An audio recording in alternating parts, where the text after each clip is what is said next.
It is worth the living just because he lives. Life is worth the living just because he lives.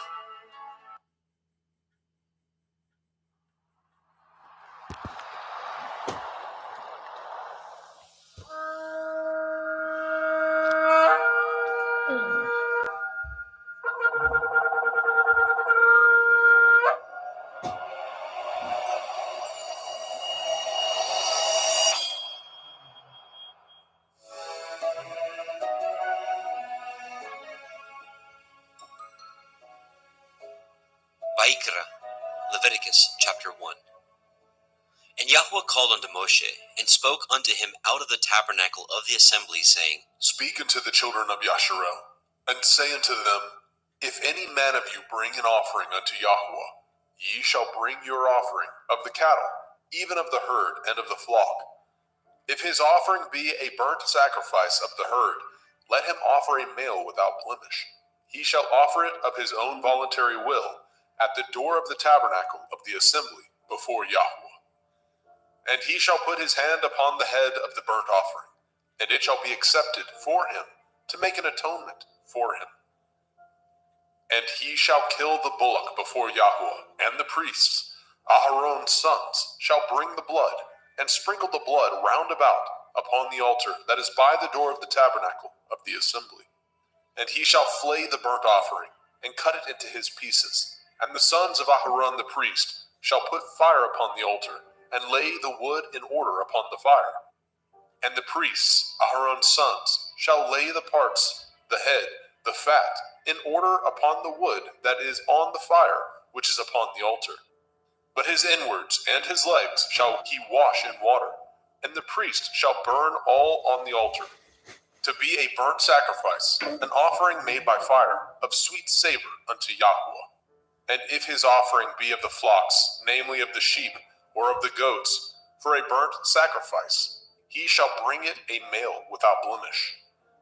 And he shall kill it on the side of the altar northward, before Yahweh and the priests. Aharon's sons shall sprinkle his blood round about upon the altar. And he shall cut it into his pieces, with his head and his fat, and the priest shall lay them in order on the wood that is on the fire, which is upon the altar. But he shall wash the inwards of the legs with water, and the priest shall bring it all, and burn it upon the altar. It is a burnt sacrifice, an offering made by fire, of sweet savor unto Yahweh.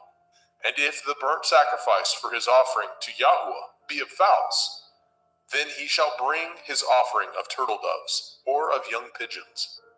And the priest shall bring it unto the altar, and wring off his head, and burn it on the altar, and the blood thereof shall be wrung out at the side of the altar. And he shall pluck away his crop with his feathers, and cast it beside the altar on the east part, by the place of the ashes. And he shall cleave it with the wings thereof, but shall not divide it asunder. And the priest shall burn it upon the altar, upon the wood that is upon the fire. It is a burnt sacrifice, an offering made by fire, of sweet savor unto Yahweh. Vaikra, Leviticus chapter 2. And when any will offer a meat offering unto Yahweh, his offering shall be of fine flour, and he shall pour oil upon it, and put frankincense thereon. And he shall bring it to Aharon's sons, the priests, and he shall take thereout his handful of the flour thereof, and of the oil thereof, with all the frankincense thereof. And the priest shall burn the memorial of it upon the altar, to be an offering made by fire, of a sweet savor unto Yahweh. And the remnant of the meat offering shall be Aharon's and his sons. It is a thing most holy of the offerings of Yahweh, made by fire. And if you bring an oblation of meat offering, baken in the oven, it shall be matzah cakes of fine flour, mingled with oil, or matzah wafers anointed with oil. And if your oblation be a meat offering, baken in a pan, it shall be of fine flour, unleavened, mingled with oil. You shall part it in pieces, and pour oil thereon. It is a meat offering. And if your oblation be a meat offering baken in the frying pan, it shall be made of fine flour with oil. And you shall bring the meat offering that is made of these things unto Yahuwah. And when it is presented unto the priest, he shall bring it unto the altar. And the priest shall take from the meat offering a memorial thereof, and shall burn it upon the altar. It is an offering made by fire, of sweet savor unto Yahuwah. And that which is left of the meat offering shall be Aharon's and his sons.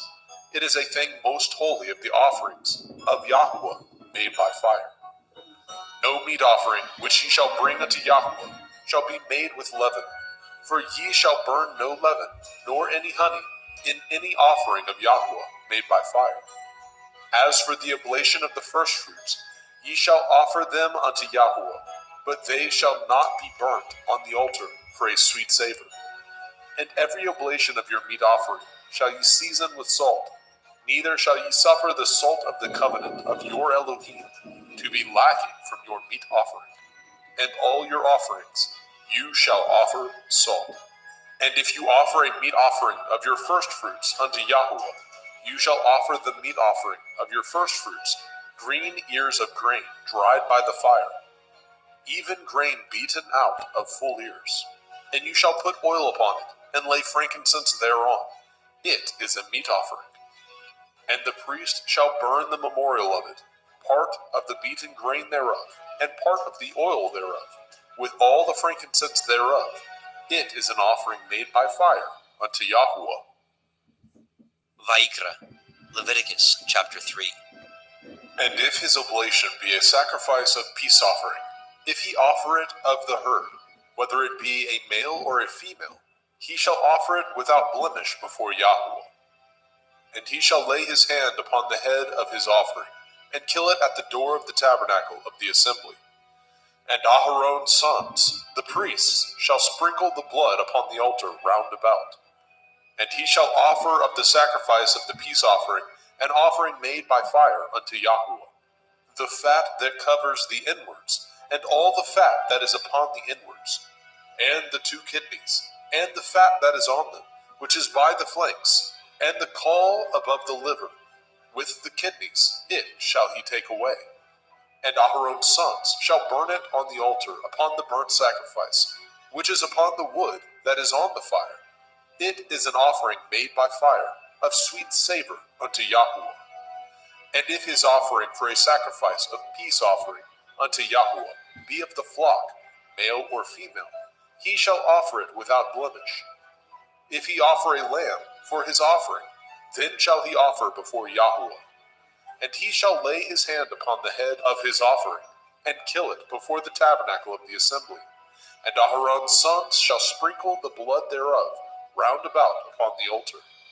And he shall offer of the sacrifice of the peace offering an offering made by fire unto Yahuwah, the fat thereof, and the whole rump. It shall he take off hard by the backbone, and the fat that covers the inwards, and all the fat that is upon the inwards, and the 2 kidneys, and the fat that is upon them, which is by the flanks, and the caul above the liver, and the kidneys, it shall he take away. And the priest shall burn it upon the altar. It is the food of the offering made by fire unto Yahuwah. And if his offering be a goat, then he shall offer it before Yahuwah. And he shall lay his hand upon the head of it, and kill it before the tabernacle of the assembly.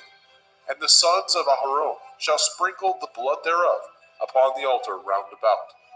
And he shall offer thereof his offering, even an offering made by fire unto Yahuwah, the fat that covers the inwards, and all the fat that is upon the inwards, and the 2 kidneys, and the fat that is upon them, which is by the flanks, and the caul above the liver, with the kidneys, it shall he take away.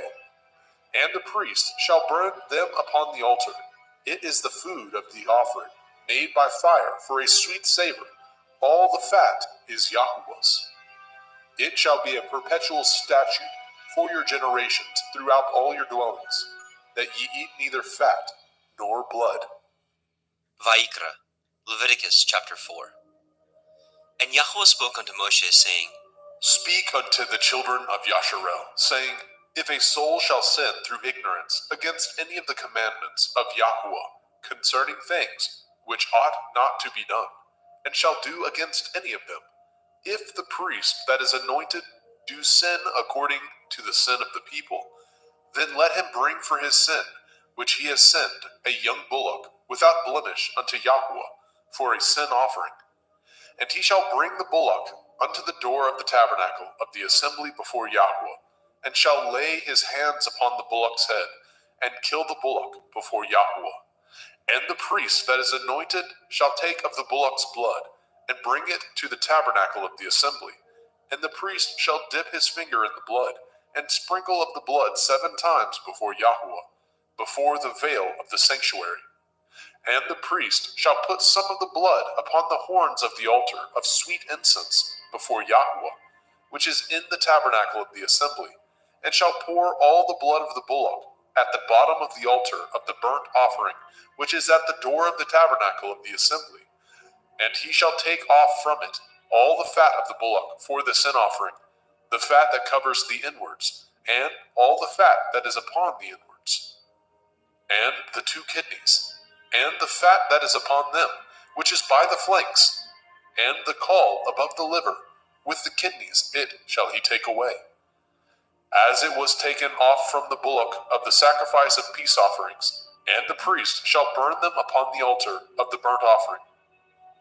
And the skin of the bullock, and all his flesh, with his head, and with his legs, and his inwards, and his dung, even the whole bullock shall he carry forth without the camp, unto a clean place, where the ashes are poured out, and burn him on the wood with fire. Where the ashes are poured out shall he be burnt. And if the whole assembly of Yasharel sin through ignorance, and the thing be hid from the eyes of the assembly, and they have done somewhat against any of the commandments of Yahweh, concerning things which should not be done, and are guilty, when the sin which they have sinned against it is known, then the assembly shall offer a young bullock for the sin, and bring him before the tabernacle of the assembly. And the elders of the assembly shall lay their hands upon the head of the bullock before Yahweh, and the bullock shall be killed before Yahweh. And the priest that is anointed shall bring of the bullock's blood to the tabernacle of the assembly. And the priest shall dip his finger in some of the blood, and sprinkle it 7 times before Yahweh, even before the veil. And he shall put some of the blood upon the horns of the altar, which is set before Yahweh, that is in the tabernacle of the assembly, and shall pour out all the blood at the bottom of the altar of the burnt offering, which is at the door of the tabernacle of the assembly. And he shall take all his fat from him, and burn it upon the altar. And he shall do with the bullock as he did with the bullock for a sin offering, so shall he do with this. And the priest shall make an atonement for them, and it shall be forgiven them. And he shall carry forth the bullock without the camp, and burn him as he burned the first bullock. It is a sin offering for the assembly. When a ruler has sinned, and done somewhat through ignorance against any of the commandments of Yahweh, Elohiah, concerning things which should not be done, and is guilty, or if his sin, wherein he has sinned, come to his knowledge, he shall bring his offering, a kid of the goats, a male without blemish, and he shall lay his hand upon the head of the goats, and kill it in the place where they killed the burnt offering before Yahweh. It is a sin offering. And the priest shall take of the blood of the sin offering with his finger, and put it upon the horns of the altar of burnt offering, and shall pour out his blood at the bottom of the altar of burnt offering. And he shall burn all his fat upon the altar, as the fat of the sacrifice of peace offerings. And the priest shall make an atonement for him, as concerning his sin, and it shall be forgiven him. And if any one of the common people sin through ignorance, which he does somewhat against any of the commandments of Yahweh, concerning things which ought not to be done, and be guilty, or if his sin, which he has sinned, come to his knowledge, then he shall bring his offering, a kid of the goats, a female without blemish, for his sin which he has sinned. And he shall lay his hand upon the head of the sin offering, and slay the sin offering in the place of the burnt offering. And the priest shall take of the blood thereof with his finger, and put it upon the horns of the altar of burnt offering, and shall pour out all the blood thereof at the bottom of the altar. And he shall take away all the fat thereof, as the fat is taken away from off the sacrifice of peace offerings. And the priest shall burn it upon the altar for a sweet savor unto Yahweh. And the priest shall make an atonement for him, and it shall be forgiven him. And if he bring a lamb for a sin offering, he shall bring it a female without blemish. And he shall lay his hand upon the head of the sin offering, and lay it for the sin offering in the place where they killed the burnt offering. And the priest shall take of the blood of the sin offering with his finger, and put it upon the horns of the altar of burnt offering, and shall pour out all the blood thereof at the bottom of the altar. And he shall take away all the fat thereof, as the fat of the lamb is taken away from the sacrifice of the peace offering. And the priest shall burn them upon the altar, according to the offering made by fire unto Yahweh. And the priest shall make an atonement for his sin that he has committed, and it shall be forgiven him. Vayikra, Leviticus chapter 5. And if a soul sin, and hear the voice of swearing, and is a witness, whether he has seen or known of it, if he do not utter it, then he shall bear his iniquity. Or if a soul touch any unclean thing, whether it be a carcass of an unclean beast, or a carcass of unclean cattle, or the carcass of unclean creeping things, and if it be hidden from him, he also shall be unclean and guilty. Or if he touch the uncleanness of man, whatsoever uncleanness it be, that a man shall be defiled withal, and it be hid from him, when he knows of it, then he shall be guilty. Or if a soul swear, pronouncing with his lips to do evil, or to do good, whatsoever it be that a man shall pronounce with an oath, and it be hid from him, when he knows of it, then he shall be guilty in one of these. And it shall be, when he shall be guilty in one of these things, that he shall confess that he has sinned in that thing. And he shall bring his trespass offering unto Yahweh, for his sin which he has sinned, a female from the flock, a lamb or a kid of the goats, for a sin offering, and the priest shall make an atonement for him concerning his sin. And if he is not able to bring a lamb, then he shall bring for his trespass which he has committed 2 turtle doves, or 2 young pigeons unto Yahweh, one for a sin offering, and the other for a burnt offering. And he shall bring them unto the priest, who shall offer that which is for the sin offering first, and wring off his head from his neck, but shall not divide it asunder. And he shall sprinkle of the blood of the sin offering upon the side of the altar, and the rest of the blood shall be wrung out at the bottom of the altar. It is a sin offering. And he shall offer the second for a burnt offering, according to the manner, and the priest shall make an atonement for him, for his sin which he has sinned, and it shall be forgiven him. But if he be not able to bring 2 turtle doves, or 2 young pigeons, then he that sinned shall bring for his offering the 10th part of an ephah of fine flour for a sin offering. He shall put no oil upon it, neither shall he put any frankincense thereon, for it is a sin offering. Then shall he bring it to the priest, and the priest shall take his handful of it, even a memorial thereof, and burn it on the altar, according to the offerings made by fire unto Yahweh. It is a sin offering. And the priest shall make an atonement for him, as touching his sin, that he has sinned in one of these, and it shall be forgiven him, and the remnant shall be the priest's, as a meat offering. And Yahweh spoke unto Moshe, saying, If a soul commit a trespass, and sin through ignorance, in the holy things of Yahweh, then he shall bring for his trespass unto Yahweh a ram without blemish, out of the flocks, with your estimation by shekels of silver, after the shekel of the sanctuary, for a trespass offering. And he shall make the amends for the harm that he has done in the holy thing, and shall add the 5th part thereto, and give it unto the priest, and the priest shall make an atonement for him with the ram of the trespass offering, and it shall be forgiven him. And if a soul sin, and commit any of these things which are forbidden to be done by the commandment of Yahweh, though he knew it not, yet is he guilty, and shall bear his iniquity. And he shall bring a ram without blemish out of the flock, with your estimation, for a trespass offering, unto the priest, and the priest shall make an atonement for him concerning his ignorance, wherein he erred, and knew it not, and it shall be forgiven him. It is a trespass offering. He has certainly trespassed against Yahweh.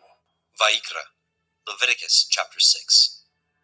And Yahweh spoke unto Moshe, saying, If a soul sin, and commit a transgression against Yahweh, and lie unto his neighbor, in that which was delivered him to keep, or in fellowship, or in a thing taken away by violence, or has deceived his neighbor, or have found that which was lost, and lies concerning it, and swears falsely, in any of these that a man does, sinning therein, then it shall be, because he has sinned and is guilty, that he shall restore that which he took violently away, or the thing which he has deceitfully gotten, or that which was delivered him to keep, or the lost thing which he found, or all that which he has sworn falsely, he shall even restore it in the principal, and shall add the fifth part more thereto, and give it unto him to whom it appertains, in the day of his trespass offering.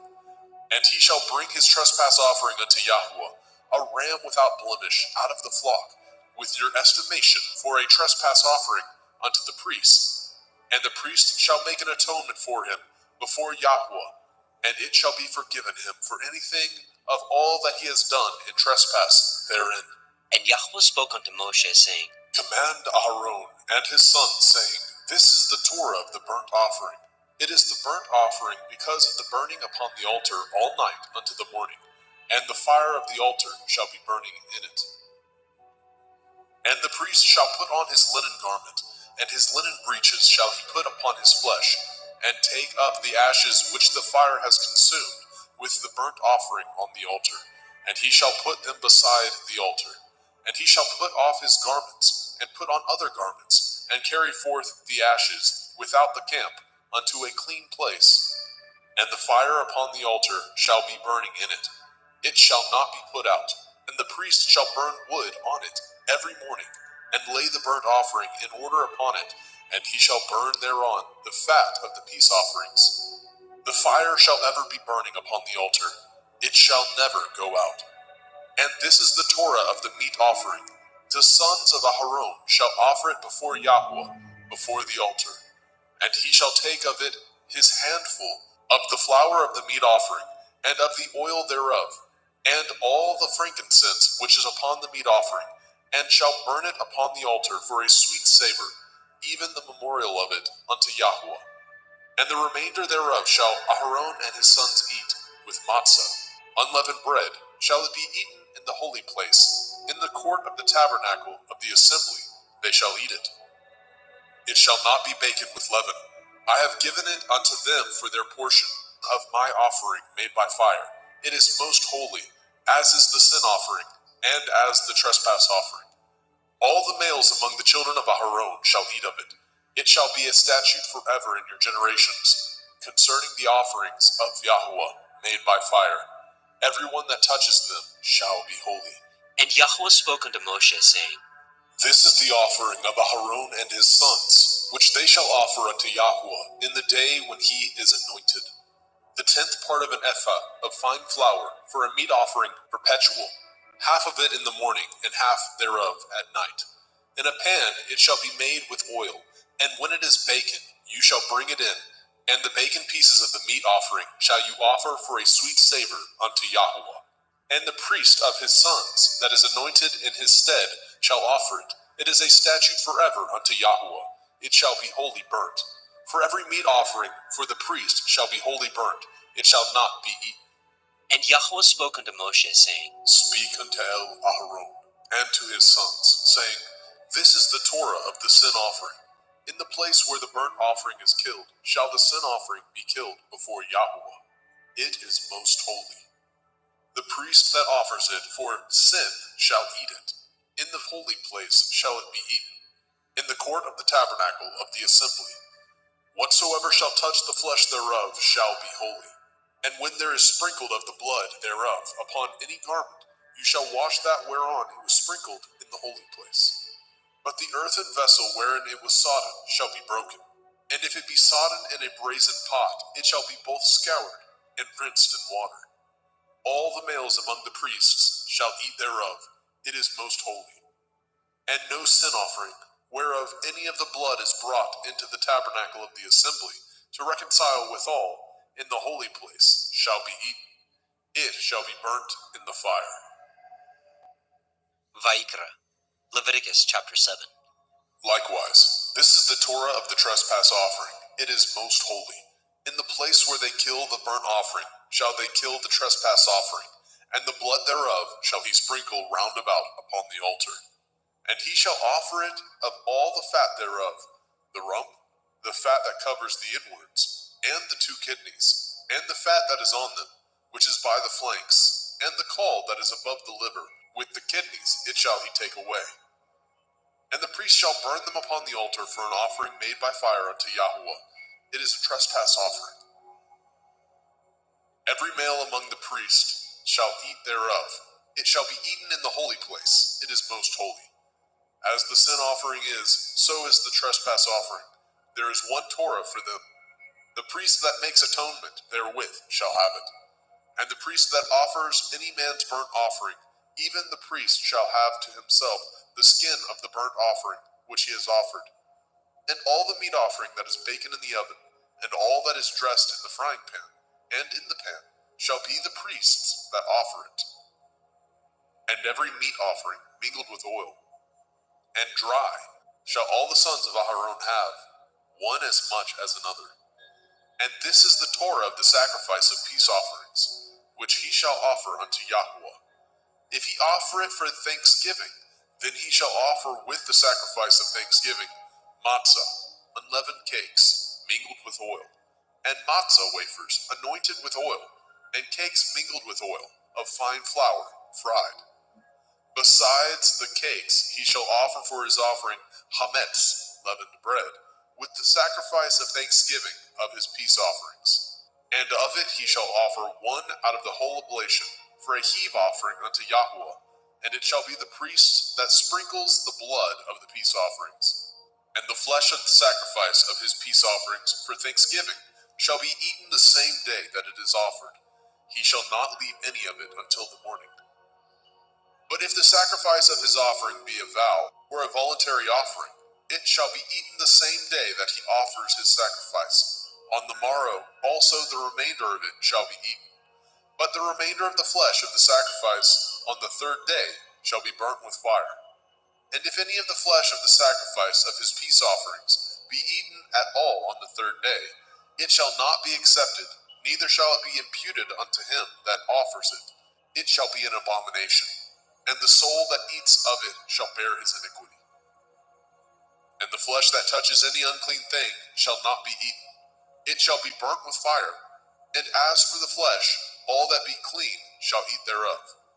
But the soul that eats of the flesh of the sacrifice of peace offerings that pertain unto Yahweh, having his uncleanness upon him, even that soul shall be cut off from his people. Moreover, the soul that shall touch any unclean thing, as the uncleanness of man, or any unclean beast, or any abominable unclean thing, and eat of the flesh of the sacrifice of peace offerings, which pertain unto Yahweh, even that soul shall be cut off from his people. And Yahweh spoke unto Moshe, saying, Speak unto the children of Yasharel, saying, Ye shall eat no manner of fat, of ox, or of sheep, or of goat, and the fat of the beast that dies of itself, and the fat of that which is torn with beast, may be used in any other use, but ye shall in no wise eat of it. For whosoever eats the fat of the beast, of which men offer an offering made by fire unto Yahweh, even the soul that eats it shall be cut off from his people. Moreover, ye shall eat no manner of blood, whether it be of fowl or of beast, in any of your dwellings. Whatsoever soul it be that eats any manner of blood, even that soul shall be cut off from his people. And Yahweh spoke unto Moshe, saying, Speak unto the children of Yasharel, saying, He that offers the sacrifice of his peace offerings unto Yahweh shall bring his oblation unto Yahweh of the sacrifice of his peace offerings. His own hand shall bring the offerings of Yahweh made by fire. The fat with the breast it shall he bring, that the breast may be waved for a wave offering before Yahweh. And the priest shall burn the fat upon the altar, but the breast shall be Aharon's and his sons'. And the right shoulder shall ye give unto the priest for a heave offering of the sacrifices of your peace offerings. He among the sons of Aharon that offers the blood of the peace offerings and the fat shall have the right shoulder for his part. For the wave breast and the heave shoulder have I taken of the children of Yasharel from off the sacrifices of their peace offerings, and have given them unto Aharon the priest, and unto his sons by a statute forever, from among the children of Yasharel. This is the portion of the anointing of Aharon, and of the anointing of his sons, out of the offerings of Yahweh made by fire, in the day when he presented them to minister unto Yahweh in the priest's office, which Yahweh commanded to be given them of the children of Yasharel, in the day that he anointed them, by a statute forever, throughout their generations.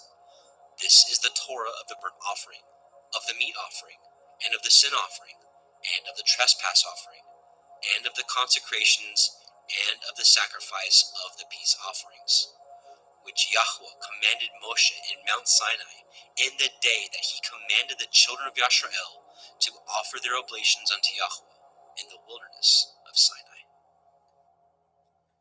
Vayikra, Leviticus chapter 8. And Yahweh spoke unto Moshe, saying, Take Aharon and his sons with him, and the garments, and the anointing oil, and a bullock for the sin offering, and 2 rams, and a basket of matzah, unleavened bread, and gather all the assembly together unto the door of the tabernacle of the assembly. And Moshe did as Yahweh commanded him, and the assembly was gathered together unto the door of the tabernacle of the assembly. And Moshe said unto the assembly, This is the thing which Yahweh commanded to be done. And Moshe brought Aharon and his sons, and washed them with water. And he put upon him the coat, and girded him with the belt, and clothed him with the robe, and put the ephod upon him. And he girded him with the belt of the ephod, and bound it unto him therewith. And he put the breastplate upon him. Also he put in the breastplate the Urim and the Tumim. And he put the turban upon his head. Also upon the turban, even upon his forefront, did he put the golden plate, the holy crown, as Yahweh commanded Moshe. And Moshe took the anointing oil, and anointed the tabernacle, and all that was therein, and sanctified them. And he sprinkled thereof upon the altar 7 times, and anointed the altar and all his vessels, both the laver and his foot, to sanctify them. And he poured of the anointing oil upon Aharon's head, and anointed him, to sanctify him. And Moshe brought Aharon's sons, and put coats upon them, and girded them with belts, and put bonnets upon them, as Yahweh commanded Moshe. And he brought the bullock for the sin offering, and Aharon and his sons laid their hands upon the head of the bullock for the sin offering, and he slew it. And Moshe took the blood, and put it upon the horns of the altar round about with his finger, and purified the altar, and poured the blood at the bottom of the altar, and sanctified it, to make reconciliation upon it. And he took all the fat that was upon the inwards, and the caul above the liver, and the 2 kidneys, and their fat, and Moshe burned it upon the altar. But the bullock, and his hide, and his flesh, and his dung, he burnt with fire without the camp, as Yahweh commanded Moshe. And he brought the ram for the burnt offering, and Aharon and his sons laid their hands upon the head of the ram, and he killed it. And Moshe sprinkled the blood upon the altar round about. And he cut the ram into pieces, and Moshe burnt the head, and the pieces, and the fat. And he washed the inwards and the legs in water, and Moshe burnt the whole ram upon the altar. It was a burnt sacrifice for a sweet savor, and an offering made by fire unto Yahweh, as Yahweh commanded Moshe. And he brought the other ram, the ram of consecration, and Aharon and his sons laid their hands upon the head of the ram, and he slew it. And Moshe took of the blood of it, and put it upon the tip of Aharon's right ear, and upon the thumb of his right hand, and upon the great toe of his right foot. And he brought Aharon's sons, and Moshe put of the blood upon the tip of their right ear, and upon the thumbs of their right hands, and upon the great toes of their right feet. And Moshe sprinkled the blood upon the altar round about. And he took the fat, and the rump, and the fat that was upon the inwards, and the caul above the liver, and the 2 kidneys, and their fat, and the right shoulder. And out of the basket of matzah that was before Yahweh, he took 1 matzah cake, and a cake of oiled bread, and 1 wafer, and put them on the fat and upon the right shoulder. And he put all upon Aharon's hands and upon his sons' hands, and waved them for a wave offering before Yahweh. And Moshe took them from off their hands, and burnt them on the altar upon the burnt offering. They were consecrations for a sweet savor. It is an offering made by fire unto Yahweh. And Moshe took the breast, and waved it for a wave offering before Yahweh. For of the ram of consecration it was Moshe's part, as Yahweh commanded Moshe. And Moshe took of the anointing oil, and of the blood which was upon the altar, and sprinkled it upon Aharon and his garments, and upon his sons, and upon his sons' garments with him, and sanctified Aharon and his garments, and his sons' garments with him. And Moshe said unto Aharon and to his sons, Boil the flesh at the door of the tabernacle of the assembly, and there eat it, with the bread that is in the basket of consecrations, as I commanded, saying, Aharon and his sons shall eat it. And that which remains of the flesh and of the bread shall ye burn with fire. And ye shall not go out of the door of the tabernacle of the assembly in 7 days, until the days of your consecration be at an end. For 7 days shall he consecrate you. As he has done this day, so Yahweh has commanded to do, to make an atonement for you. Therefore shall ye abide at the door of the tabernacle of the assembly day and night 7 days, and guard the watch of Yahweh, that ye die not.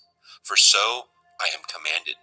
So Aharon and his sons did all the things which Yahweh commanded by the hand of Moshe. Vayikra, Leviticus chapter 9. And it came to pass on the 8th day that Moshe called Aharon and his sons and the elders of Yisrael.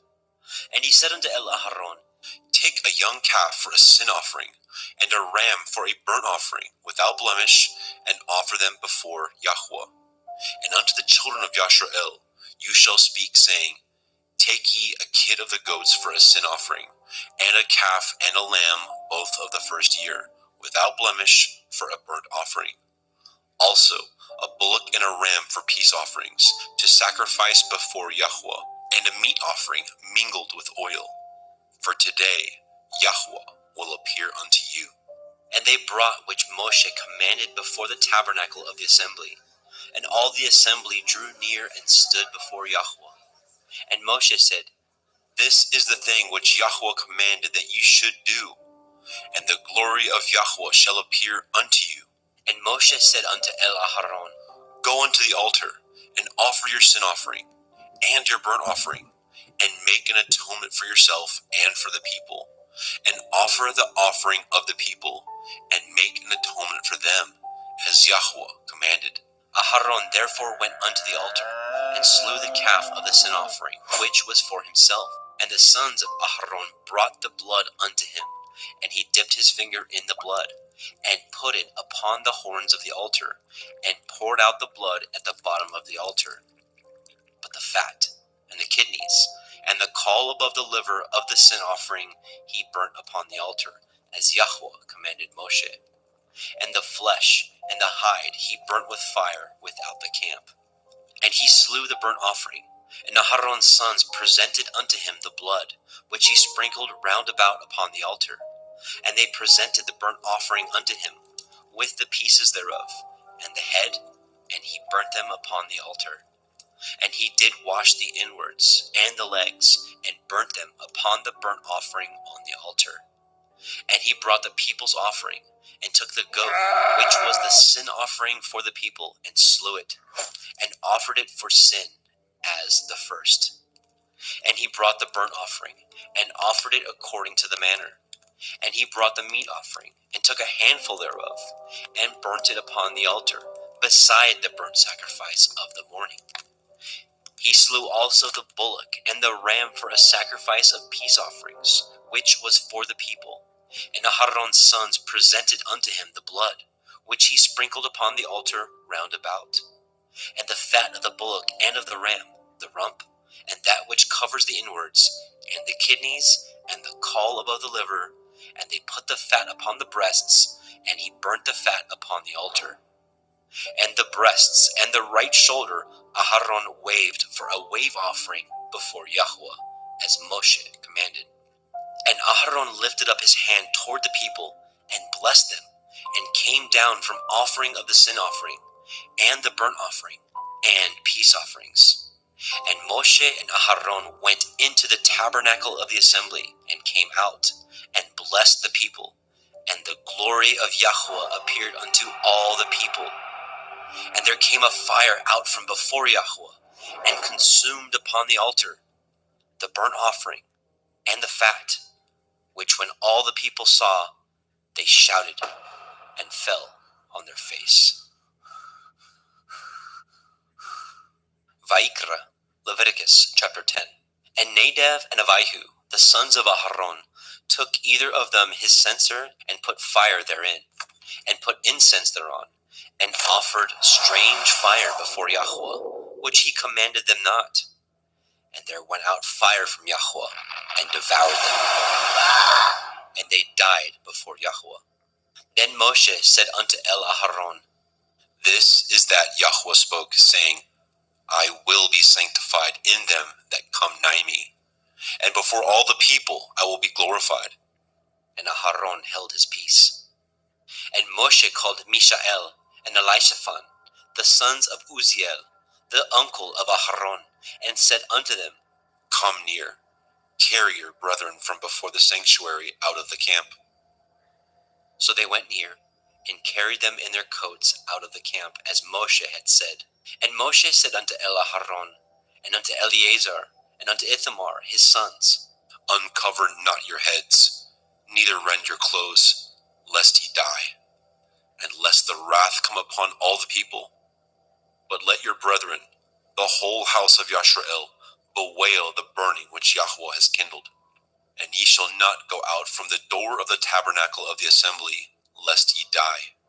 For the anointing oil of Yahweh is upon you. And they did according to the word of Moshe. And Yahweh spoke unto Aharon, saying, Do not drink wine, nor strong drink, you nor your sons with you, when ye go into the tabernacle of the assembly, lest ye die. It shall be a statute forever throughout your generations, and that ye may put difference between holy and unholy, and between unclean and clean, and that ye may teach the children of Yasharel all the statutes which Yahweh has spoken unto them by the hand of Moshe. And Moshe spoke unto Aharon, and unto Eleazar, and unto Ithamar, his sons that were left, Take the meat offering that remains of the offerings of Yahweh made by fire, and eat it without leaven beside the altar, for it is most holy. And ye shall eat it in the holy place, because it is your due, and your sons' due, of the sacrifices of Yahweh made by fire, for so I am commanded. And the wave breast and the heave shoulder shall ye eat in a clean place, you and your sons and your daughters with you, for they be your due, and your sons' due, which are given out of the sacrifices of peace offerings of the children of Yashrael. The heave shoulder and the wave breast shall they bring with the offerings made by fire of the fat, to wave it for a wave offering before Yahweh. And it shall be yours and your sons with you by a statute forever, as Yahweh has commanded. And Moshe diligently sought the goat of the sin offering, and behold, it was burnt. And he was angry with Eleazar and Ithamar, the sons of Aharon, which were left alive, saying, Wherefore have ye not eaten the sin offering in the holy place, seeing it is most holy? And Elohim has given it to you to bear the iniquity of the assembly, to make an atonement for them before Yahweh. Behold, the blood of it was not brought in within the holy place. Ye should indeed have eaten it in the holy place, as I commanded. And Aharon said unto Moshe, Behold, this day have they offered their sin offering and their burnt offering before Yahweh, and such things have befallen me. And if I had eaten the sin offering today, should it have been accepted in the sight of Yahweh? And when Moshe heard that, he was content. Vaikra, Leviticus chapter 11. And Yahweh spoke unto Moshe, and to Aharon, saying unto them, Speak unto the children of Yasharel, saying, These are the beasts which ye shall eat among all the beasts that are on the earth. Whatsoever parts the hoof, and is cloven-footed, and chews the cud, among the beasts, that shall ye eat. Nevertheless, these shall ye not eat of them that chew the cud, or of them that divide the hoof. As the camel, because he chews the cud, but divides not the hoof, he is unclean unto you. And the coney, because he chews the cud, but divides not the hoof, he is unclean unto you. And the hare, because he chews the cud, but divides not the hoof, he is unclean unto you. And the swine, though he divide the hoof, and be cloven-footed, yet he chews not the cud, he is unclean to you. Of their flesh shall ye not eat, and their carcass shall ye not touch, they are unclean to you. These shall ye eat of all that are in the waters. Whatsoever has fins and scales in the waters, in the seas, and in the rivers, them shall you eat. And all that have not fins and scales in the seas, and in the rivers, of all that move in the waters, and of any living thing which is in the waters, they shall be an abomination unto you. They shall be even an abomination unto you. Ye shall not eat of their flesh, but ye shall have their carcasses in abomination. Whatsoever has no fins nor scales in the water, that shall be an abomination unto you. And these are they which ye shall have an abomination among the fowls. They shall not be eaten. They are an abomination, the eagle, the ossifrage, and the osprey, and the vulture, and the kite after his kind, every raven after his kind, and the owl, and the nighthawk, and the cuckow, and the hawk after his kind, and the little owl, and the cormorant, and the great owl, and the swan, and the pelican, and the gier eagle, and the stork, and the heron after her kind, and the lapwing, and the bat. All fowls that creep going upon all four shall be an abomination unto you. Yet these may ye eat of every flying creeping thing that goes upon all four, which have legs above their feet, to leap withal upon the earth. Even these of them ye may eat, the locust after his kind, and the bald locust after his kind, and the beetle after his kind, and the grasshopper after his kind. But all other flying creeping things, which have 4 feet, shall be an abomination unto you. And for these ye shall be unclean. Whosoever touches the carcass of them shall be unclean until the evening. And whosoever bears aught of the carcass of them shall wash his clothes, and be unclean until the evening. The carcass of every beast which divides the hoof, and is not cloven-footed, nor chews the cud, are unclean unto you. Every one that touches them shall be unclean. And whatsoever goes upon his paws, among all manner of beasts that go on all fours, those are unclean unto you. Whoso touches their carcass shall be unclean until the evening. And he that bears the carcass of them shall wash his clothes, and be unclean unto the evening. They are unclean unto you. These also shall be unclean unto you. Among the creeping things that creep upon the earth, the weasel, the mouse, and the tortoise, after his kind, and the ferret, and the chameleon, and the lizard, and the snail, and the mole, these are unclean to you among all that creep. Whosoever touches them, when they be dead, shall be unclean until the evening. And upon whatsoever any of them, when they are dead, does fall, it shall be unclean, whether it be any vessel of wood, or raiment, or skin, or sack, whatsoever vessel it be, wherein any work is done, it must be put into water, and it shall be unclean until the evening, so it shall be cleansed. And every earthen vessel, where into any of them that falls, whatsoever is in it shall be unclean, and ye shall break it. Of all meat which may be eaten, that on which such water comes shall be unclean, and all drink that may be drunk in every vessel shall be unclean. And everything whereupon any part of their carcass falls shall be unclean, whether it be oven or range for pots, they shall be broken down, for they are unclean, and shall be unclean unto you. Nevertheless, a fountain or pit, wherein there is plenty of water, shall be clean, but that which touches their carcass shall be unclean. And if any part of their carcass falls upon any sowing seed which is to be sown, it shall be clean. But if any water be put upon the seed, and any part of their carcass fall thereon, it shall be unclean unto you.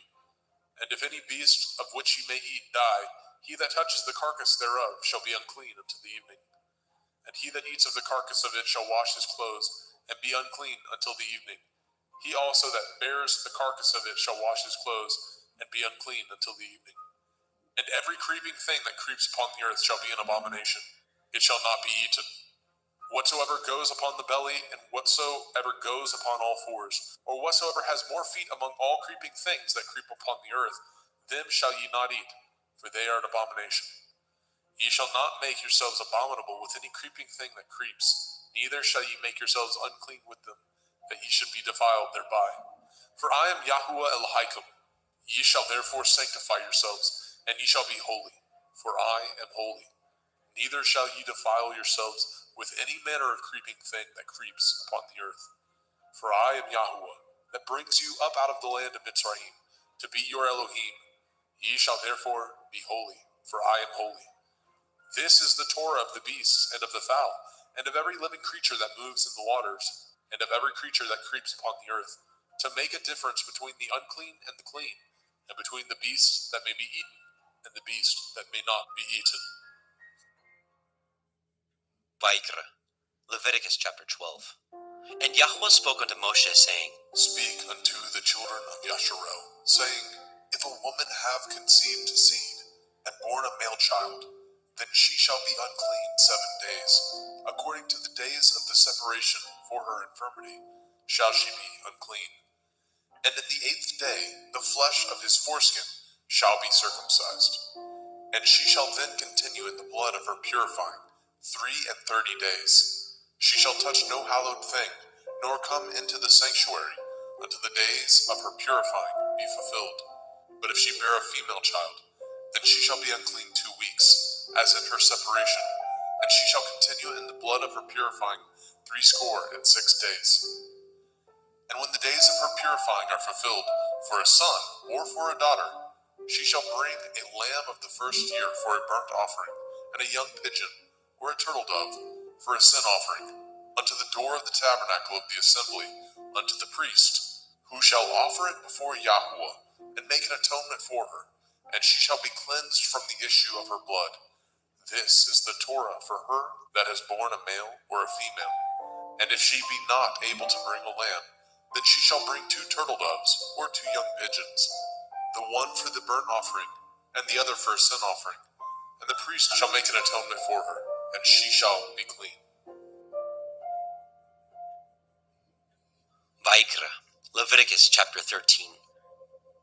And Yahweh spoke unto El Moshe and El Aharon, saying, When a man shall have in the skin of his flesh a rising, a scab, or a bright spot, and it be in the skin of his flesh, like the plague of leprosy, then he shall be brought unto El Aharon the priest, or unto one of his sons the priests. And the priest shall look on the plague in the skin of the flesh, and when the hair in the plague is turned white, and the plague in sight be deeper than the skin of his flesh, it is a plague of leprosy, and the priest shall look on him and pronounce him unclean. If the bright spot be white in the skin of his flesh, and in sight be not deeper than the skin, and the hair thereof be not turned white, then the priest shall shut up him that has the plague 7 days. And the priest shall look on him the 7th day, and behold, if the plague in his sight be at a stay, and the plague spread not in the skin, then the priest shall shut him up 7 days more. And the priest shall look on him again the 7th day, and behold, if the plague be somewhat dark, and the plague spread not in the skin, the priest shall pronounce him clean. It is but a scab, and he shall wash his clothes and be clean. But if the scab spread much abroad in the skin, after that he has been seen of the priest for his cleansing, he shall be seen of the priest again. And if the priest see that, behold, the scab spreads in the skin, then the priest shall pronounce him unclean. It is a leprosy. When the plague of leprosy is in a man, then he shall be brought unto the priest. And the priest shall see him, and behold, if the rising be white in the skin, and it have turned the hair white, and there be quick raw flesh in the rising, it is an old leprosy in the skin of his flesh, and the priest shall pronounce him unclean, and shall not shut him up, for he is unclean. And if a leprosy break out abroad in the skin, and the leprosy cover all the skin of him that has the plague from his head even to his foot, wheresoever the priest looks, then the priest shall consider, and behold, if the leprosy have covered all his flesh, he shall pronounce him clean that has the plague. It is all turned white, he is clean. But when raw flesh appears in him, he shall be unclean. And the priest shall see the raw flesh and pronounce him to be unclean. For the raw flesh is unclean. It is a leprosy. Or if the raw flesh turn again, and be changed unto white, he shall come unto the priest. And the priest shall see him, and behold, if the plague be turned unto white, then the priest shall pronounce him clean, that has the plague, he is clean. The flesh also, in which even in the skin thereof was a boil, and is healed. And in the place of the boil, where there be a white rising, or a bright spot, white, and somewhat reddish, and it be showed to the priest.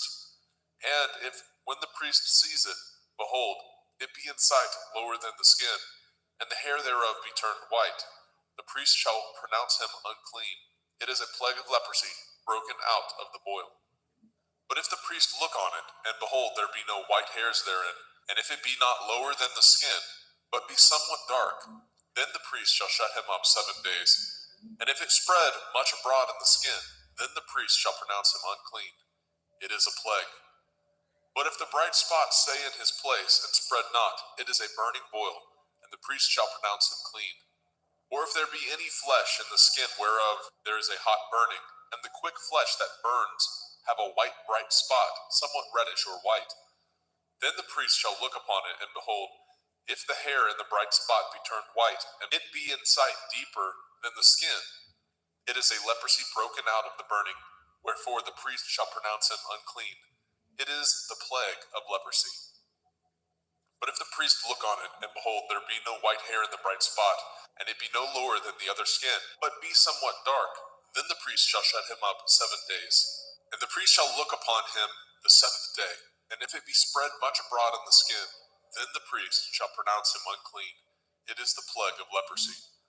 And if the bright spot stay in his place, and spread not in the skin, but it be somewhat dark, it is a rising of the burning, and the priest shall pronounce him clean, for it is an inflammation of the burning. If a man or woman have a plague upon the head or the beard, then the priest shall see the plague, and behold, if it be in sight deeper than the skin, and there be in it a yellow thin hair, then the priest shall pronounce him unclean. It is a dry skull, even a leprosy upon the head or beard.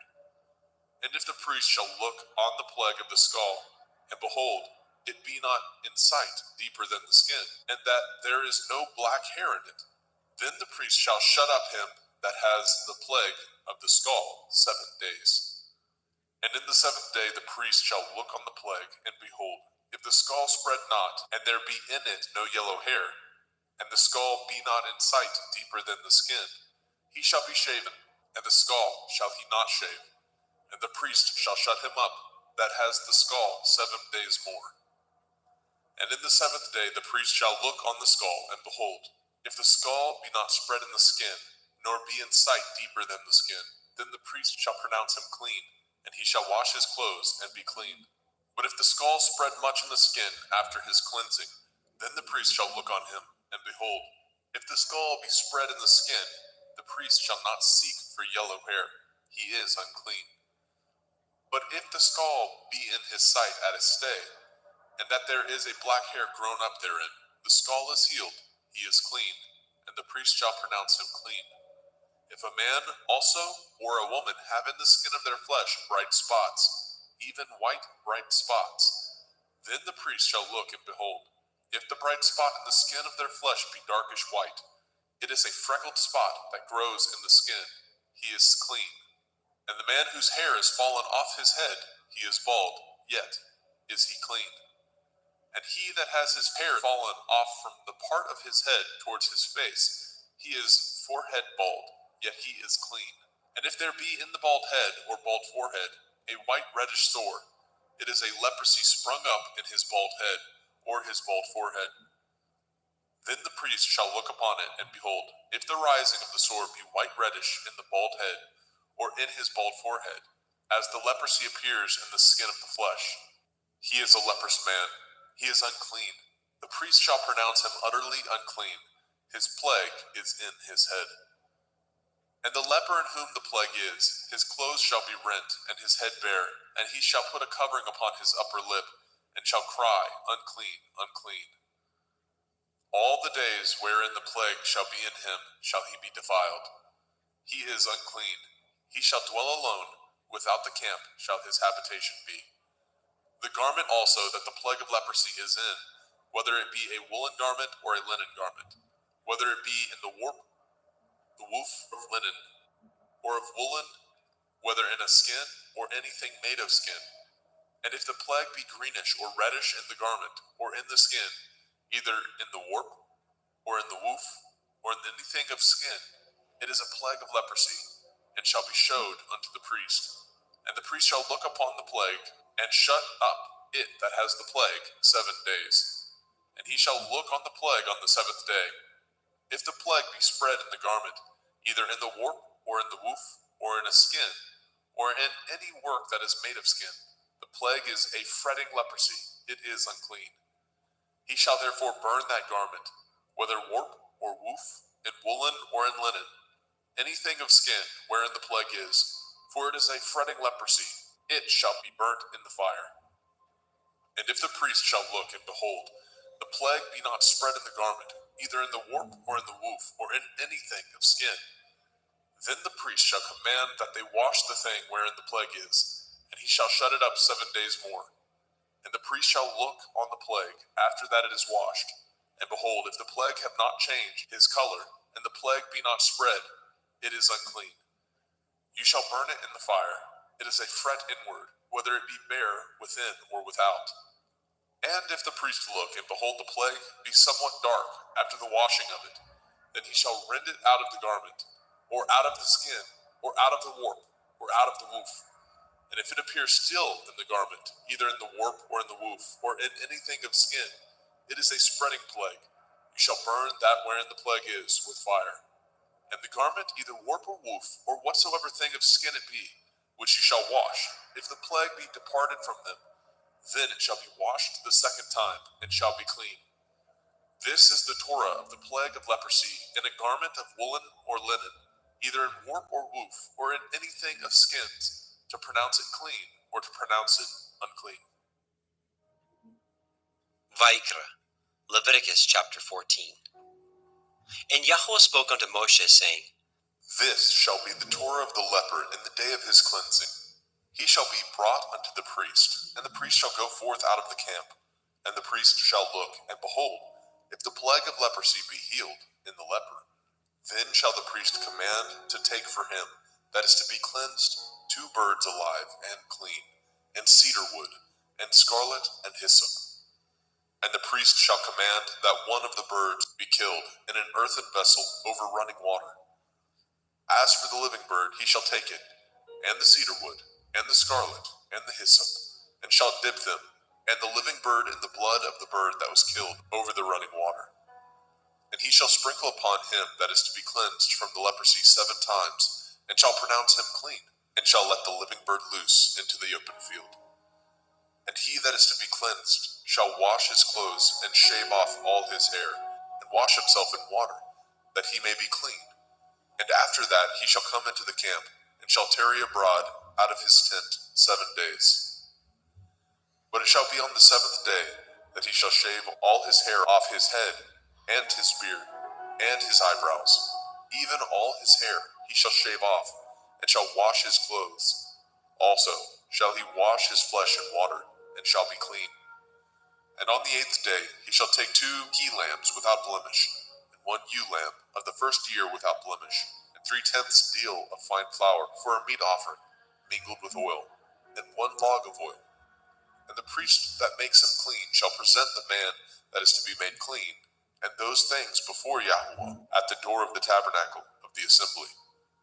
And the priest shall take 1 he-lamb, and offer him for a trespass offering, and the log of oil, and wave them for a wave offering before Yahweh.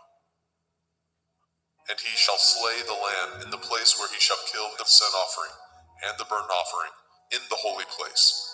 For as the sin offering is the priest's, so is the trespass offering. It is most holy. And the priest shall take some of the blood of the trespass offering, and the priest shall put it upon the tip of the right ear of him that is to be cleansed, and upon the thumb of his right hand, and upon the great toe of his right foot. And the priest shall take some of the log of oil, and pour it into the palm of his own left hand. And the priest shall dip his right finger in the oil that is in his left hand, and shall sprinkle of the oil with his finger 7 times before Yahweh. And of the rest of the oil that is in his hand shall the priest put upon the tip of the right ear of him that is to be cleansed, and upon the thumb of his right hand, and upon the great toe of his right foot, upon the blood of the trespass offering.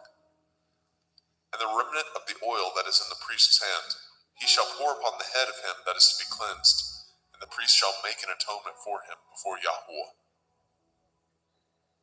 And the priest shall offer the sin offering, and make an atonement for him that is to be cleansed from his uncleanness. And afterwards he shall kill the burnt offering. And the priest shall offer the burnt offering and the meat offering upon the altar. And the priest shall make an atonement for him, and he shall be clean. And if he be poor, and cannot get so much, then he shall take 1 lamb for a trespass offering to be waved, to make an atonement for him, and 1/10 deal of fine flour mingled with oil for a meat offering, and a log of oil. And 2 turtle doves, or 2 young pigeons, such as he is able to get. And the one shall be a sin offering, and the other a burnt offering. And he shall bring them on the 8th day for his cleansing unto the priest, unto the door of the tabernacle of the assembly before Yahweh. And the priest shall take the lamb of the trespass offering, and the log of oil, and the priest shall wave them for a wave offering before Yahweh. And he shall kill the lamb of the trespass offering, and the priest shall take some of the blood of the trespass offering, and put it upon the tip of the right ear of him that is to be cleansed, and upon the thumb of his right hand, and upon the great toe of his right foot. And the priest shall pour of the oil into the palm of his own left hand. And the priest shall sprinkle with his right finger some of the oil that is in his left hand 7 times before Yahweh. And the priest shall put of that oil that is in his hand upon the tip of the right ear of him that is to be cleansed, and upon the thumb of his right hand, and upon the great toe of his right foot, upon the place of the blood of the trespass offering. And the rest of the oil that is in the priest's hand he shall put upon the head of him that is to be cleansed, to make an atonement for him before Yahweh. And he shall offer the one of the turtle doves, or of the young pigeons, such as he can get, even such as he is able to get, the one for a sin offering, and the other for a burnt offering, with the meat offering. And the priest shall make an atonement for him that is to be cleansed before Yahweh. This is the Torah of him in whom is the plague of leprosy, whose hand is not able to get that which pertains to his cleansing. And Yahweh spoke unto El Moshe and unto El Aharon, saying, When ye are come into the land of Canaan, which I give to you for a possession, and I put the plague of leprosy in a house of the land of your possession, and he that owns the house shall come and tell the priest, saying, It seems to me there is, as it were, a plague in the house. Then the priest shall command that they empty the house before the priest go into it to see the plague, that all that is in the house be not made unclean. And afterward the priest shall go in to see the house. And he shall look on the plague, and behold, if the plague be in the walls of the house, with hollow strakes, greenish or reddish, which in sight are lower than the wall, then the priest shall go out of the house to the door of the house, and shut up the house 7 days. And the priest shall come again the 7th day, and shall look, and behold, if the plague be spread in the walls of the house, then the priest shall command that they take away the stones in which the plague is, and they shall cast them into an unclean place without the city. And he shall cause the house to be scraped within round about, and they shall pour out the dust that they scrape off without the city into an unclean place. And they shall take other stones, and put them in the place of those stones. And he shall take other mortar, and shall plaster the house.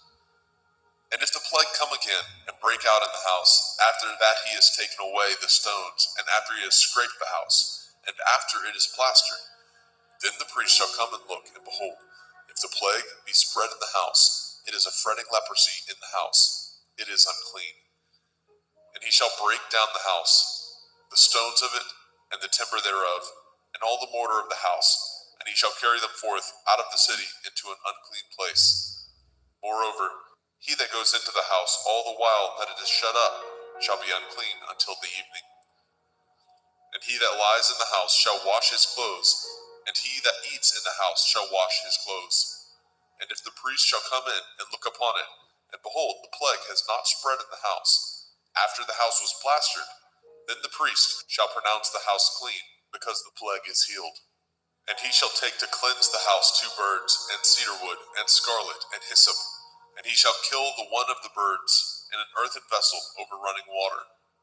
And he shall take the cedar wood, and the hyssop, and the scarlet, and the living bird, and dip them in the blood of the slain bird, and in the running water, and sprinkle the house 7 times.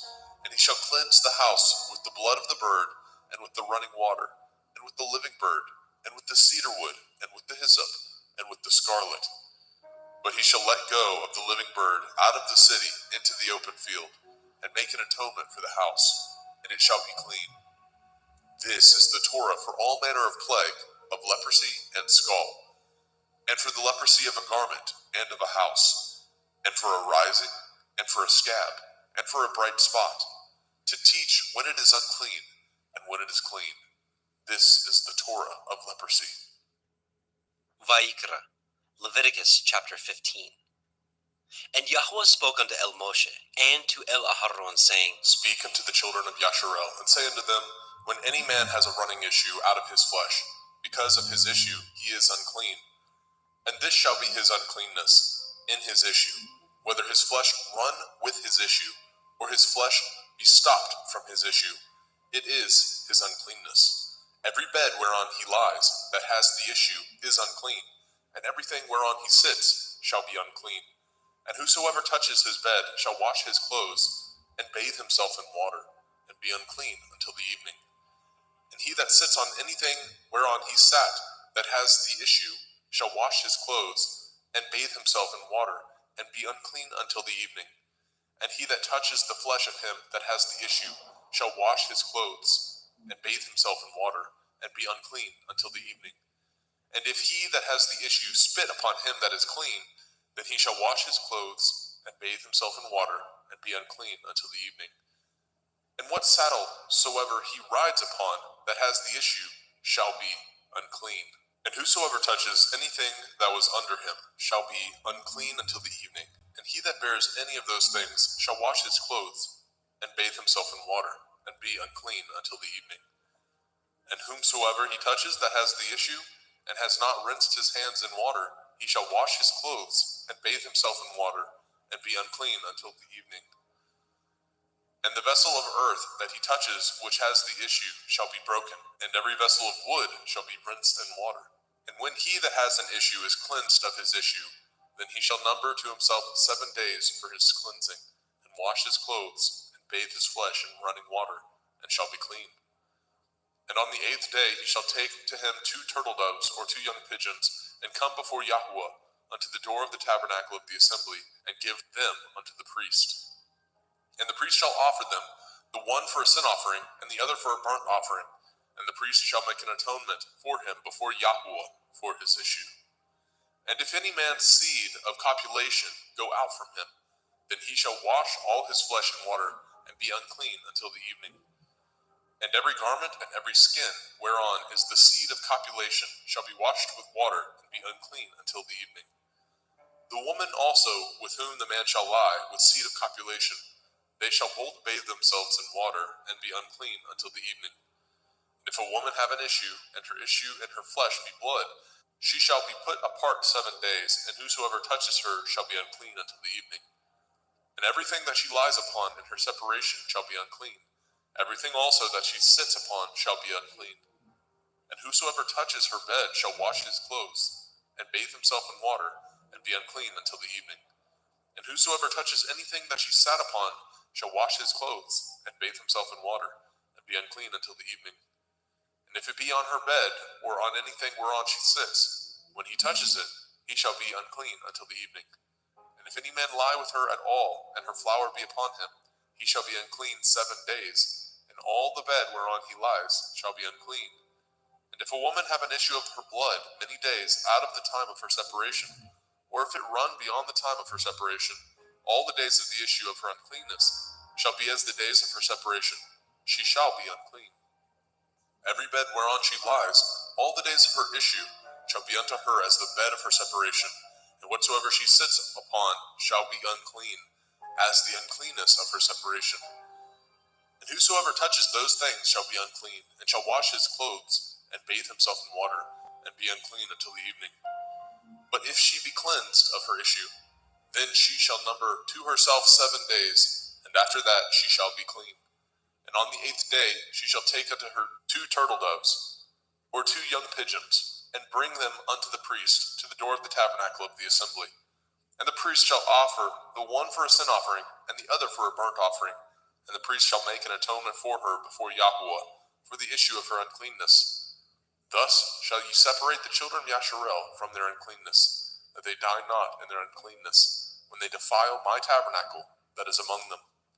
This is the Torah of him that has an issue, and of him whose seed goes from him, and is defiled therewith, and of her that is sick of her flowers, and of him that has an issue, of the man and of the woman, and of him that lies with her that is unclean. Vayikra, Leviticus chapter 16. And Yahweh spoke unto Moshe after the death of the 2 sons of Aharon, when they offered before Yahweh and died. And Yahweh said unto Moshe, Speak unto Aharon your brother, that he come not at all times into the holy place within the veil before the mercy seat, which is upon the ark, that he die not. For I will appear in the cloud upon the mercy seat.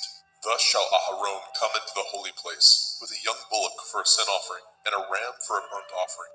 He shall put on the holy linen coat, and he shall have the linen breeches upon his flesh, and shall be girded with a linen belt, and with the linen turban shall he be attired. These are holy garments. Therefore shall he wash his flesh in water, and so put them on. And he shall take of the assembly of the children of Yasharel 2 kids of the goats for a sin offering, and 1 ram for a burnt offering. And Aharon shall offer his bullock of the sin offering, which is for himself, and make an atonement for himself and for his house. And he shall take the 2 goats, and present them before Yahweh at the door of the tabernacle of the assembly. And Aharon shall cast lots upon the 2 goats, 1 lot for Yahuwah, and the other lot for Azazel. And Aharon shall bring the goat upon which Yahuwah's lot fell, and offer him for a sin offering. But the goat on which the lot fell to be for Azazel shall be presented alive before Yahweh, to make an atonement with him, and to let him go for Azazel into the wilderness. And Aharon shall bring the bullock of the sin offering, which is for himself, and shall make an atonement for himself and for his house, and shall kill the bullock of the sin offering, which is for himself. And he shall take a censer full of burning coals of fire from off the altar before Yahweh, and his hands full of sweet incense beaten small, and bring it within the veil. And he shall put the incense upon the fire before Yahweh, that the cloud of the incense may cover the mercy seat that is upon the testimony, that he die not. And he shall take of the blood of the bullock, and sprinkle it with his finger upon the mercy seat eastward. And before the mercy seat shall he sprinkle of the blood with his finger 7 times. Then shall he kill the goat of the sin offering that is for the people, and bring his blood within the veil, and do with that blood as he did with the blood of the bullock, and sprinkle it upon the mercy seat, and before the mercy seat. And he shall make an atonement for the holy place, because of the uncleanness of the children of Yasharel, and because of their transgressions, in all their sins. And so shall he do for the tabernacle of the assembly, that remains among them in the midst of their uncleanness. And there shall be no man in the tabernacle of the assembly, when he goes to make an atonement in the holy place, until he comes out, and have made an atonement for himself, and for his household, and for all the assembly of Yasharel. And he shall go out unto the altar that is before Yahweh, and make an atonement for it, and shall take of the blood of the bullock, and of the blood of the goat, and put it upon the horns of the altar round about. And he shall sprinkle the blood upon it with his finger 7 times, and cleanse it, and hallow it from the uncleanness of the children of Yasharel. And when he has made an end of reconciling the holy place, and the tabernacle of the assembly, and the altar, he shall bring the live goat. And Aharon shall lay both his hands upon the head of the live goat, and confess over him all the iniquities of the children of Yasharel, and all their transgression in all their sins, putting them upon the head of the goat, and shall send him away by the hand of a fit man into the wilderness. And the goat shall bear upon him all their iniquities, unto a land not inhabited, and he shall let go the goat in the wilderness. And Aharon shall come into the tabernacle of the assembly, and shall put off the linen garments which he put on when he went into the holy place, and shall leave them there. And he shall wash his flesh with water in the holy place, and put on his garments, and come forth, and offer his burnt offering, and the burnt offering of the people, and make an atonement for himself and for the people. And the fat of the sin offering shall he burn upon the altar.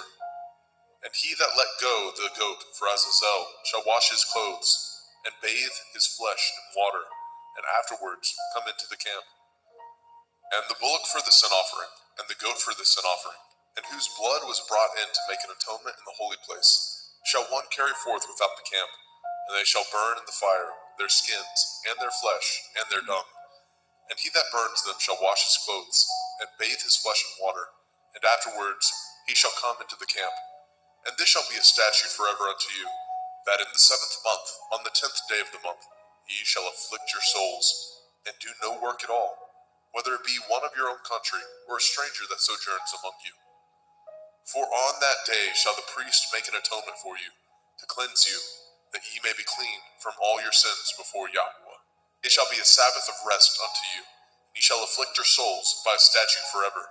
And the priest, whom he shall anoint, and whom he shall consecrate to minister in the priest's office in his father's stead, shall make the atonement, and shall put on the linen clothes, even the holy garments. And he shall make an atonement for the holy sanctuary, and he shall make an atonement for the tabernacle of the assembly, and for the altar, and he shall make an atonement for the priests, and for all the people of the assembly.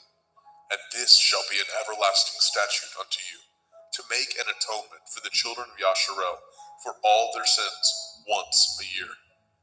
And he did as Yahweh commanded Moshe.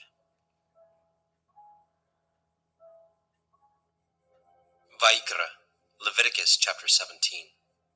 And Yahweh spoke unto Moshe, saying, Speak unto Aharon and unto his sons, and unto all the children of Yasharel, and say unto them, This is the thing which Yahweh has commanded, saying, What man soever there be of the house of Yasharel that kills an ox, or lamb, or goat, in the camp, or that kills it out of the camp, and brings it not unto the door of the tabernacle of the assembly, to offer an offering unto Yahweh before the tabernacle of Yahweh, blood shall be imputed unto that man.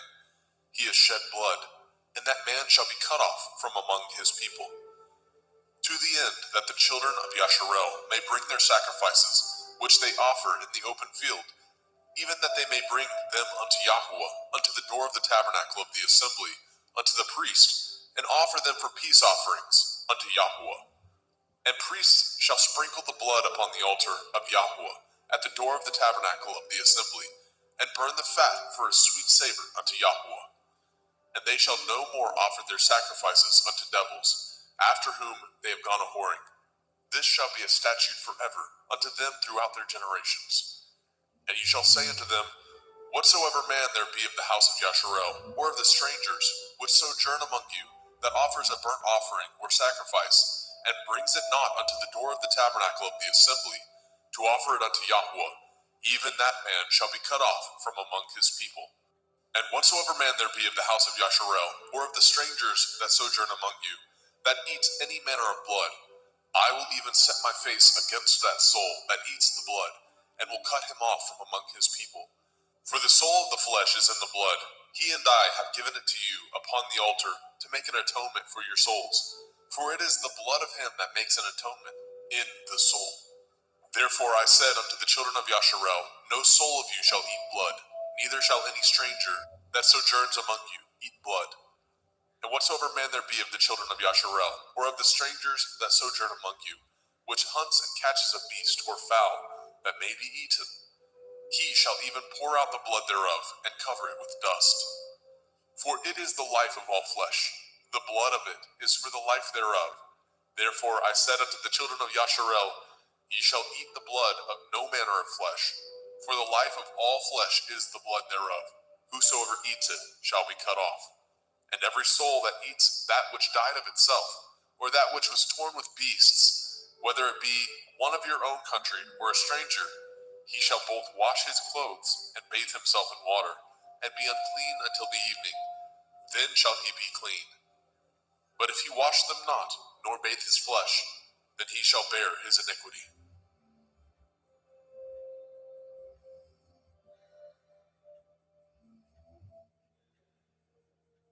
Vaikra, Leviticus chapter 18. And Yahweh spoke unto Moshe, saying, Speak unto the children of Yasharel, and say unto them, I am Yahweh Elohim. After the doings of the land of Mitzrayim, where ye dwell, shall ye not do. And after the doings of the land of Canaan, whither I bring you, shall ye not do. Neither shall ye walk in their ordinances. Ye shall do my judgments, and guard my ordinances, to walk therein. I am Yahuwah Elohim. Ye shall therefore guard my statutes and my judgments, which if a man do, he shall live in them. I am Yahuwah. None of you shall approach to any that is near of kin to him, to uncover their nakedness. I am Yahuwah. The nakedness of your father, or the nakedness of your mother, shall you not uncover. She is your mother. You shall not uncover her nakedness. The nakedness of your father's woman shall you not uncover. It is your father's nakedness. The nakedness of your sister, the daughter of your father, the daughter of your mother, whether she be born at home or born abroad, even their nakedness you shall not uncover. The nakedness of your son's daughter, or of your daughter's daughter, even their nakedness you shall not uncover, for theirs is your own nakedness. The nakedness of your father's woman's daughter, begotten of your father, she is your sister. You shall not uncover her nakedness. You shall not uncover the nakedness of your father's sister. She is your father's near kinswoman. You shall not uncover the nakedness of your mother's sister, for she is your mother's near kinswoman. You shall not uncover the nakedness of your father's brother. You shall not approach to his woman. She is your aunt. You shall not uncover the nakedness of your daughter-in-law. She is your son's woman. You shall not uncover her nakedness. You shall not uncover the nakedness of your brother's woman. It is your brother's nakedness. You shall not uncover the nakedness of a woman and her daughter. Neither shall you take her son's daughter or her daughter's daughter to uncover her nakedness, for they are your near kinswoman. It is wickedness. Neither shall you take a woman to her sister to vex her, to uncover her nakedness, beside the other in her lifetime. Also you shall not approach unto a woman to uncover her nakedness, as long as she is put apart for her uncleanness. Moreover, you shall not lie carnally with your neighbor's woman to defile yourself with her. And you shall not let any of your seed pass through the fire to Molech, neither shall you profane the name of your Elohim. I am Yahuwah. You shall not lie with mankind as with womankind. It is an abomination. Neither shall you lie with any beast to defile yourself therewith. Neither shall any woman stand before a beast to lie down thereto. It is confusion. Defile not ye yourselves in any of these things, for in all these the nations are defiled, which I cast out before you. And the land is defiled, therefore I do visit the iniquity thereof upon it, and the land itself vomits out her inhabitants. Ye shall therefore guard my statutes and my judgments, and shall not commit any of these abominations, neither any of your own nation, nor any stranger that sojourns among you. For all these abominations have the men of the land done, which were before you, and the land is defiled, that the land spew not you out also, when ye defile it, as it spewed out the nations that were before you. For whosoever shall commit any of these abominations, even the souls that commit them shall be cut off from among their people. Therefore shall ye guard my ordinance, that ye commit not any of these abominable customs, which were committed before you, and that ye defile not yourselves therein. I am Yahuwah Elohim.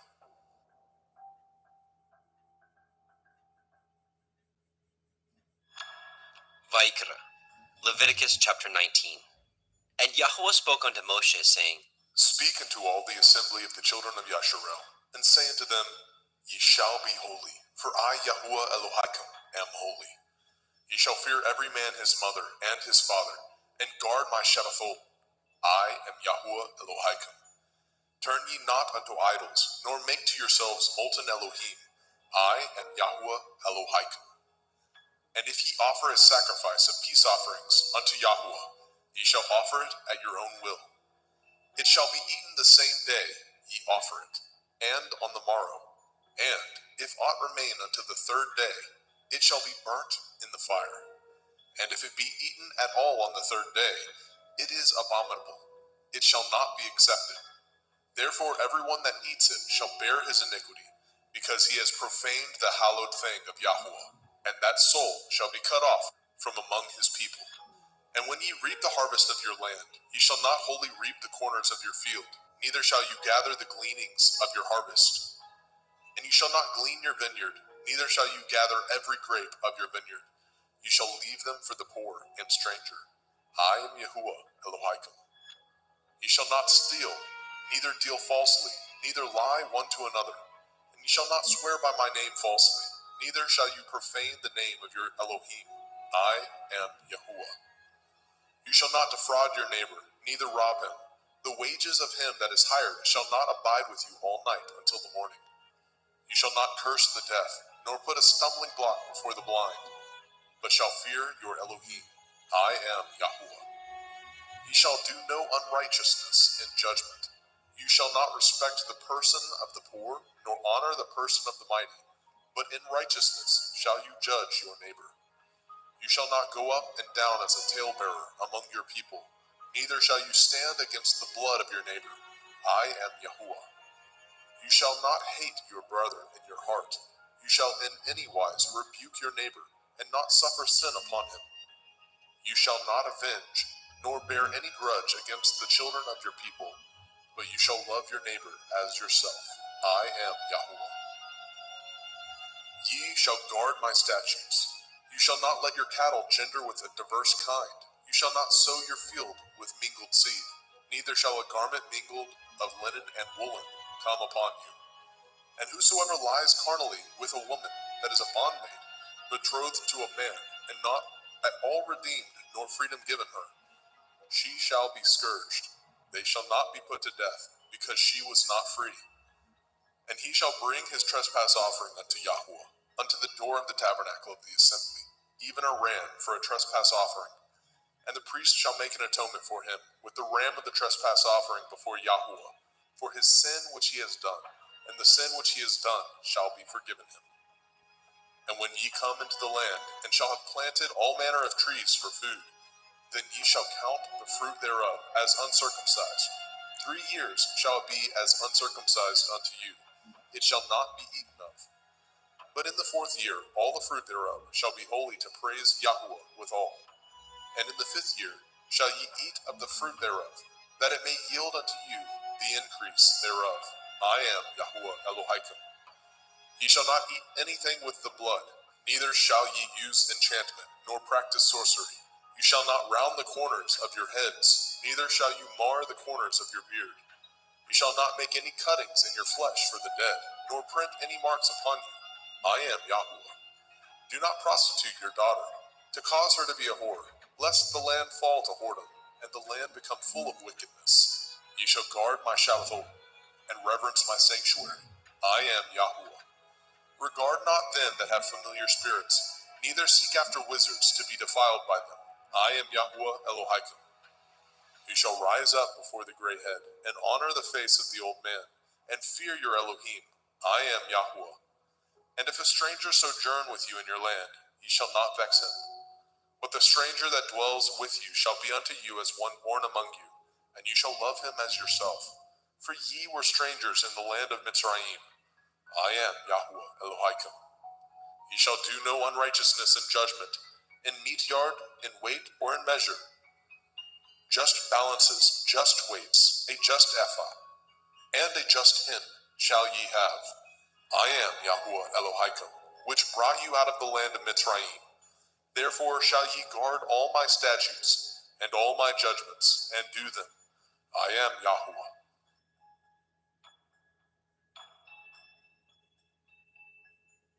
Vaikra, Leviticus chapter 20. And Yahuwah spoke unto Moshe, saying, Again you shall say to the children of Yasharel, whosoever he be of the children of Yasharel, or of the strangers that sojourn in Yasharel, that gives any of his seed unto Molech, he shall surely be put to death. The people of the land shall stone him with stones. And I will set my face against that man, and I will cut him off from among his people, because he has given of his seed unto Molech, to defile my sanctuary and to profane my holy name. And if the people of the land do any ways hide their eyes from the man, when he gives of his seed unto Molech, and kill him not, then I will set my face against that man and against his family, and will cut him off, and all that go a-whoring after him, to commit whoredom with Molech, from among their people. And the soul that turns after such as have familiar spirits, and after wizards, to go a-whoring after them, I will even set my face against that soul, and will cut him off from among his people. Sanctify yourselves, therefore, and be ye holy, for I am Yahuwah Elohaikum, and ye shall guard my statutes, and do them. I am Yahuwah Mekodishkim. For everyone that curses his father or his mother shall surely be put to death. He has cursed his father or his mother, his blood shall be upon him. And the man that breaks wedlock with another man's woman, even he that breaks wedlock with his neighbor's woman, the man and the woman that breaks wedlock shall surely be put to death. And the man that lies with his father's woman has uncovered his father's nakedness. Both of them shall surely be put to death. Their blood shall be upon them. And if a man lie with his daughter-in-law, both of them shall surely be put to death. They have wrought confusion. Their blood shall be upon them. If a man also lie with mankind, as he lies with a woman, both of them have committed an abomination. They shall surely be put to death. Their blood shall be upon them. And if a man take a woman and her mother, it is wickedness. They shall be burnt with fire, both he and they, that there be no wickedness among you. And if a man lie with a beast, he shall surely be put to death, and ye shall slay the beast. And if a woman approach unto any beast and lie down thereto, you shall kill the woman and the beast. They shall surely be put to death. Their blood shall be upon them. And if a man shall take his sister, his father's daughter, or his mother's daughter, and see her nakedness, and she see his nakedness, it is a wicked thing, and they shall be cut off in the sight of their people. He has uncovered his sister's nakedness, he shall bear his iniquity. And if a man shall lie with a woman having her sickness, and shall uncover her nakedness, he has discovered her fountain, and she has uncovered the fountain of her blood, and both of them shall be cut off from among their people. And you shall not uncover the nakedness of your mother's sister, nor of your father's sister, for he uncovers his near kin. They shall bear their iniquity.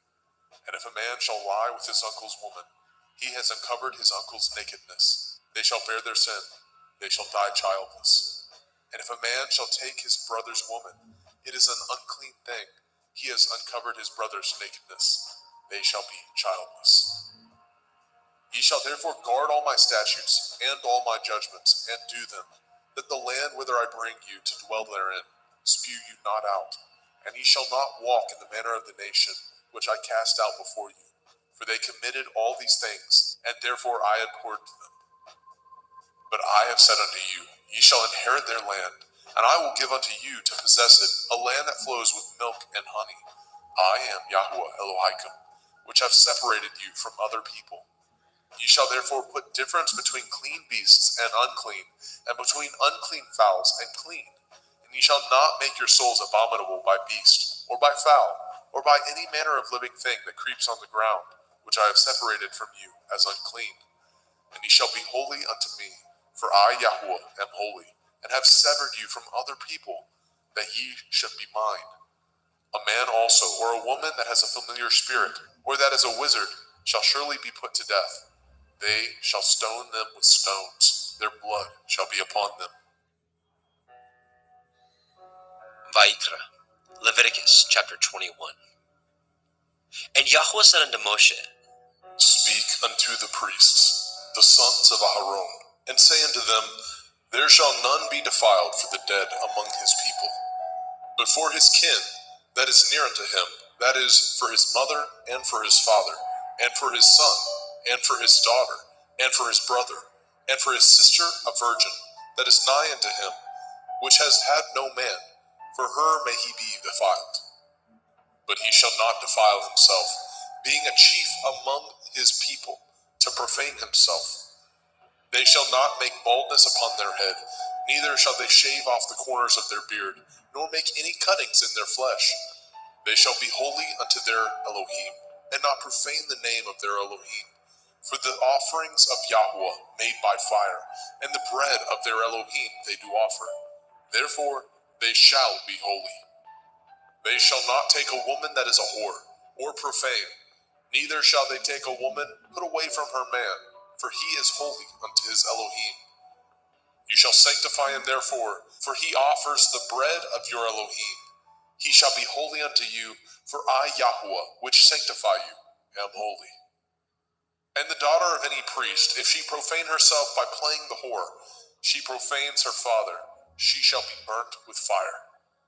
And he that is high priest among his brethren, upon whose head the anointing oil was poured, and that is consecrated to put on the garments, shall not uncover his head, nor rend his clothes. Neither shall he go in to any dead body, nor defile himself for his father, or for his mother. Neither shall he go out of the sanctuary, nor profane the sanctuary of his Elohim. For the crown of the anointing oil of his Elohim is upon him. I am Yahweh. And he shall take a woman in her virginity, a widow or a divorced woman, or profane, or a harlot. These shall he not take, but he shall take a virgin of his own people to be his woman. Neither shall he profane his seed among his people, for I, Yahweh, do sanctify him. And Yahweh spoke unto Moshe, saying, Speak unto Aharon, saying, Whosoever he be of your seed in their generations, that has any blemish, let him not approach to offer the bread of his Elohim. For whosoever man he be that has a blemish, he shall not approach, a blind man or a lame, or he that has a flat nose, or anything superfluous, or a man that is broken-footed, or broken-handed, or crook-backed, or a dwarf, or that has a blemish in his eye, or be scurvy, or scabbed, or has his stones broken. No man that has a blemish of the seed of Aharon the priest shall come nigh to offer the offerings of Yahweh, made by fire. He has a blemish. He shall not come nigh to offer the bread of his Elohim. He shall not eat the bread of his Elohim, both of the most holy and of the holy. Only he shall not go in unto the veil, nor come nigh unto the altar, because he has a blemish, that he profane not my sanctuaries, for I, Yahweh, do sanctify them. And Moshe told it unto Aharon, and to his sons, and to all the children of Yashrael. Vayikra, Leviticus chapter 22. And Yahweh spoke unto Moshe, saying, Speak unto Aharon and to his sons, that they separate themselves from the holy things of the children of Yasharel, and that they profane not my holy name in those things, which they hallow unto me. I am Yahweh. Say unto them, Whosoever he be of all your seed among your generations, that goes unto the holy things, which the children of Yasharel hallow unto Yahweh, having his uncleanness upon him, that soul shall be cut off from my presence. I am Yahweh. What man soever of the seed of Aharon is a leper, or has a running issue, he shall not eat of the holy things until he be clean. And whoso touches anything that is unclean by the dead, or a man whose seed goes from him, or whosoever touches any creeping thing whereby he may be made unclean, or a man of whom he may take uncleanness, whatsoever uncleanness he has, the soul which has touched any such thing shall be unclean until evening, and shall not eat of the holy things, unless he wash his flesh with water. And when the sun is down, he shall be clean, and shall afterward eat of the holy things, because it is his food. That which dies of itself, or is torn with beasts, he shall not eat, to defile himself therewith. I am Yahweh. They shall therefore guard my ordinance, lest they bear sin for it, and die therefore. If they profane it, I, Yahweh, do sanctify them. There shall no stranger eat of the holy thing. A sojourner of the priest, or a hired servant, shall not eat of the holy thing. But if the priest buy any soul with his money, he shall eat of it. And he that is born in his house, they shall eat of his meat. If the priest's daughter also be married unto a stranger, she may not eat of an offering of the holy things. But if the priest's daughter be a widow or divorced, and have no child, and is returned unto her father's house, as in her youth, she shall eat of her father's meat, but there shall no stranger eat thereof. And if a man eat of the holy thing unwittingly, then he shall put the fifth part thereof unto it, and shall give it unto the priest with the holy thing. And they shall not profane the holy things of the children of Yasharel, which they offer unto Yahweh, or suffer them to bear the iniquity of trespass when they eat their holy things. For I, Yahweh, do sanctify them. And Yahweh spoke unto El Moshe, saying, Speak unto El Aharon, and to his sons, and unto all the children of Yasharel, and say unto them, Whatsoever he be of the house of Yasharel, or of the strangers in Yasharel, that will offer his oblation for all his vows, and for all his freewill offerings, which they will offer unto Yahweh for a burnt offering, ye shall offer at your own will a male without blemish, of the cattle, of the sheep, or of the goats. But whatsoever has a blemish, that shall ye not offer, for it shall not be acceptable for you. And whosoever offers a sacrifice of peace offerings unto Yahweh to accomplish his vow, or a freewill offering in cattle or sheep, it shall be perfect to be accepted. There shall be no blemish therein. Blind, or broken, or maimed, or having a running sword, or scurvy, or scabbed, ye shall not offer these unto Yahweh, nor make an offering by fire of them upon the altar unto Yahweh. Either a bullock or a lamb that has anything superfluous or lacking in his parts, that may you offer for a freewill offering, but for a vow it shall not be accepted. Ye shall not offer unto Yahweh that which is bruised, or crushed, or broken, or cut, neither shall ye make any offerings thereof in your land.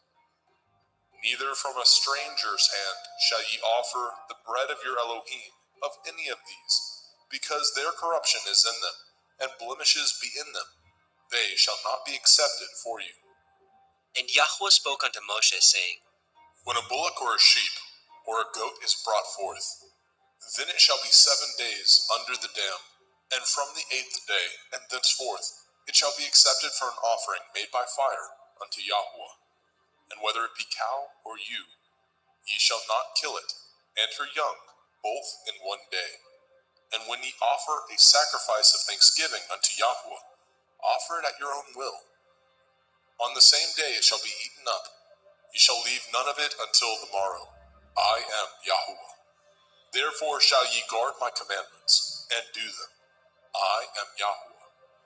Neither shall ye profane my holy name, but I will be hallowed among the children of Yasharel.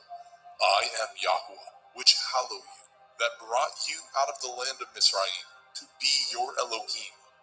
I am Yahweh.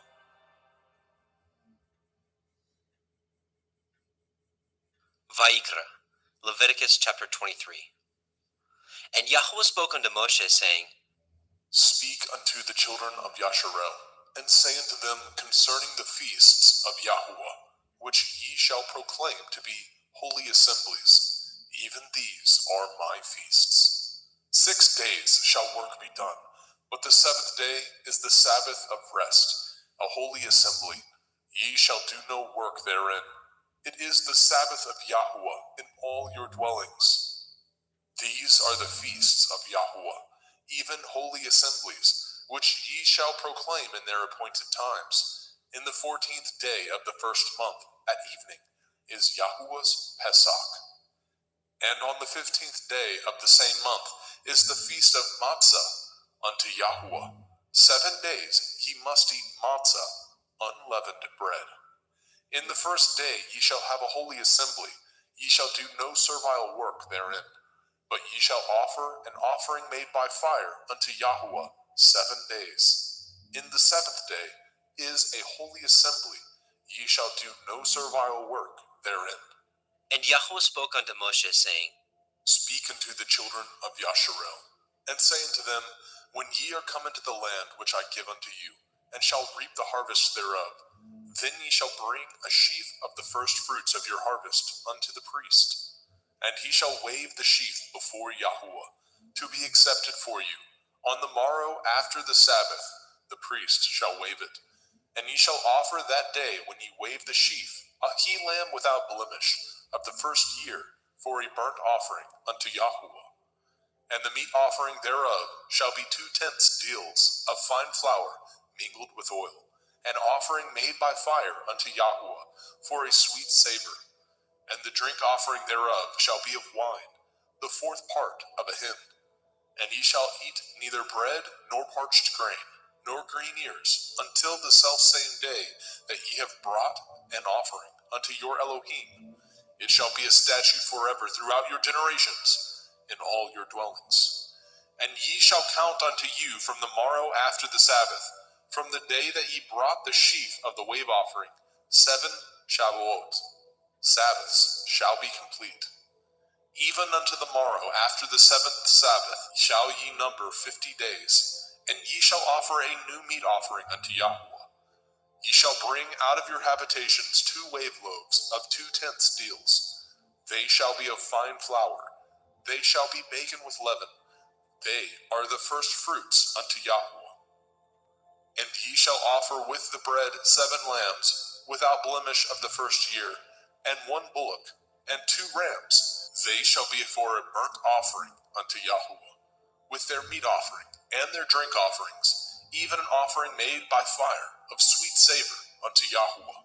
Then ye shall sacrifice 1 kid of the goats for a sin offering, and 2 lambs of the first year for a sacrifice of peace offerings. And the priest shall wave them with the bread of the first fruits for a wave offering before Yahuwah. With the 2 lambs, they shall be holy to Yahuwah for the priest. And ye shall proclaim on the selfsame day that it may be a holy assembly unto you. Ye shall do no servile work therein. It shall be a statute forever in your dwellings throughout your generations. And when ye reap the harvest of your land, you shall not make clean riddance of the corners of your field when you reap. Neither shall you gather any gleanings of your harvest. You shall leave them unto the poor and to the stranger. I am Yahuwah Elohim. And Yahuwah spoke unto Moshe, saying, Speak unto the children of Yasharel, saying, In the 7th month, on the first day of the month, shall ye have a Sabbath, a memorial of blowing of shofarot, Yom Teruah, the feast of trumpets, the day of the awakening blast, a holy assembly. Ye shall do no servile work therein, but ye shall offer an offering made by fire unto Yahuwah. And Yahuwah spoke unto Moshe, saying, Also on the 10th day of this 7th month is Yom Kippurim, the day of atonement. It shall be a holy assembly unto you, and ye shall afflict your souls, and offer an offering made by fire unto Yahuwah. And ye shall do no work in that same day, for it is Yom Kippurim, to make an atonement for you before Yahuwah Elohim. For whatsoever soul it be that shall not be afflicted in that same day, he shall be cut off from among his people. And whatsoever soul it be that does any work in that same day, the same soul will I destroy from among his people. Ye shall do no manner of work. It shall be a statute forever throughout your generations, in all your dwellings. It shall be unto you a Sabbath of rest, and ye shall afflict your souls in the 9th day of the month at evening. From evening unto evening shall ye celebrate your Sabbath. And Yahuwah spoke unto Moshe, saying, Speak unto the children of Yasharel, saying, The 15th day of this 7th month shall be the feast of Sukkot, tabernacles, for 7 days unto Yahuwah. On the first day shall be a holy assembly. Ye shall do no servile work therein. 7 days ye shall offer an offering made by fire unto Yahuwah. On the 8th day shall be a holy assembly unto you, and ye shall offer an offering made by fire unto Yahuwah. It is a solemn assembly, and ye shall do no servile work therein. These are the feasts of Yahuwah, which ye shall proclaim to be holy assemblies, to offer an offering made by fire unto Yahuwah, a burnt offering and a meat offering, a sacrifice and drink offerings, everything upon his day. Besides the Shavuot, Sabbaths of Yahuwah, and beside your gifts, and beside all your vows, and beside all your freewill offerings, which ye give unto Yahuwah. Also in the 15th day of the 7th month, when ye have gathered in the fruit of the land, ye shall keep a feast unto Yahuwah 7 days. On the first day shall be a Sabbath, And on the 8th day shall be a Sabbath. And ye shall take you on the first day the boughs of goodly trees, branches of palm trees, and the boughs of thick trees, and willows of the brook. And ye shall rejoice before Yahweh Elohim 7 days. And ye shall keep it a feast unto Yahweh 7 days in the year. It shall be a statute forever in your generations. Ye shall celebrate it in the 7th month. Ye shall dwell in sukkahs, booths, 7 days. All that are Yasharel born shall dwell in sukkahs. That your generations may know that I made the children of Yasharel to dwell in sukkahs, when I brought them out of the land of Mitzrayim. I am Yahweh Elohim. And Moshe declared unto the children of Yasharel the feasts of Yahweh.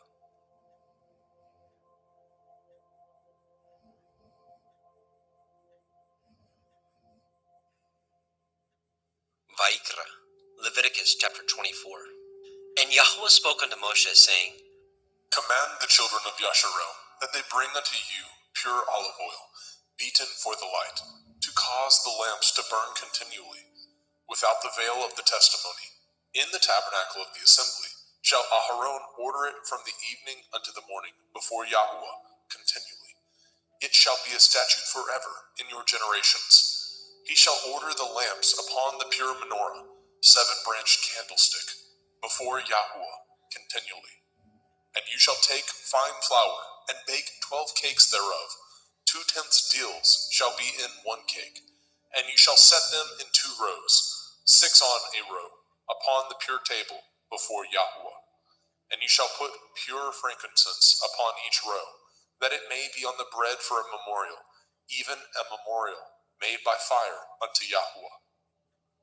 Every Sabbath he shall set it in order before Yahweh continually, being taken from the children of Yasharel by an everlasting covenant.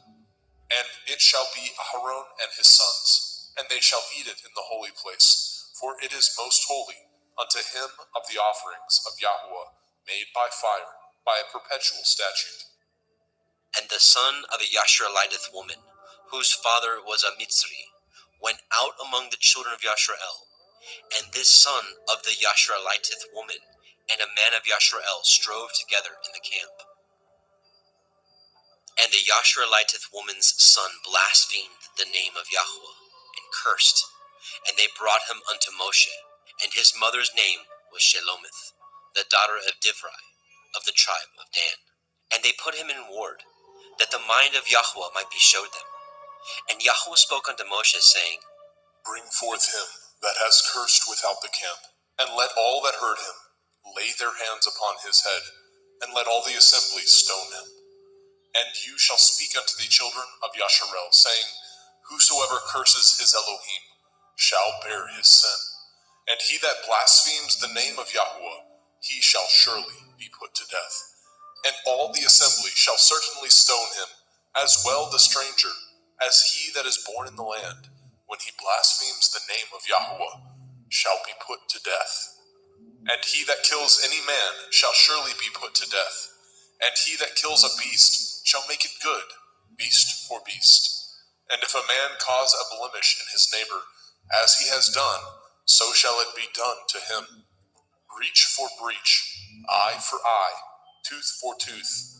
As he has caused a blemish in a man, so shall it be done to him again. And he that kills a beast, he shall restore it. And he that kills a man, he shall be put to death. Ye shall have one manner of law, as well for the stranger, as for one of your own country. For I am Yahweh Elohim. And Moshe spoke to the children of Yasharel, that they should bring forth him that had cursed out of the camp, and stone him with stones. And the children of Yasharel did as Yahweh commanded Moshe.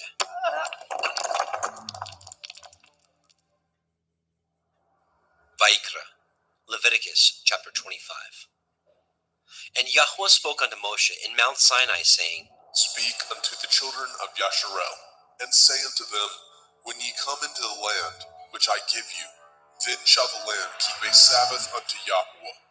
6 years you shall sow your field, and 6 years you shall prune your vineyard, and gather in the fruit thereof.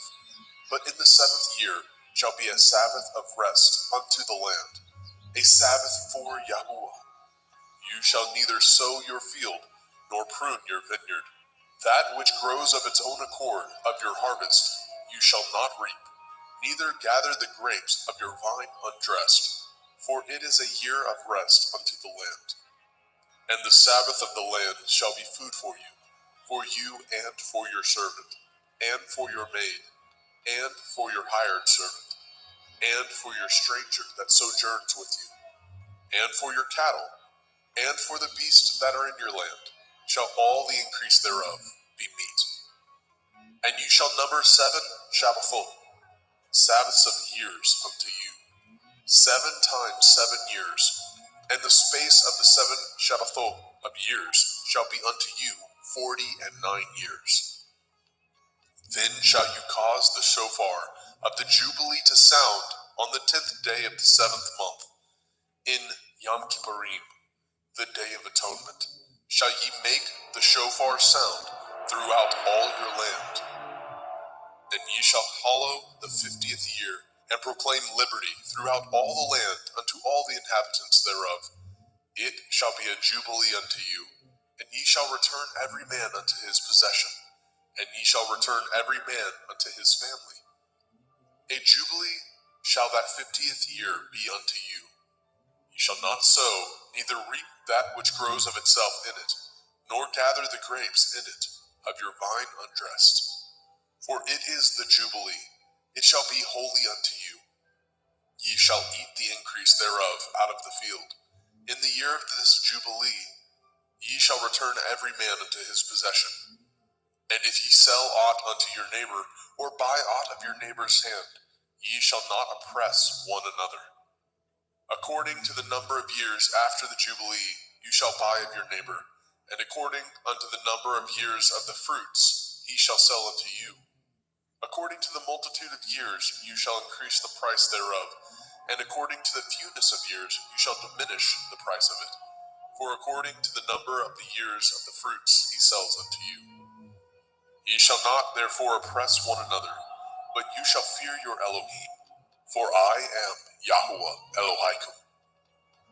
Wherefore ye shall do my statutes, and guard my judgments, and do them, and ye shall dwell in the land in safety. And the land shall yield her fruit, and ye shall eat your fill, and dwell therein in safety. And if ye say, what shall we eat the 7th year? Behold, we shall not sow, nor gather in our increase. Then I will command my blessing upon you in the 6th year, and it shall bring forth fruit for 3 years.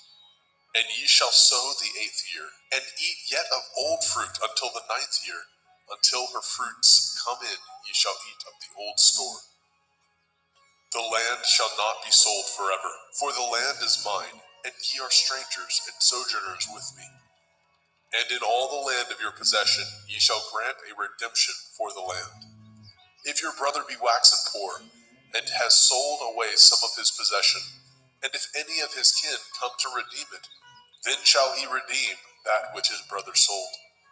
And if the man have not to redeem it, and himself be able to redeem it, then let him count the years of the sale thereof, and restore the overplus unto the man whom he sold it, that he may return unto his possession.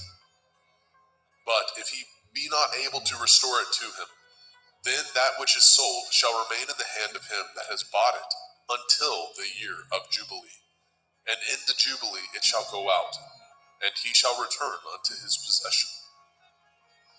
And if a man sell a dwelling house in a walled city, then he may redeem it within a whole year after it is sold. Within a full year may he redeem it. And if it be not redeemed within the space of a full year, then the house that is in the walled city shall be established forever to him, that brought it throughout his generations. It shall not go out in the Jubilee.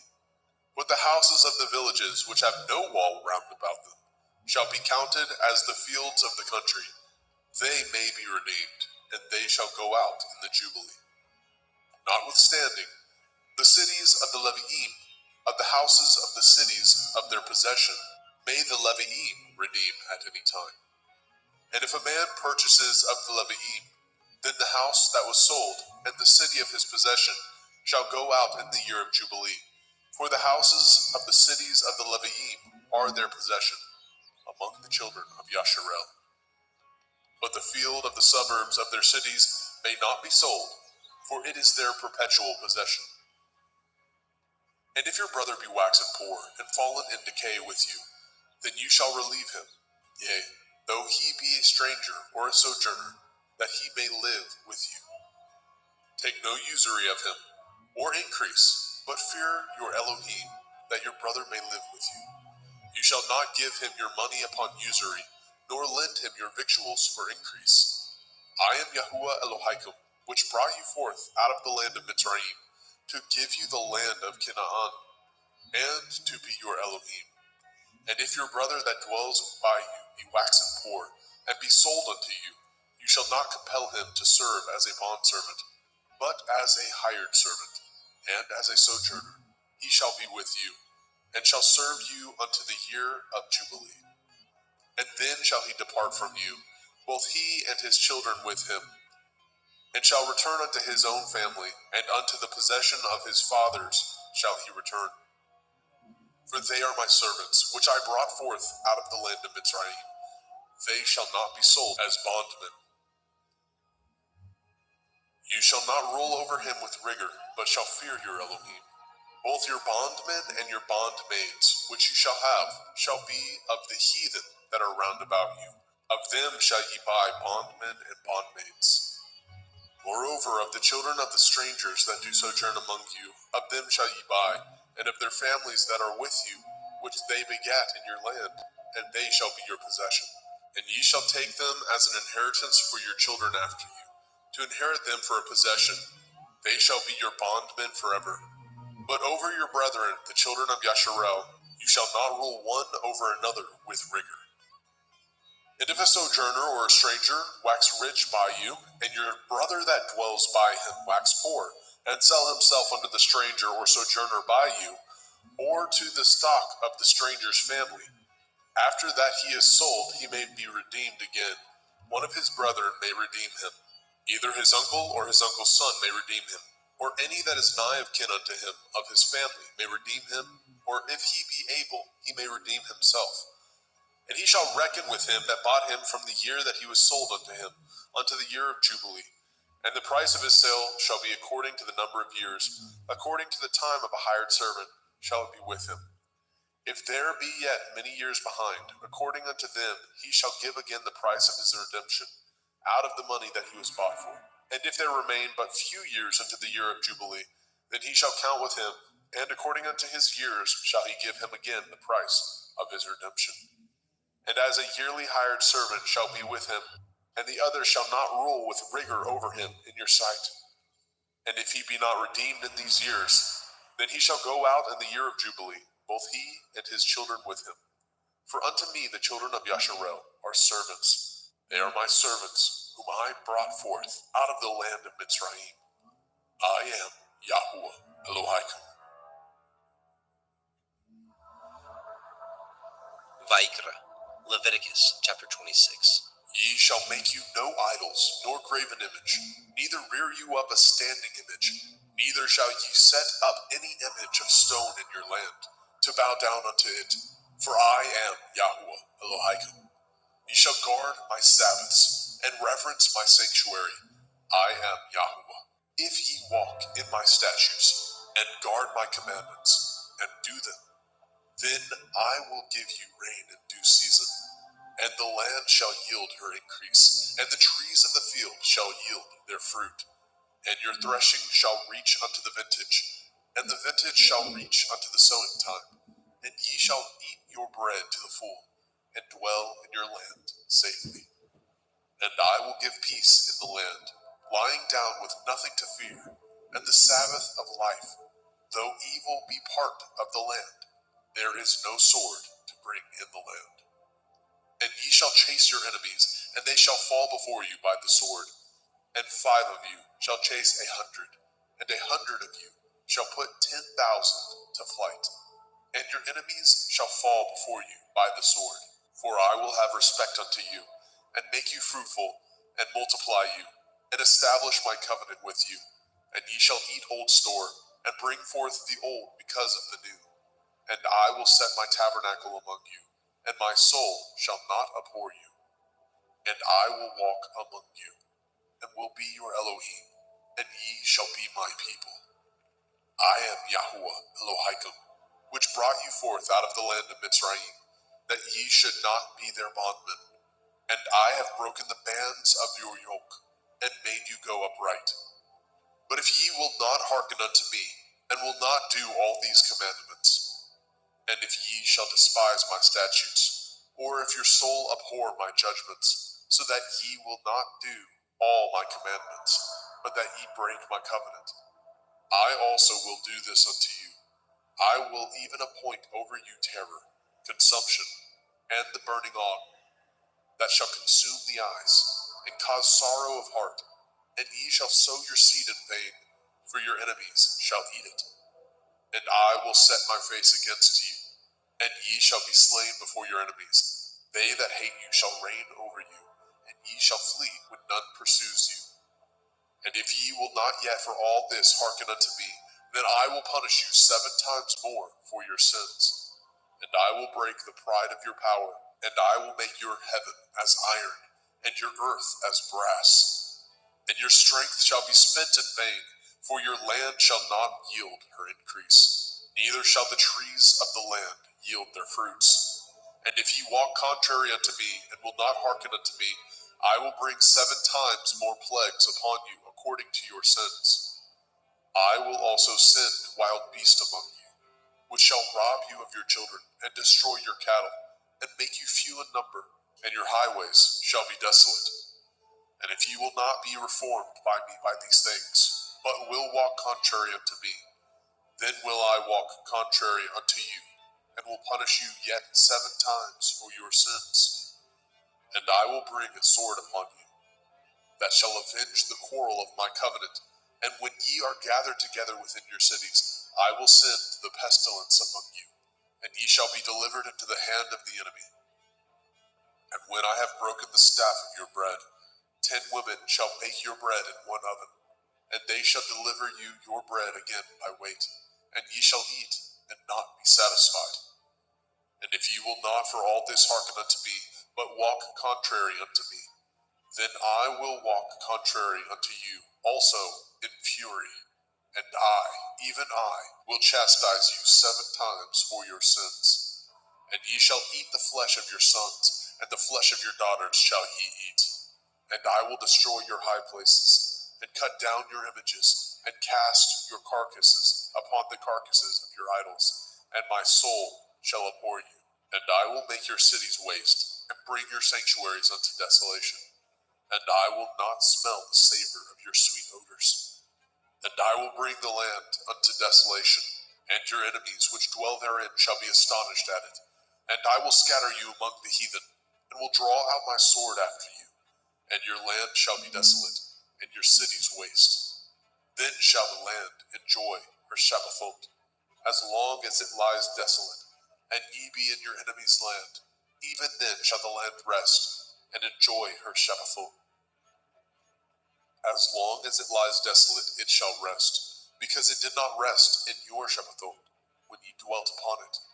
And upon them that are left alive of you, I will send a faintness into their hearts, in the land of their enemies, and the sound of a shaken leaf shall chase them, and they shall flee as fleeing from a sword, and they shall fall when none pursues. And they shall fall one upon another, as it were before a sword, when none pursues, and ye have no power to stand before your enemies. And ye shall perish among the heathen, and the land of your enemies shall eat you up. And they that are left of you shall pine away in their iniquity, in your enemies' lands, and also in the iniquities of their fathers shall they pine away with them. If they shall confess their iniquity, and the iniquity of their fathers, with their transgressions which they transgressed against me, and that also they have walked contrary unto me, and that I also have walked contrary unto them, and have brought them into the land of their enemies, if then their uncircumcised heart be humbled, and they then accept of the punishment of their iniquity, then I will remember my covenant with Yaakov, and also my covenant with Yitzhak, and also my covenant with Abraham, will I remember, and I will remember the land. The land also shall be left of them, and shall enjoy her Sabbathot, while she lies desolate without them. And they shall accept of the punishment of their iniquity, because they despised my judgments, and because their soul abhorred my statutes. And yet, for all that, when they be in the land of their enemies, I will not cast them away, neither will I abhor them, to destroy them utterly, and to break my covenant with them. For I am Yahweh Elohim. But I will for their sakes remember the covenant of their ancestors, whom I brought forth out of the land of Mitzrayim, in the sight of the heathen, that I might be their Elohim. I am Yahweh. These are the commandments and judgments and Torah, which Yahweh made between him and the children of Yisrael in Mount Sinai by the hand of Moshe.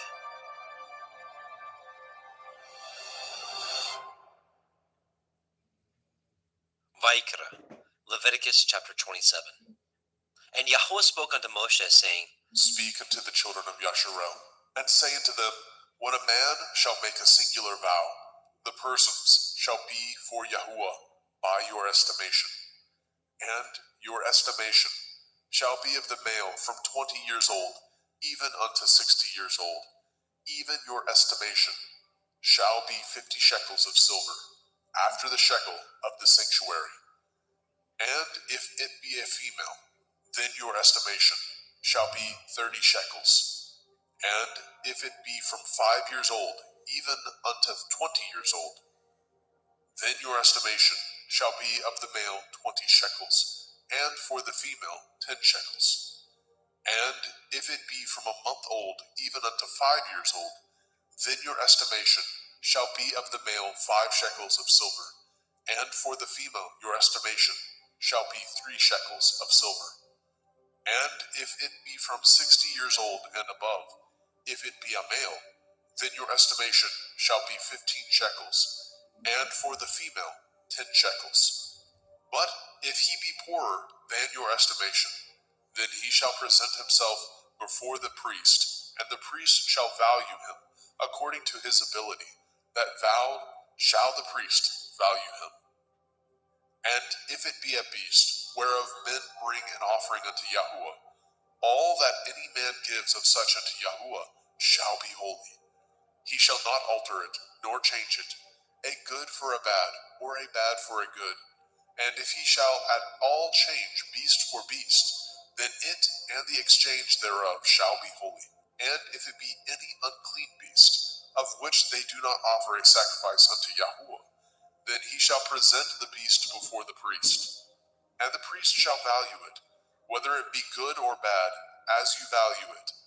Who are the priest, so shall it be. But if he will at all redeem it, then he shall add a 5th part thereof unto your estimation. And when a man shall sanctify his house to be holy unto Yahuwah, then the priest shall estimate it, whether it be good or bad. As the priest shall estimate it, so shall it stand.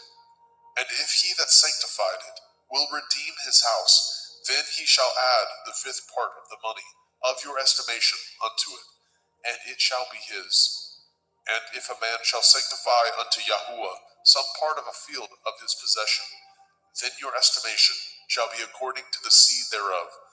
A omer of barley seed shall be valued at 50 shekels of silver. If he sanctify his field from the year of Jubilee, according to your estimation, it shall stand. But if he sanctify his field after the Jubilee, then the priest shall reckon unto him the money according to the years that remain, even unto the year of Jubilee, and it shall be abated from your estimation. And if he that sanctified the field will in any wise redeem it, then he shall add the 5th part of the money of your estimation unto it, and it shall be assured to him. And if he will not redeem the field, or if he have sold the field to another man, it shall not be redeemed any more. But the field, when it goes out in the Jubilee, shall be holy unto Yahuwah. As a field devoted, the possession thereof shall be the priest's. And if a man sanctify unto Yahuwah a field which he has bought, which is not of the fields of his possession. Then the priest shall reckon unto him the worth of your estimation, even unto the year of the Jubilee. And he shall give your estimation in that day as a holy thing unto Yahweh. In the year of the Jubilee the field shall return unto him of whom it was bought, even to him to whom the possession of the land did belong. And all your estimation shall be according to the shekel of the sanctuary. 20 gerahs shall be the shekel. Only the firstling of the beasts, which should be Yahuwah's firstling, no man shall sanctify it, whether it be ox or sheep, it is Yahuwah's.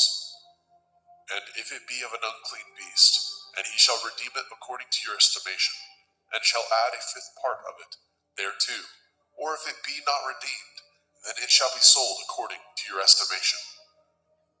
Notwithstanding, no devoted thing that a man shall devote unto Yahweh of all that he has, both of man and beast, and of the field of his possession, shall be sold or redeemed. Every devoted thing is most holy unto Yahweh. None devoted which shall be devoted of men shall be redeemed, but shall surely be put to death. And all the tithe of the land, whether of the seed of the land, or of the fruit of the tree, is Yahuwah's. It is holy unto Yahuwah. And if a man shall at all redeem aught of his tithes, he shall add thereto the fifth part thereof. And concerning the tithe of the herd, or of the flock, even of whatsoever passes under the rod, the 10th shall be holy unto Yahweh. He shall not search whether it be good or bad, neither shall he change it. And if he change it at all, then both it and the change thereof shall be holy. It shall not be redeemed. These are the commandments which Yahweh commanded Moshe for the children of Yisrael in Mount Sinai.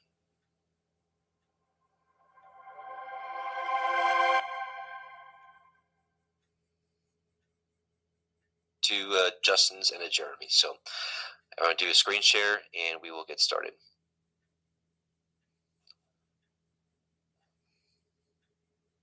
Oops.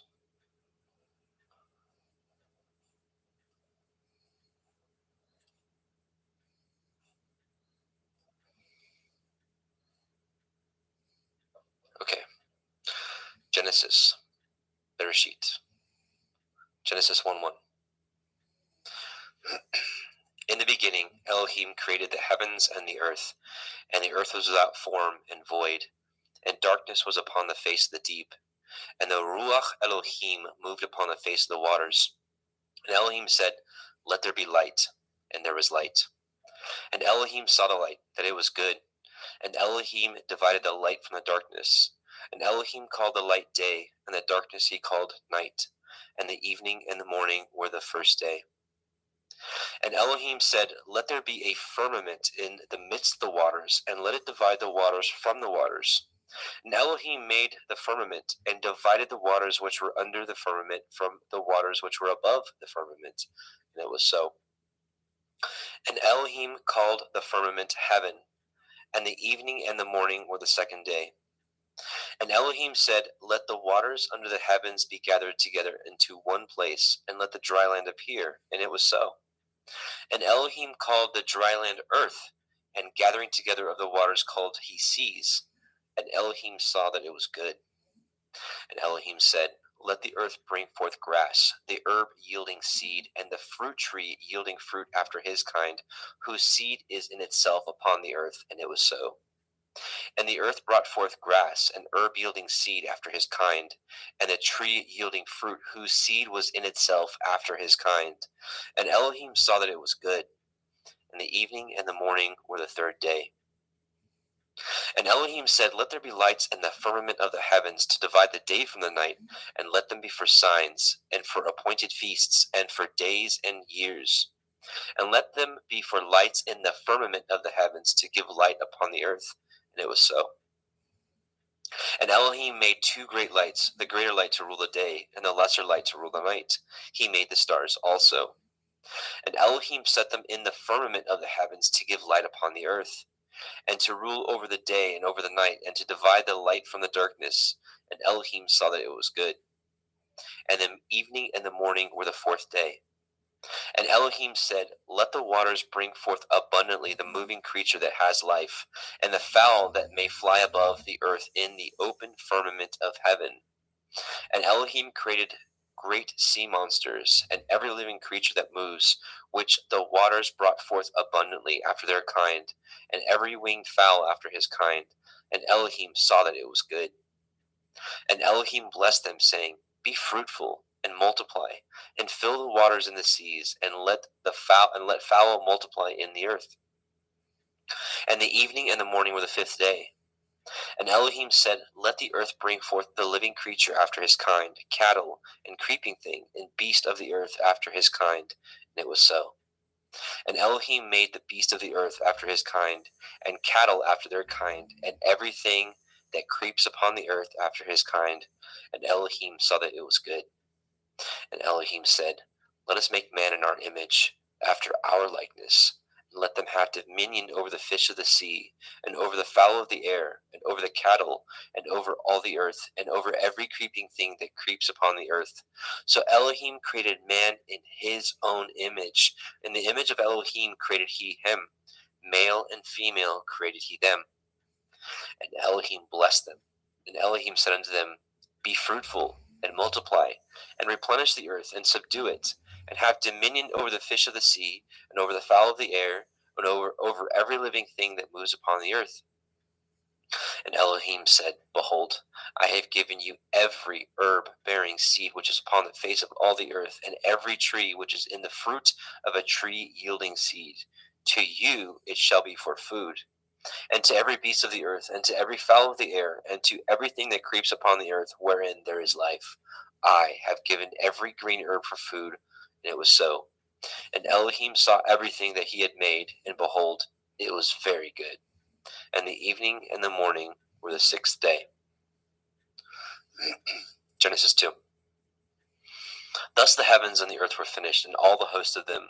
And on the seventh day Elohim ended his work which he had made, and he rested on the seventh day from all his work which he had made.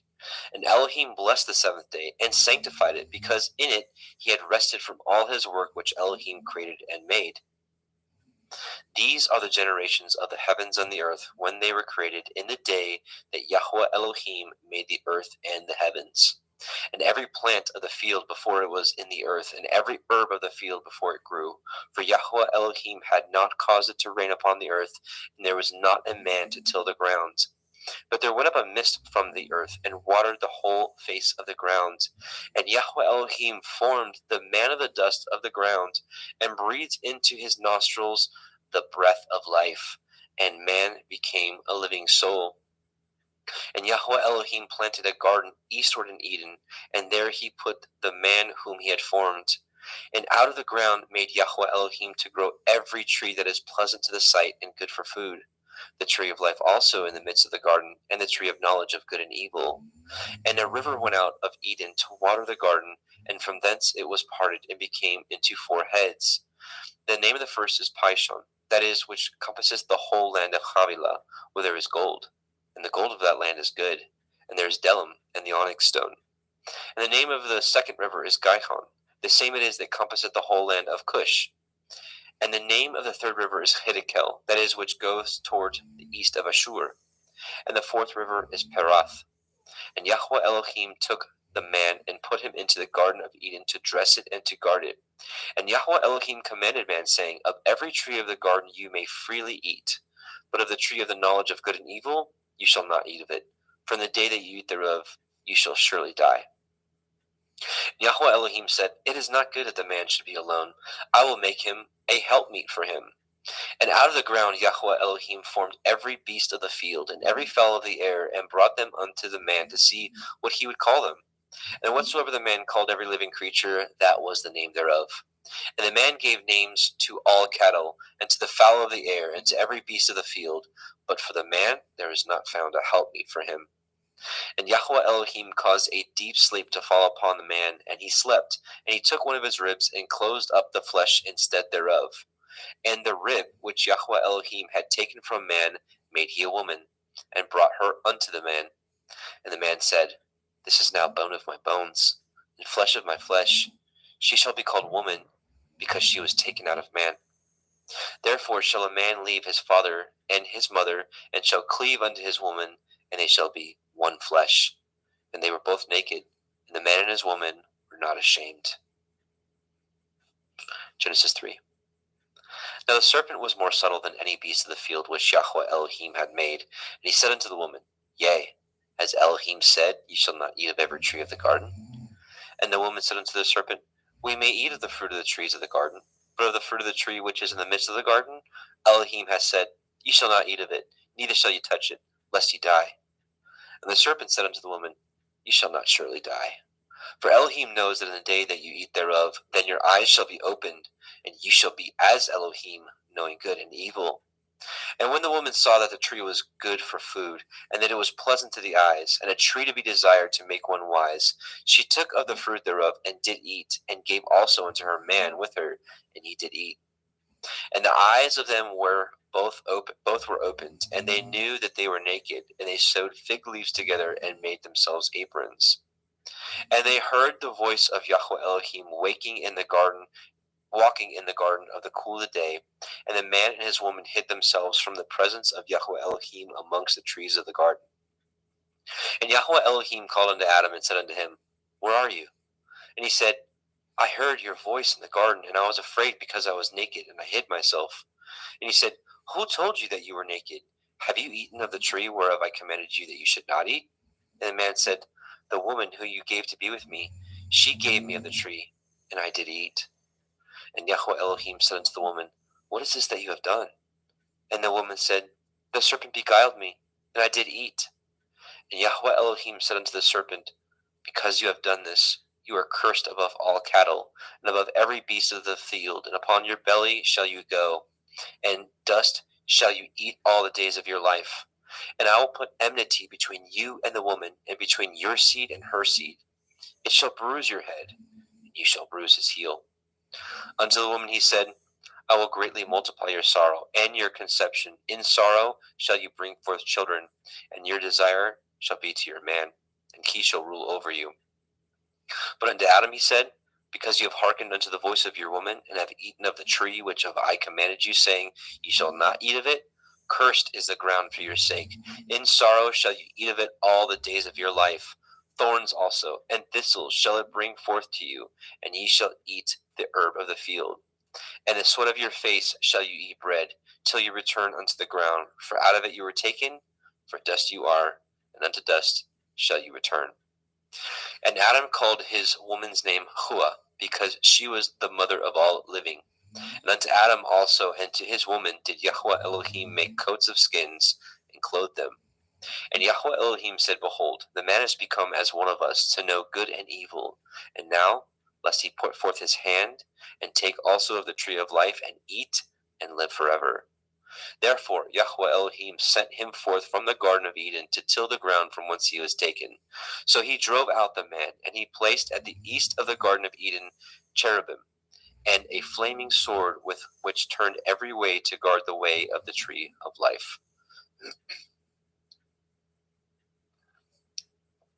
Genesis 4. And Adam knew Hua his woman, and she conceived, and bore Cain, and said, I have gotten a man from Yahweh. And she again bore his brother Havel, and Havel was a keeper of sheep, but Cain was a tiller of the ground. And in process of time it came to pass that Cain brought of the fruit of the ground an offering unto Yahweh. And Havel also brought of the firstlings of his flock and the fat thereof. Yahweh had respect unto Havel and to his offering. But unto Cain and his offering he had not respect. And Cain was very wroth, and his countenance fell. And Yahweh said unto Cain, Why are you wroth? And why is your countenance fallen? If you do well, shall you not be accepted? And if you do not well, sin lies at the door. And unto you shall be his desire, and you shall rule over him. And Cain talked with Havel his brother. And it came to pass, when they were in the field, that Cain rose up against Havel his brother, and slew him. And Yahweh said unto Cain, Where is Havel your brother? And he said, I know not. Am I to guard my brother? And he said, What have you done? The voice of your brother's blood cries unto me from the ground. And now you are cursed from the earth, which has opened her mouth to receive your brother's blood from your hand. When you till the ground, it shall not henceforth yield unto you her strength. A fugitive and a vagabond shall you be in the earth. And Cain said unto Yahweh, My punishment is greater than I can bear. Behold, you have driven me out this day from the face of the earth, and from your face shall I be hid. And I shall be a fugitive and a vagabond in the earth. And it shall come to pass that every one that finds me shall slay me. And Yahweh said unto him, Therefore, whosoever slays Cain, vengeance shall be taken on him sevenfold. And Yahweh set a mark upon Cain, lest any finding him should kill him. And Cain went out from the presence of Yahweh, and dwelt in the land of Nod, on the east of Eden. And Cain knew his woman, and she conceived and bore Hanok. And he built a city, and called the name of the city after the name of his son, Hanok. And unto Hanok was born Irad, and Irad begat Mehujael, and Mehujael begat Methusael, and Methusael begat Lamech. And Lamech took unto him 2 women. The name of one was Ada, and the name of the other was Silla. And Ada bore Yabal. He was the father of such as dwell in tents, and such as have cattle. And his brother's name was Yuval. He was the father of all such as handle the harp and organ. And Silla, she also bore Tubal-Cain, an instructor of every artificer in brass and in iron. And the sister of Tubal-Cain was Naamah. And Lamech said unto his woman, Ada and Zillah, Hear my voice, you women of Lamech, hearken unto my speech. For I have slain a man to my wounding, and a young man to my hurt. If Cain shall be avenged sevenfold, truly Lamech 70 and sevenfold. And Adam knew his woman again, and she bore a son, and called his name Seth. For Elohim said she, has appointed me another seed instead of Havel, whom Cain slew. And to Seth, to him also there was born a son, and he called his name Enosh. Then began men to call upon the name of Yahweh. Genesis 5. This is the Sefer of the generations of Adam. In the day that Elohim created man, in the likeness of Elohim made he him. Male and female created he them, and blessed them, and called their name Adam, and the day they were created. And Adam lived 130 years, and begat a son in his own likeness after his image, and called his name Seth. And the days of Adam after he had begotten Seth were 800 years, and he begat sons and daughters. And all the days that Adam lived were 930 years, and he died. And Seth lived 105 years, and begat Enosh. And Seth lived after he begot Enosh 807 years, and begot sons and daughters. And all the days of Seth were 912 years, and he died. And Enosh lived 90 years, and begot Canaan. And Enosh lived after he begot Canaan 815 years, and begot sons and daughters. And all the days of Enosh were 905 years, and he died. And Canaan lived 70 years, and begot Mahalalel. And Canaan lived after he begot Mahalalel 840 years, and begot sons and daughters. And all the days of Canaan were 910 years, and he died. And Mahalalel lived 65 years, and begot Yared. And Mahalalel lived after he begot Yared 830 years, and begot sons and daughters. And all the days of Mahalalel were 895 years, and he died. And Yared lived 162 years, and begot Hanok. And Yared lived after he begot Hanok 800 years, and begot sons and daughters. And all the days of Yared were 962 years, and he died. And Hanok lived 65 years, and begot Methuselah. And Hanok walked with Elohim after he begot Methuselah 300 years, and begot sons and daughters. All the days of Hanok were 365 years. And Hanok walked with Elohim, and he was not, for Elohim took him. And Methuselah lived 807 years, and begot Lamech. And Methuselah lived after he begot Lamech 782 years, and begot sons and daughters. And all the days of Methuselah were 969 years, and he died. And Lamech lived 182 years, and begot a son. And he called his name Noach, saying, The same shall comfort us concerning our work and toil of our hands, because of the ground which Yahweh has cursed. And Lamech lived after he begot Noah 595 years and begot sons and daughters. And all the days of Lamech were 777 years, and he died. And Noah was 500 years old, and Noah begot Shem, Ham, and Japheth. All right, Genesis 6. And it came to pass, when men began to multiply on the face of the earth, and daughters were born unto them, that the sons of Elohim saw the daughters of men, that they were fair, and they took them women of all which they chose. And Yahweh said, My ruach shall not always strive with man, for that he also is flesh, yet his days shall be 120 years. There were Nephilim in the earth in those days, and also after that, when the sons of Elohim came in unto the daughters of men, and they bore children to them, the same became warriors and tyrants, which were of ancient times, men of infamy. And Yahweh saw that the wickedness of man was great in the earth, and that every imagination of the thoughts of his heart was only evil continually. And Yahweh repented that he had made man on the earth, and it grieved him at his heart. And Yahweh said, I will destroy man whom I have created from the face of the earth, both man and beast, and the creeping thing, and the fowls of the air, for I repent that I have made them. But Noah found grace in the eyes of Yahweh. These are the generations of Noah. Noah was a just man and perfect in his generations, and Noah walked with Elohim. And Noah begot 3 sons, Shem, Ham, and Japheth. The earth also was corrupt before Elohim, and the earth was filled with violence. And Elohim looked upon the earth, and behold, it was corrupt, for all flesh had corrupted his way upon the earth. And Elohim said unto Noah, The end of all flesh is come before me, for the earth is filled with violence through them, and behold, I will destroy them with the earth. Make you an ark of gopher wood. Rooms shall you make in the ark, and shall pitch it within and without pitch. Within and without with pitch. And this is the fashion which you shall make of it. The length of the ark shall be 300 cubits, the breadth of it 50 cubits, and the height of it 30 cubits. A window shall you make to the ark, and in a cubit shall you finish it above. And the door of the ark you shall set in the side thereof, with lower, second, and third stories shall you make it.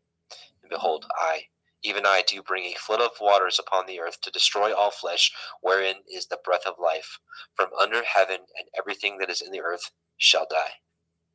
But with you will I establish my covenant, and you shall come into the ark, you, and your sons, and your woman, and your sons' women with you. And of every living thing of all flesh, 2 of every sort shall you bring into the ark, to keep them alive with you. They shall be male and female. Of fowls after their kind, and of cattle after their kind, of every creeping thing of the earth after his kind, 2 of every sort shall come unto you, to keep them alive. And take unto you of all the food that is eaten, and ye shall gather it to you, and it shall be for food for you and for them. Thus did Noah according to all that Elohim commanded him, so did he. Genesis 7. And Yahweh said unto Noah, Come you and all your house into the ark, for you have I seen righteous before me in this generation. Of every clean beast ye shall take to you by 7s, the male and his female, and of beasts that are not clean by 2, the male and his female. Of fowls also of the air by 7s, the male and female, to keep seed alive upon the face of all the earth. For yet 7 days I will cause it to rain upon the earth, 40 days and 40 nights. Every living substance that I have made will I destroy from off the face of the earth. And Noah did according unto all that Yahweh commanded him. And Noah was 600 years old when the flood of the waters was upon the earth. And Noah went in, and his sons, and his woman, and his sons' women with him, into the ark, because of the waters of the flood. Of clean beasts, and of beasts that are not clean, and of fowls, and of everything that creeps upon the earth. There went in 2 and 2 unto Noah into the ark, the male and the female, as Elohim had commanded Noah. And it came to pass after 7 days that the waters of the flood were upon the earth. In the 600th year of Noah's life, in the 2nd month, in the 17th day of the month, the same day were all the fountains of the great deep broken up, and the windows of heaven were opened.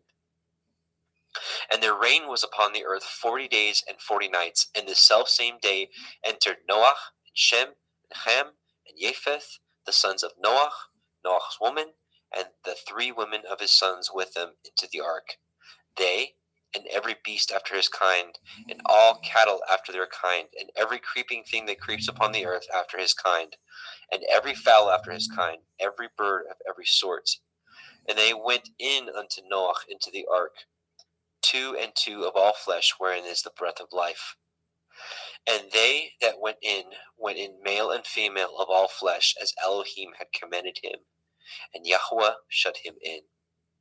And the flood was 40 days upon the earth, and the waters increased and bore up the ark, and it was lift up above the earth. And the waters prevailed and were increased greatly upon the earth, and the ark went upon the face of the waters. And the waters prevailed exceedingly upon the earth, and all the high hills that were under the whole heaven were covered. 15 cubits upward did the waters prevail, and the mountains were covered.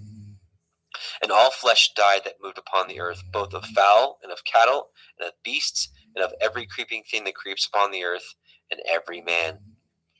All in whose nostrils was the breath of life, of all that was in the dry land, died. And every living substance was destroyed which was upon the face of the ground, both man and cattle, and the creeping things, and the fowls of the heavens, and they were destroyed from the earth. And Noah only remained alive, and they that were with him in the ark. And the waters prevailed upon the earth 150 days. Genesis 8. And Elohim remembered Noah, and every living thing, and all the cattle that was with him in the ark. And Elohim made a wind to pass over the earth, and the waters assuaged. The fountains also of the deep and the windows of heaven were stopped, and the rain from the heaven was restrained. And the waters returned from off the earth continually, and after the end of the 150 days the waters were abated. And the ark rested in the 7th month, on the 17th day of the month, upon the mountains of Ararat. And the waters decreased continually until the 10th month. In the 10th month, on the 1st day of the month, were the tops of the mountains seen. And it came to pass at the end of 40 days that Noah opened the window of the ark which he had made, and he sent forth a raven which went to and fro until the waters were dried up from off the earth. Also he sent forth a dove from him to see if the waters were abated from off the face of the ground. But the dove found no rest for the sole of her foot, and she returned unto him into the ark, for the waters were on the face of the earth, face of the whole earth. Then he put forth his hand and took her and pulled her in unto him into the ark. And he stayed yet other 7 days, and again he sent forth the dove out of the ark.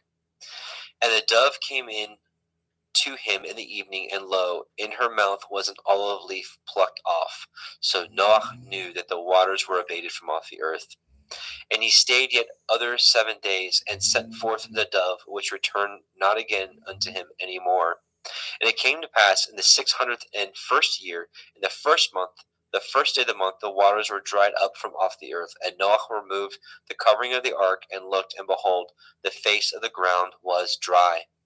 And in the 2nd month, on the 27th day of the month, the earth dried. And Elohim spoke unto Noah, saying, Go forth of the ark, you and your woman, and your sons women with you. Bring forth with you every living thing that is with you, of all flesh, both of fowl and of the cattle, and of every creeping thing that creeps upon the earth, that they may breed abundantly in the earth, and be fruitful and multiply upon the earth. And Noah went forth, and his sons, and his woman, and his sons' women with him. Every beast, every creeping thing, and every fowl, and whatsoever creeps upon the earth after their kinds, went forth out of the ark. And Noah built an altar unto Yahweh, and took of every clean beast, and of every clean fowl, and offered burnt offerings on the altar. And Yahweh smelled a sweet savor. And Yahweh said in his heart, I will not again curse the ground any more for man's sake. For the imagination of man's heart is evil from his youth. Neither will I again smite any more everything living as I have done. While the earth remains, seed time and harvest, and cold and heat, and summer and winter, and day and night shall not cease. And Elohim blessed Noah and his sons, and said unto them, Be fruitful, and multiply, and replenish the earth. And the fear of you and the dread of you shall be upon every beast of the earth, and upon every fowl of the air, upon all that moves upon the earth, and upon all the fish of the sea. Into your hand are they delivered. Every moving thing that lives shall be meat for you, even as the green herb have I given you all things. But flesh with the life thereof, which is the blood thereof, shall you not eat. And surely your blood of your lives will I require. At the hand of every beast will I require it. At the hand of man, at the hand of every man's brother will I require the life of man. Whoso sheds man's blood, by man shall his blood be shed. For in the image of Elohim made he man. And you, be ye fruitful, and multiply, and bring forth abundantly in the earth, and multiply therein. And Elohim spoke unto Noah and to his sons with him, saying, And I, behold, I establish my covenant with you, and with your seed after you, and with every living creature that is with you, of the fowl, of the cattle, and of every beast of the earth with you, from all that go out from the ark, to every beast of the earth. And I will establish my covenant with you. Neither shall all flesh be cut off any more by the waters of a flood, neither shall there any more be a flood to destroy the earth. And Elohim said, This is the sign of the covenant which I make between me and you and every living creature that is with you for perpetual generations. I do set my bow in the cloud, and it shall be for a sign of a covenant between me and the earth. And it shall come to pass, when I bring a cloud over the earth, that the bow shall be seen in the cloud. And I will remember my covenant, which is between me and you and every living creature of all flesh, and the water shall no more become a flood to destroy all the earth, all the flesh. And the bow shall be in the cloud, and I will look upon it, that I may remember the everlasting covenant between Elohim and every living creature of all flesh that is upon the earth. And Elohim said unto Noah, This is the sign of the covenant which I have established between me and all flesh that is upon the earth. And the sons of Noah that went forth of the ark were Shem, Ham, and Japheth. And Ham is the father of Canaan. These are the three sons of Noah, and of them was the whole earth overspread. And Noah began to be a husbandman, and he planted a vineyard. And he drank of the wine and was drunken, and he was uncovered within his tent. And Ham, the father of Canaan, saw the nakedness of his father, and told his two brethren without. And Shem and Japheth took a garment, and laid it upon both their shoulders, and went backward, and covered the nakedness of their father, and their faces were backward, and they saw not their father's nakedness. And Noah awoke from his wine, and knew what his younger son had done unto him. And he said, Cursed be Canaan, a servant of servants shall he be unto his brethren. And he said, Blessed be Yahweh Elohai of Shem, and Canaan shall be his servant. Elohim shall enlarge Japheth, and he shall dwell in the tents of Shem, and Canaan shall be his servant. And Noah lived after the flood 350 years, and all the days of Noah were 950 years, and he died. Genesis 10. Now these are the generations of the sons of Noah, Shem, Ham, and Japheth. And unto them were sons born after the flood. The sons of Japheth, Gimmer, and Magog, and Madai, and Yavan, and Tubal, and Meshech, and Tirach. And the sons of Gimmer, Ashkenaz, and Riphath, and Togarma. And the sons of Yavan, Elisha, Tarshish, Kittim, and Dodanim. By these were the isles of the other nations divided in their lands, everyone after his tongue, after their families, in their nations. And the sons of Ham, Cush, and Mitzrayim, and Put, and Canaan. And the sons of Cush, Heva, Havilah, Kavta, and Raama, Kavteka. And the sons of Raama, Sheva, and Dedan. And Cush begat Nimrod, and he began to be a warrior and hunter in the earth. He was a warrior and a hunter before Yahweh. Wherefore it is said, even as Nimrod, the warrior hunter before Yahweh. And the beginning of his kingdom was Babel, and Erech, and Akkad, and Calneh in the land of Shinar. Out of that land went forth Ashur, and built Nineveh, and the city Rehoboth, and Kelach. And Resen, between Nineveh and Kelach, the same is a great city. And Mitzrayim begat Ludim, and Anamim, and Lehavim, and Naphtuchim, and Pathrusim, and Kalusim, out of whom came Pelishtim, and Kaphtorim. And Canaan begat Sidon, his firstborn, and Heth, and the Yebusi, and the Emori, and the Girgashi, and the Chevi, and the Arki, and the Chini, and the Arvadi, and the Tsemari, and the Hamati, and afterward were the families of the Kenanim spread abroad. And the border of Kenanim was from Sidon as you come unto Gerar, unto Gaza as you go unto Sodom and Gomorrah, and Admah, and Sevim, and even unto Lasha. These are the sons of Ham, after their families, after their tongues, in their countries, and in their nations.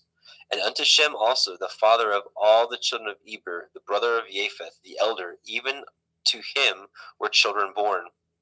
And the children of Shem, Elam, Ashur, Arphaxad, and Lud, and Aram. And the children of Aram, Uz, Hul, Gether, and Mash. And Arphaxad begat Shelach, and Shelach begat Eber. And unto Eber were born two sons. The name of one was Peleg, for in his days the earth was divided. And his brother's name was Yoktan. Yoktan begat Almodad, and Shelef, and Chatzar Maveth, and Yerach, and Hadoram, and Uzal, and Dikla, and Oval, and Avimael, and Shiva, and Ophir, and Havilah, and Yovav. All these were the sons of Yoktan. And their dwelling was from Mesha as you go unto Sephar, a mountain of the east. These are the sons of Shem, after their families, after their tongues, in their lands, after their nations. These are the families of the sons of Noach, after their generations, in their nations, and by these were the nations divided in the earth after the flood. Genesis 11. And the whole earth was of one language and of one speech. And it came to pass, as they journeyed from the east, that they found a plain in the land of Shinar, and they dwelt there. And they said one to another, Go to, let us make brick, and burn them thoroughly. And they had brick for stone, and slime had they for mortar. And they said, Go to, let us build a city and a tower, whose top may reach unto the heavens, and let us make a name, lest we be scattered abroad upon the face of the whole earth. And Yahweh came down to see the city and the tower which the children of men built. And Yahweh said, Behold, the people is one, and they have all one language, and this they begin to do. And now nothing will be restrained from them, which they have imagined to do. Go to, let us go down, and there confound their language, that they may not understand one another's speech. So Yahweh scattered them abroad from thence upon the face of all the earth, and they left off to build the city. Therefore is the name of it called Babel, because Yahweh did there confound the language of all the earth. And from thence did Yahweh scatter them abroad upon the face of the earth. These are the generations of Shem. Shem was 100 years old and begat Arphaxad 2 years after the flood. And Shem lived after he begat Arphaxad 500 years and begat sons and daughters. And Arphaxad lived 35 years and begat Shelach. Arphaxad lived after he begat Shelach 403 years and begat sons and daughters. And Shelach lived 30 years and begat Eber. And Shelach lived after he begat Eber 403 years and begat sons and daughters. And Eber lived 430 years and begat Peleg. And Eber lived after he begat Peleg 430 years and begat sons and daughters. And Peleg lived 30 years and begat Reu. And Peleg lived after he begat Reu 209 years and begat sons and daughters. And Reu lived 32 years and begat Serug. And Reu lived after he begat Serug 207 years and begat sons and daughters. And Serug lived 30 years and begat Nahor. And Serug lived after he begat Nahor 200 years and begat sons and daughters. And Nahor lived 920 years and begat Terach. And Nahor lived after he begat Terach 119 years and begat sons and daughters.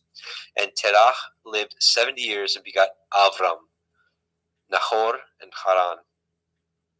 Now these are the generations of Terach. Terach begat Avram, Nahor, and Haran. And Haran begat Lot. And Haran died before his father Terach in the land of his nativity in Ur of the Kasdim. And Avram and Nahor took them women. The name of Avram's woman was Sarai, and the name of Nahor's woman Milcah.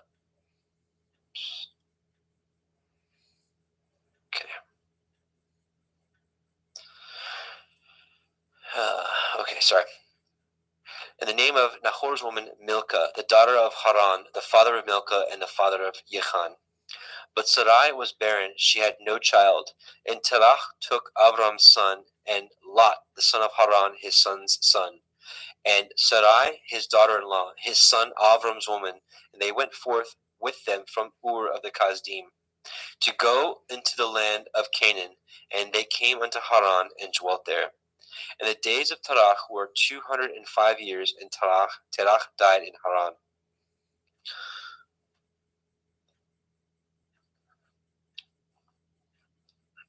Genesis 12.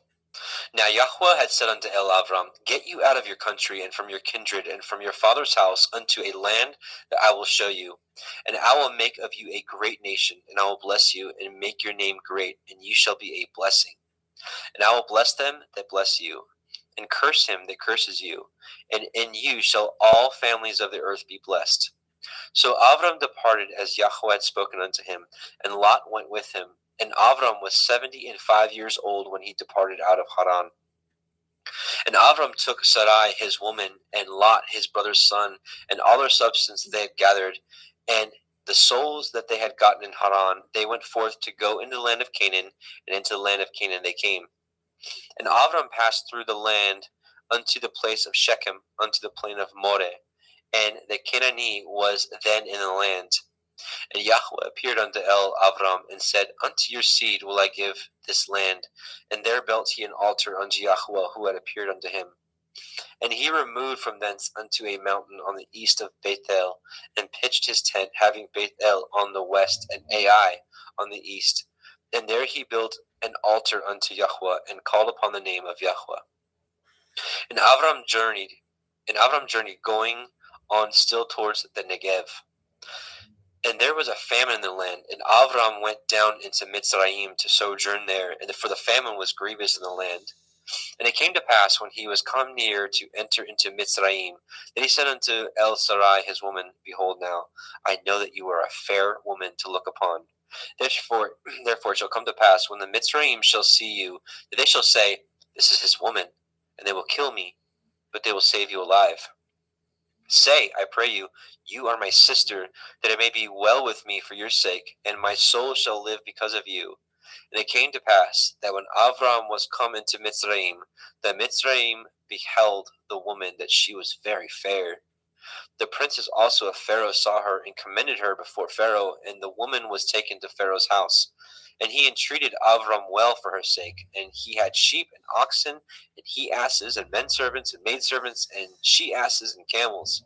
And Yahweh plagued Pharaoh, and his house was with great plagues because of Sarai, Avram's woman.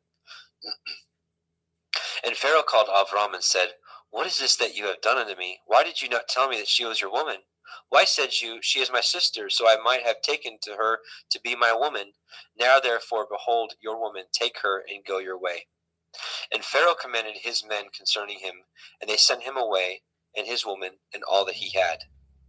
And Avram went up out of Mitzrayim, he and his woman, and all that he had, and Lot with him into the Negev. And Avram was very rich in cattle, in silver, and in gold. And he went on his journey from the Negev even to Bethel, unto the place where his tent had been at the beginning, between Bethel and Ai, unto the place of the altar which he had made there at the first. And there Avram called on the name of Yahweh. And Lot also, which went with Avram, had flocks and herds and tents. And the land was not able to bear them, that they might dwell together, for the substance was great, so that they could not dwell together. And there was a strife between the herdsmen of Avram's cattle and the herdsmen of Lot's cattle. And the Canaanite and the Perizzite dwelled then in the land. And Avram said unto Lot, Let there be no strife, I pray you, between me and you, and between my herdsmen and your herdsmen, for we be brethren. Is not the whole land before you? Separate yourself, I pray you, from me. And if you will take the left hand, then I will go to the right. Or if you depart to the right hand, then I will go to the left. And Lot lifted up his eyes and beheld all the circle of the Yarden, that it was well watered everywhere, before Yahweh destroyed Sodom and Gomorrah, even as the garden of Yahweh, like the land of Mitzrayim, as he come unto Zoar. Then Lot chose him all the circle of the Yarden, and Lot journeyed east, and they separated themselves the one from the other. Avram dwelt in the land of Canaan, and Lot dwelt in the cities of the circle of the Yarden, and pitched his tent towards Sodom. But the men of Sodom were wicked and sinners before Yahweh exceedingly. Yahweh said unto Avram, after that Lot was separated from him, lift up your eyes now, and look from the place where you are northward, and southward, and eastward, and westward. For all the land which you see, to you will I give it, and to your seed forever. And I will make your seed as the dust of the earth, so that if a man can number the dust of the earth, then shall your seed also be numbered. Arise, walk through the land in the length of it, and in the breadth of it, for I will give it unto you. Then Avram removed his tent, and came and dwelt in the plain of Mamre, which is in Hebron, and built there an altar unto Yahweh. Genesis 14. And it came to pass in the days of Amraphel, king of Shinar, Arioch, king of Elakar, and Chedorlaomer, king of Elam, and Tidal, king of nations, that these made war with Bera, king of Sodom, and with Birsha, king of Gomorrah, Shinav, king of Admah, and Shemeber, king of Zebaim, and the king of Bela, which is Soar. All these were joined together in the valley of Siddim, which is the Salt Sea. 12 years they served Chedorlaomer. In the 13th year they rebelled. And in the 14th year came Chedorlaomer and the kings that were with him, and smote the Rephaim in Ashtaroth, Karnaim, and the Zuzim in Ham, and the Emim in Shave Kirathim, and the Horim in Mount Seir unto El Paran, which is by the wilderness. And they returned and came to Ain Mishpat, which is Kadesh, and smote all the country of Amalekim, and also the Amorim that dwelt in Chatzon Tamar. And there went out the king of Sodom, and the king of Gomorrah, and the king of Admah, and the king of Zevim, and the king of Bela, the same as Zoar, and they joined battle with them in the valley of Siddim, with Chedorlaomer, the king of Elam, and with Tidal, king of nations, and Amraphel, king of Shinar, and Arioch, king of Elakar, 4 kings with 5. And the valley of Siddim was full of slime pits, and the kings of Sodom and Gomorrah fled and fell there, and they that remained fled to the mountains.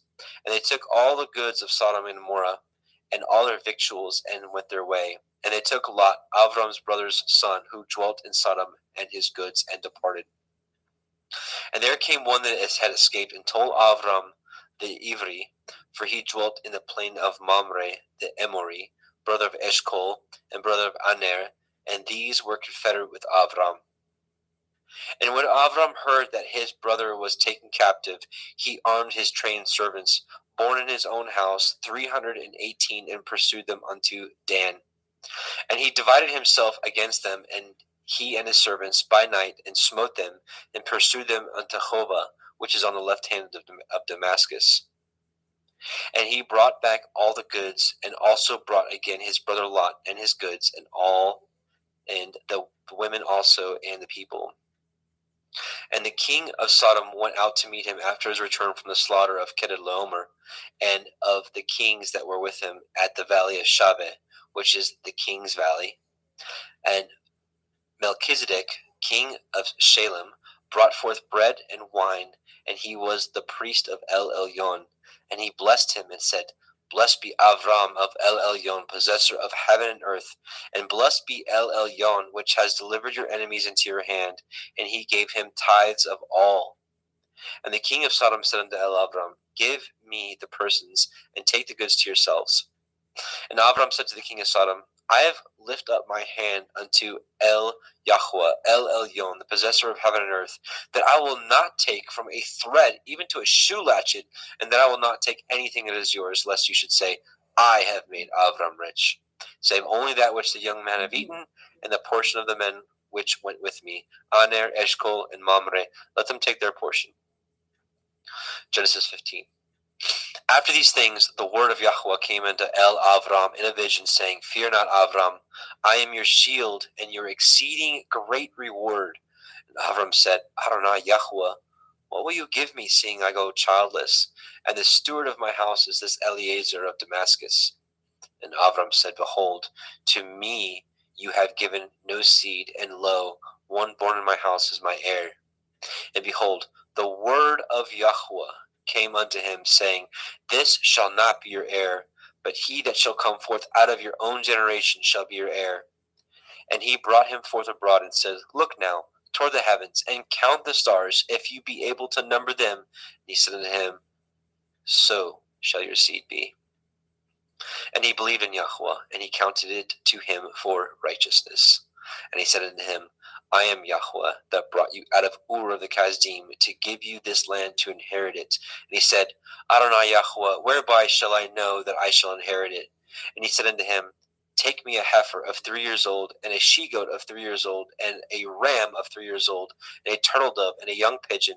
And he took unto him all these, and divided them in the midst, and laid each piece one against the other, but the birds he divided not. And when the fowls came down upon the carcasses, Avram drove them away.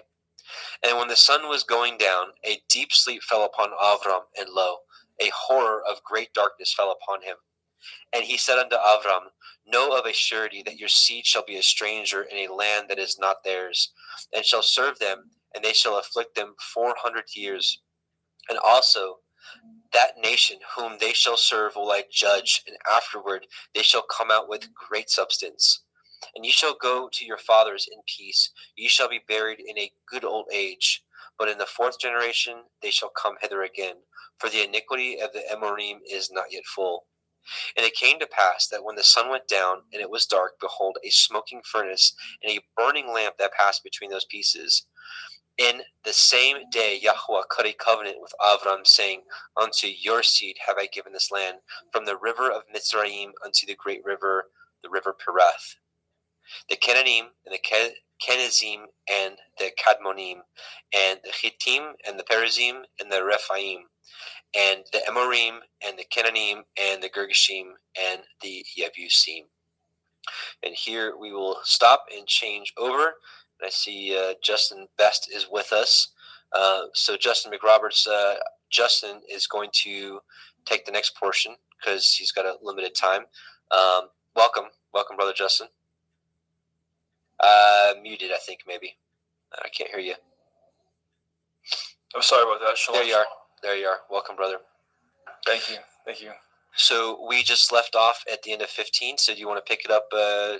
You can have a screen share and pick it up at 16. Yep, absolutely. Genesis chapter 16, Sarai and Hagar. Now Sarai, Abram's woman, bore him no children, and she had a handmaid, a Mitzri, whose name was Hagar. And Sarai said unto Abram, Behold now, Yahweh has restrained me from bearing. I pray you, go in unto my maid, that I obtain children by her. And Abram hearkened to the voice of Sarai. And Sarai, Abram's woman, took Hagar, her maid, the Mitzrim, after Abram had dwelt 10 years in the land of Canaan, and gave her to her man Abram to be his woman. And he went in unto Hagar, and she conceived. And when she saw that she had conceived, her mistress was despised in her eyes. And Sarai said unto Abram, My wrong be upon you. I have given my maid into your bosom. And when she saw that she had conceived, I was despised in her eyes. Yahweh judge between me and you. But Abram said unto Sarai, Behold, your maid is in your hand. Do to her as it pleases you.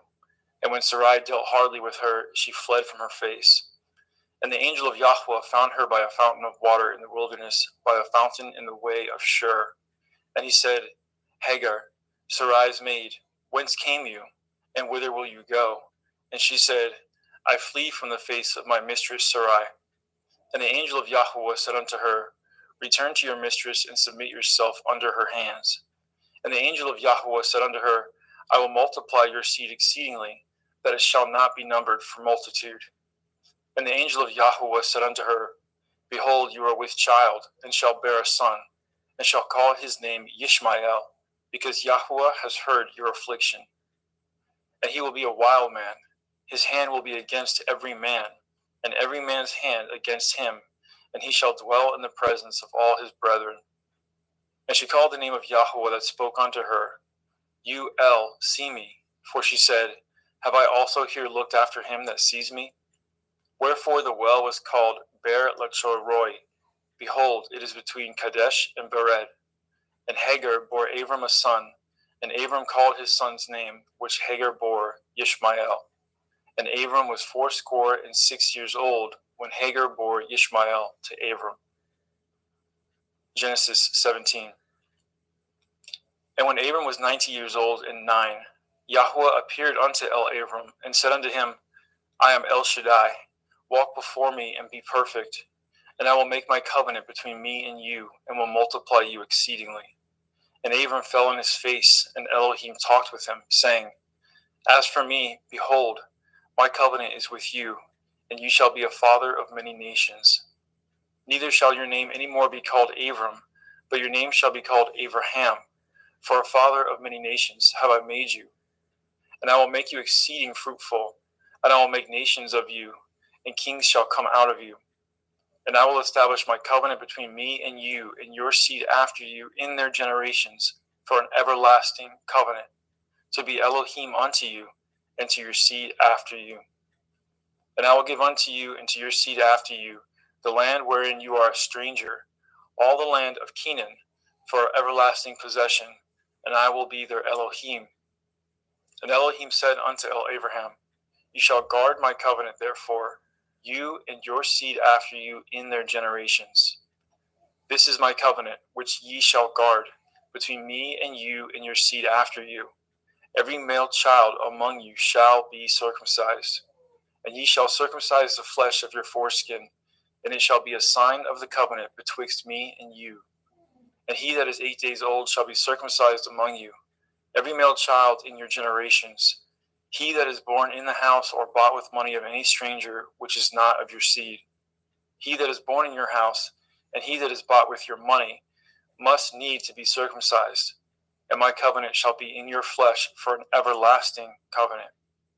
And the uncircumcised male child, whose flesh of his foreskin is not circumcised, that soul shall be cut off from his people. He has broken my covenant. And Elohim said unto Abraham, As for Sarai your woman, you shall not call her name Sarai, but Sarah shall be her name. And I will bless her, and give you a son also of her. Yea, I will bless her, and she shall be a mother of nations. Kings of people shall be of her. Then Abraham fell upon his face and laughed, and said in his heart, Shall a child be born unto him that is 100 years old? And shall Sarah, that is 90 years old, bear? And Abraham said unto Elohim, Oh, that Ishmael might live before you. And Elohim said, Sarah your woman shall bear you a son indeed, and you shall call his name Yitzchak. And I will establish my covenant with him for an everlasting covenant, and with his seed after him. And as for Ishmael, I have heard you. Behold, I have blessed him, and I will make him fruitful, and I will multiply him exceedingly. 12 princes shall he beget, and I will make him a great nation. But my covenant will I establish with Yitzchak, which Sarah shall bear unto you at the set time in the next year. And he left off talking with him, and Elohim went up from Abraham. And Abraham took Ishmael his son, and all that were born in his house, and all that were bought with his money, every male among the men of Abraham's house, and circumcised the flesh of their foreskin in the selfsame day, as Elohim had said unto him. And Abraham was 90 years old and 9 when he was circumcised in the flesh of his foreskin. And Ishmael his son was 13 years old when he was circumcised in the flesh of his foreskin. And the selfsame day was Abraham circumcised, and Ishmael his son. And all the men of his house, born in the house and bought with money of the stranger, were circumcised with him. And Yahweh appeared unto him in the plains of Mamre, and he sat at the tent door in the heat of the day. And he lifted up his eyes and looked, and lo, 3 men stood by him. And when he saw them, he ran to meet them from the tent door, and bowed himself toward the ground, and said, My Adonai, if now I have found favor in your sight, pass not away, I pray you, from your servant. Let a little water, I pray you, be fetched, and wash your feet, and rest yourselves under the tree. And I will fetch a morsel of bread, and comfort ye in your hearts. After that ye shall pass on, for therefore are you come to your servant.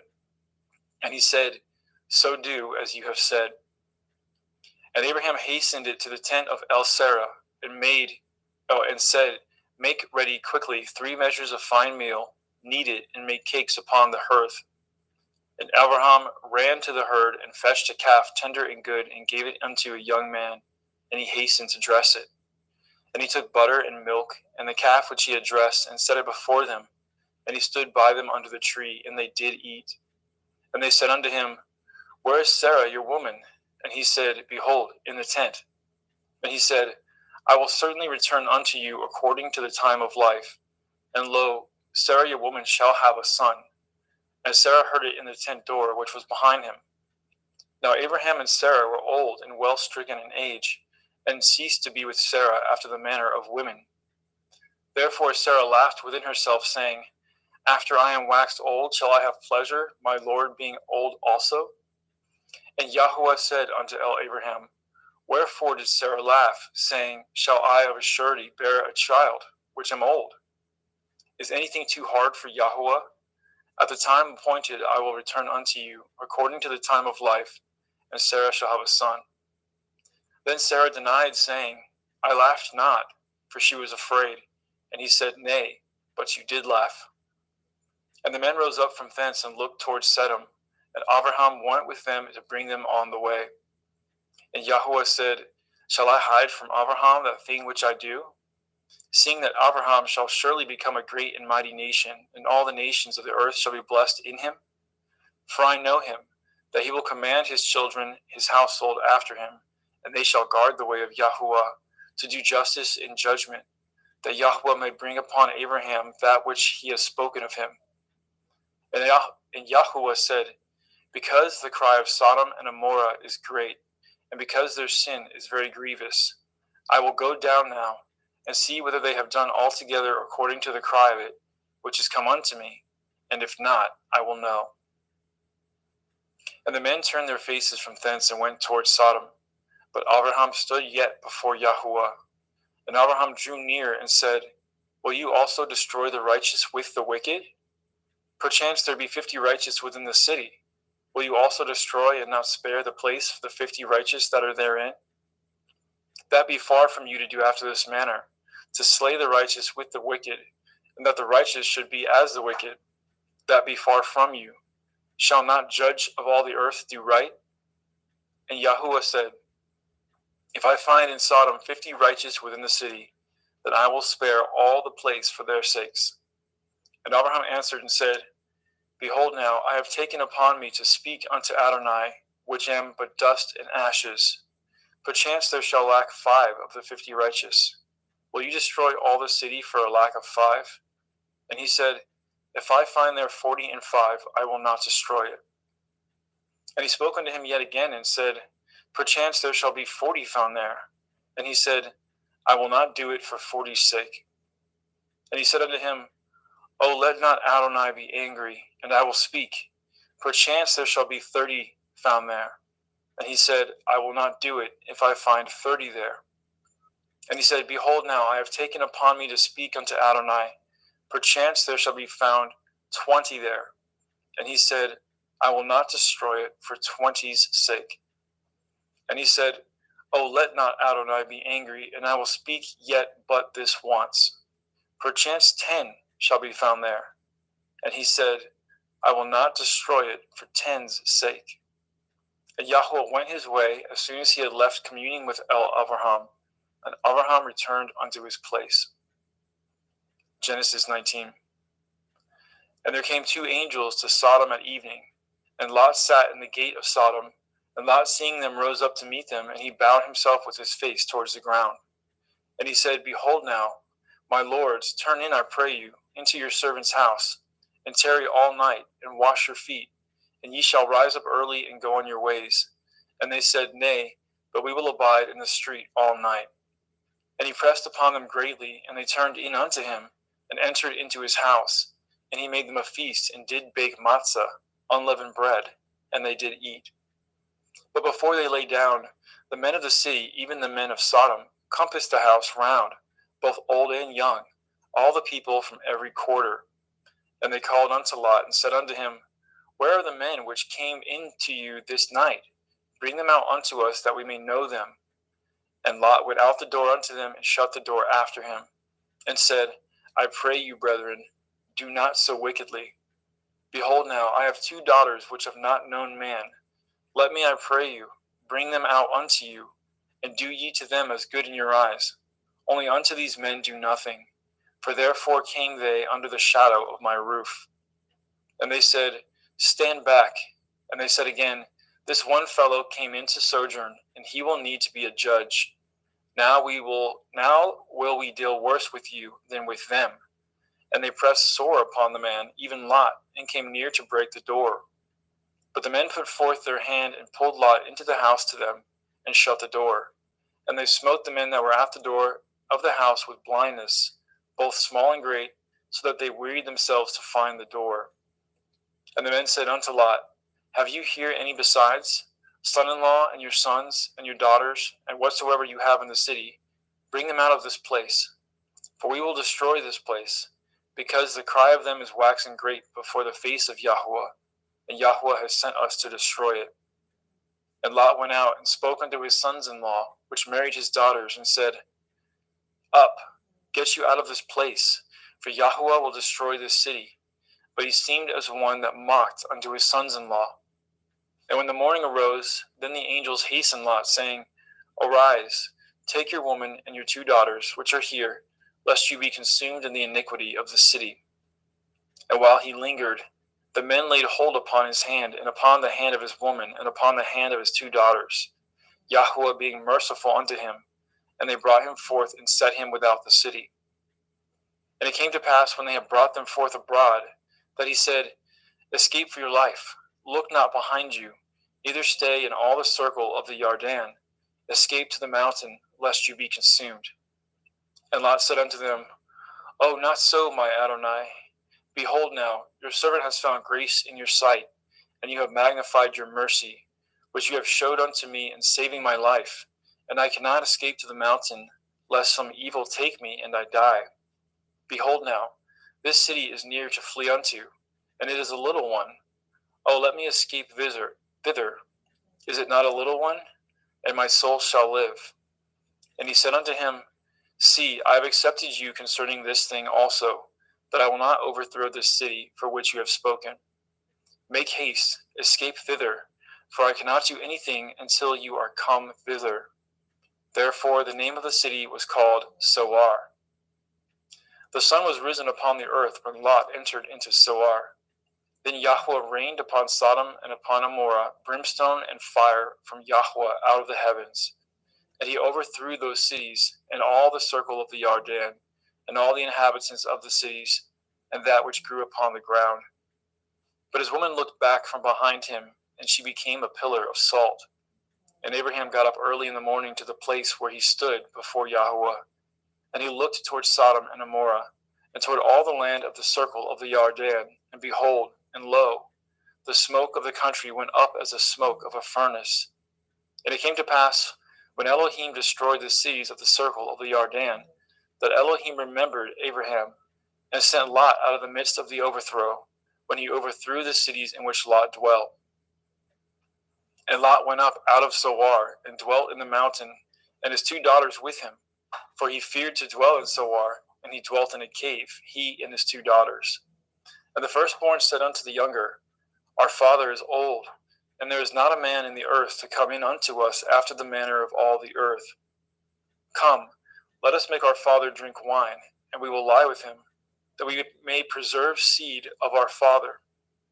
And they made their father drink wine that night, and the firstborn went in, and lay with her father, and he perceived not when she lay down, nor when she arose. And it came to pass on the morrow that the firstborn said unto the younger, Behold, I lay yesternight with my father. Let us make him drink wine this night also, and go in, and lie with him, that we may preserve seed for our father. And they made their father drink wine that night also, and the younger arose, and lay with him, and he perceived not when she lay down, nor when she arose. Thus were both the daughters of Lot with child by their father. And the firstborn bore a son, and called his name Moab. The same is the father of Moabim unto this day. And the younger, she also bore a son, and called his name Ben-Ami. The same is the father of the children of Ammon unto this day. Genesis 20. Let's get a sip of water.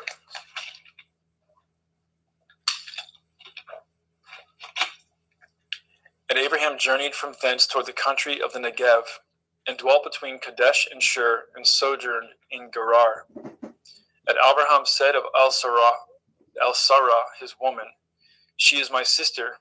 And Avimelech, king of Gerar, sent and took Sarah.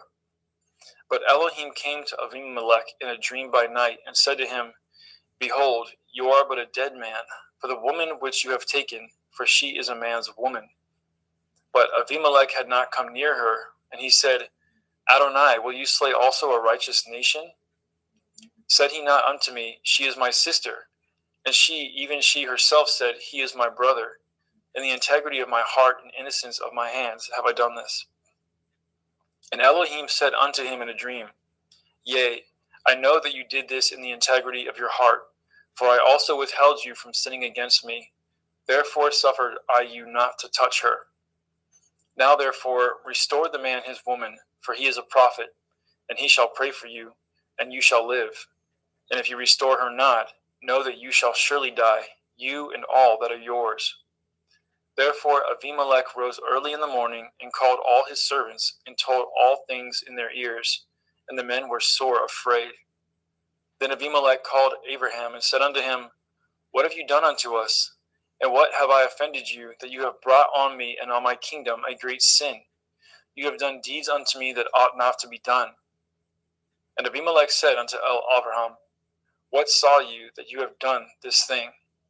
And Abraham said, Because I thought, surely the fear of Elohim is not in this place, and they will slay me for my woman's sake. And yet indeed she is my sister. She is the daughter of my father, but not the daughter of my mother, and she became my woman. And it came to pass, when Elohim caused me to wander from my father's house, that I said unto her, This is your kindness which you shall show unto me.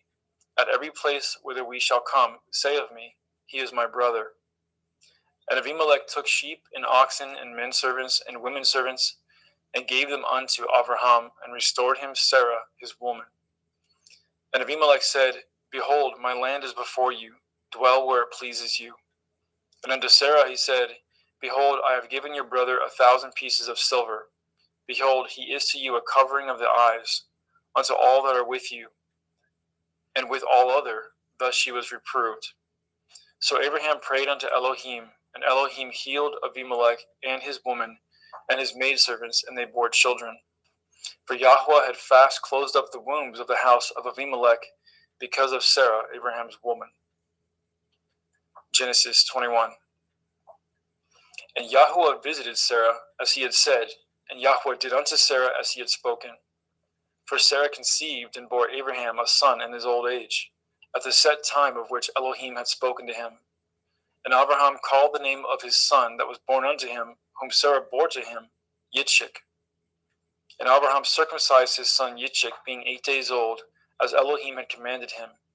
And Abraham was 100 years old when his son Yitzchak was born unto him. And Sarah said, Elohim has made me to laugh, so that all here will laugh with me. And she said, Who would have said unto Abraham that Sarah should have given children suck? For I have borne him a son in his old age. And the children grew and was weaned. And Abraham made a great feast the same day that Yitzchak was weaned. And Sarah saw the son of Hagar the Mitzrayim, which she had borne unto Abraham, mocking. Wherefore she said unto Abraham, Cast out this bondwoman and her son, for the son of this bondwoman shall not be heir with my son, even with Yitzchak. And the thing was very grievous in Abraham's sight because of his son. And Elohim said unto Abraham, Let it not be grievous in your sight because of the lad, and because of your bondwoman. And all that Sarah has said unto you, hearken unto her voice, for in Yitzchak shall your seed be called. And also of the son of the bondwoman will I make a nation, because he is your seed. And Abraham rose up early in the morning, and took bread and a bottle of water, and gave it unto Hagar, putting it on her shoulder, and the child, and sent her away. And she departed and wandered in the wilderness of Beersheba. And the water was spent in the bottle, and she cast the child under one of the shrubs. And And she went and sat down over against him a good way off, as it were a bowshot. For she said, Let me not see the death of the child. And she sat over against him and lifted up her voice and wept. And Elohim heard the voice of the lad. And the angel of Elohim called to Hagar out of the heavens and said unto her, What ails you, Hagar? Fear not, for Elohim has heard the voice of the lad where he is. Arise, lift up the lad, and hold him in your hand, for I will make him a great nation. And Elohim opened her eyes, and she saw a well of water. And she went and filled the bottle with water, and gave the lad drink. And Elohim was with the lad, and he grew, and dwelt in the wilderness, and became an archer. And he dwelt in the wilderness of Paran, and his mother took him a woman out of the land of Mitzrayim. And it came to pass at that time, that Abimelech and Pekol, the chief captain of his host, spoke unto Abraham, saying, Elohim is with you in all that you do. Now therefore swear unto me here by Elohim that you will not deal falsely with me, nor with my son, nor with my son's son, but according to the kindness that I have done unto you, you shall do unto me, and to the land wherein you have sojourned. And Abraham said, I will swear. And Abraham reproved Abimelech because of a well of water, which Abimelech's servants had violently taken away. And Abimelech said, I know not who has done this thing, neither did you tell me, neither yet heard I of it, but today. And Abraham took sheep and oxen and gave them to Abimelech, and both of them cut a covenant. And Abraham set 7 ewe lambs of the flock by themselves. And Abimelech said unto Abraham, What mean these 7 ewe lambs which you have set by themselves? And he said, For these 7 ewe lambs shall you take of my hand, and they may be a witness unto me that I have dug this well. Wherefore he called that place Beersheba, because there they swore, both of them. Thus they cut a covenant of Beersheba. Then Abimelech rose up, and Pekol, the chief captain of his host, and they returned into the land of the Pelishtim. And Abraham planted a grove in Beersheba, and called there on the name of Yahweh El Olam. And Abraham sojourned in the Pelishtim's land many days. Genesis 22. And it came to pass after these things, that Elohim did try Abraham, and said unto him, Abraham. And he said, Behold, here I am. And he said, Take now your son, your Yakid, Yitzchak, whom you love, and get you into the land of the Moriah, and offer him there for a burnt offering upon one of the mountains which I will tell you of. And Abraham rose up early in the morning, and saddled his ass, and took 2 of his young men with him, and Yitzchak his son, and clave wood for the burnt offering, and rose up, and went unto the place which Elohim has told him. Then on the 3rd day, Abraham lifted up his eyes, and saw the place afar off. And Abraham said unto his young men, Abide ye here with the ass, and I and the lad will go yonder and worship, and come again to you. And Abraham took the wood of the burnt offering, and laid it upon Yitzchak his son. And he took the wood fire in his hand, and a knife, and they went both of them together. And Yitzchak spoke unto Abraham his father, and said, My father. And he said, Here I am, my son. And he said, Behold the fire and the wood, but where is the lamb for a burnt offering? And Abraham said, My son, Elohim will provide himself a lamb for a burnt offering. So they went both of them together. And they came to the place which Elohim had told him of. And Abraham built an altar there, and laid the wood in order, and bound Yitzchak his son, and laid him on the altar upon the wood. And Abraham stretched forth his hand, and took the knife to slay his son. And the angel of Yahweh called unto him out of the heavens, and said, Abraham, Abraham. And he said, Here I am. And he said, Lay not your hand upon the lad, neither do you anything unto him. For now I know that you fear Elohim, seeing you have not withheld your son, your Yakid, from me. And Abraham lifted up his eyes and looked, and behold, behind him a ram caught in a thicket by his horns. And Abraham went and took the ram, and offered him up for a burnt offering in the stead of his son. And Abraham called the name of that place Yahweh Yireh, as it is said to this day, in the mount of Yahweh it shall be seen. And the angel of Yahweh called unto Abraham out of the heavens the second time, and said, By myself have I sworn, says Yahweh, for because you have done this thing, and have not withheld your son, your Yachid, that in blessing I will bless you, and in multiplying I will multiply your seed as the stars of the heavens, and as the sand which is upon the seashore, and your seed shall possess the gate of his enemies. And in your seed shall all the nations of the earth be blessed, because you have obeyed my voice. So Abraham returned unto his young men, and they rose up and went together to Beersheba, and Abraham dwelt at Beersheba. And it came to pass after these things, that it was told Abraham, saying, Behold, Milcah, she has also borne children unto your brother Nachor, Huz his firstborn, and Buz his brother, and Kemuel the father of Aram, and Kesed, and Chazo, and Pildash, and Yidlaph, and Bethuel. And Bethuel begat Rivkah. These 8 Milcah did bear to Nachor, Abraham's brother. And his concubine, whose name was Reumah, she bore also Teba, and Gama, and Thahash, and Ma'akah. Genesis chapter 23. And Sarah was 107 and 20 years old. These were the years of the life of Sarah. And Sarah died in Kiryat Arba. The name is Hebron, in the land of Canaan. And Abraham came to mourn for Sarah and to weep for her. And Abraham stood up from before his dead and spoke unto the sons of Heth, saying, I am a stranger and a sojourner with you. Give me possession of a burying place with you, that I may bury my dead out of my sight. And the children of Heth answered Abraham, saying unto him, Hear us, my lord. You are a mighty prince among us. In the choice of our sepulchres bury your dead. None of us shall withhold from you this sepulchre, his sepulchre, but that you may bury your dead. And Abraham stood up and bowed himself to the people of the land, even to the children of Heth. And he communed with them, saying, If it be your mind that I should bury my dead out of my sight, hear me, and entreat for me to Ephron the son of Sochar, that he may give me the cave of Machpelah, which he has, which is in the end of this field. For as much money as it is worth, he shall give it me for a possession of a burying place among you. And Ephron dwelt among the children of Heth. And Ephron the Hittite answered, and Abraham in the audience of the children of Heth, even of all that went in at the gate of the city, saying, Nay, my lord, hear me.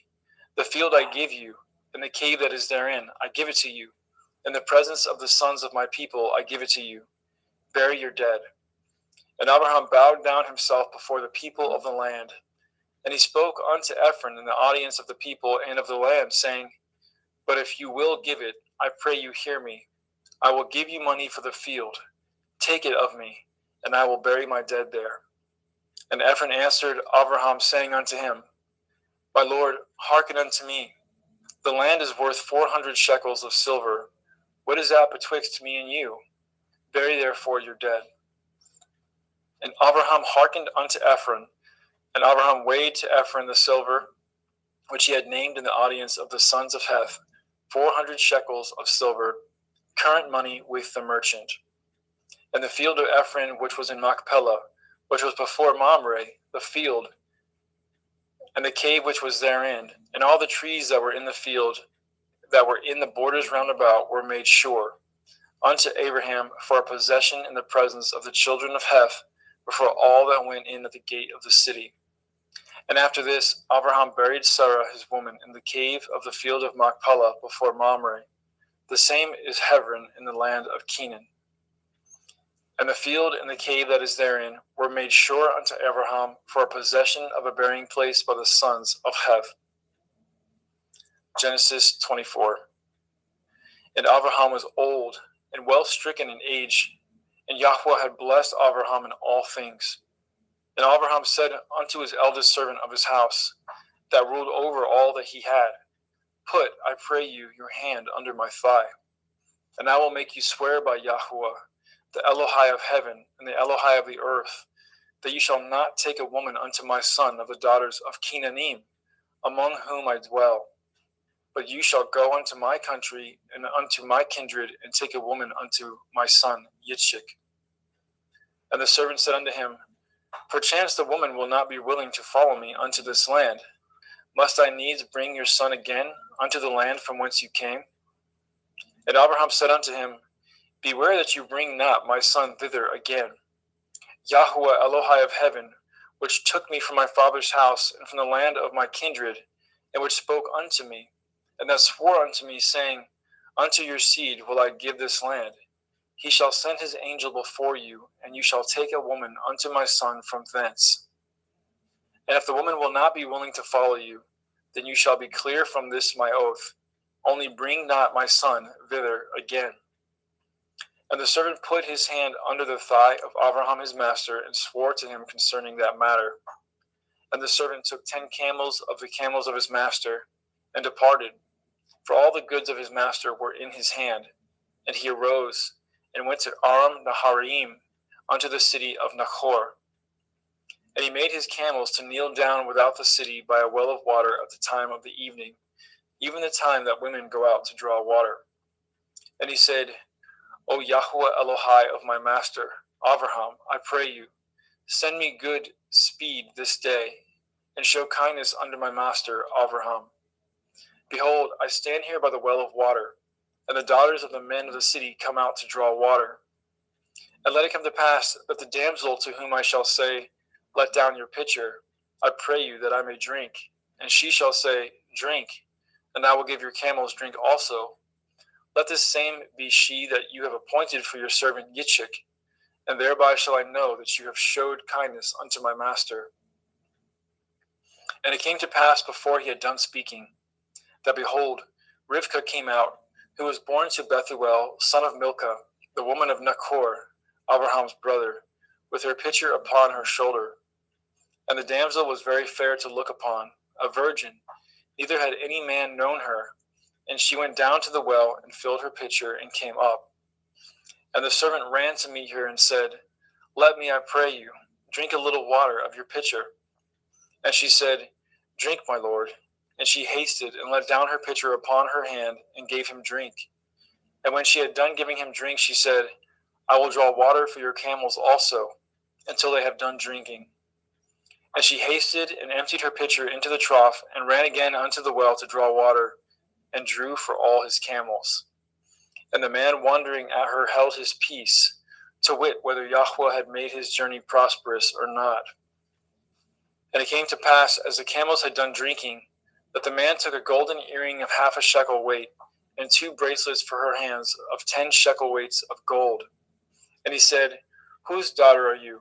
Tell me, I pray you, is there room in your father's house for us to lodge in? And she said unto him, I am the daughter of Bethuel, son of Milcah, which she bore unto Nachor. She said moreover unto him, We have both straw and provender enough, and room to lodge in. And the man bowed down his head and worshipped Yahweh.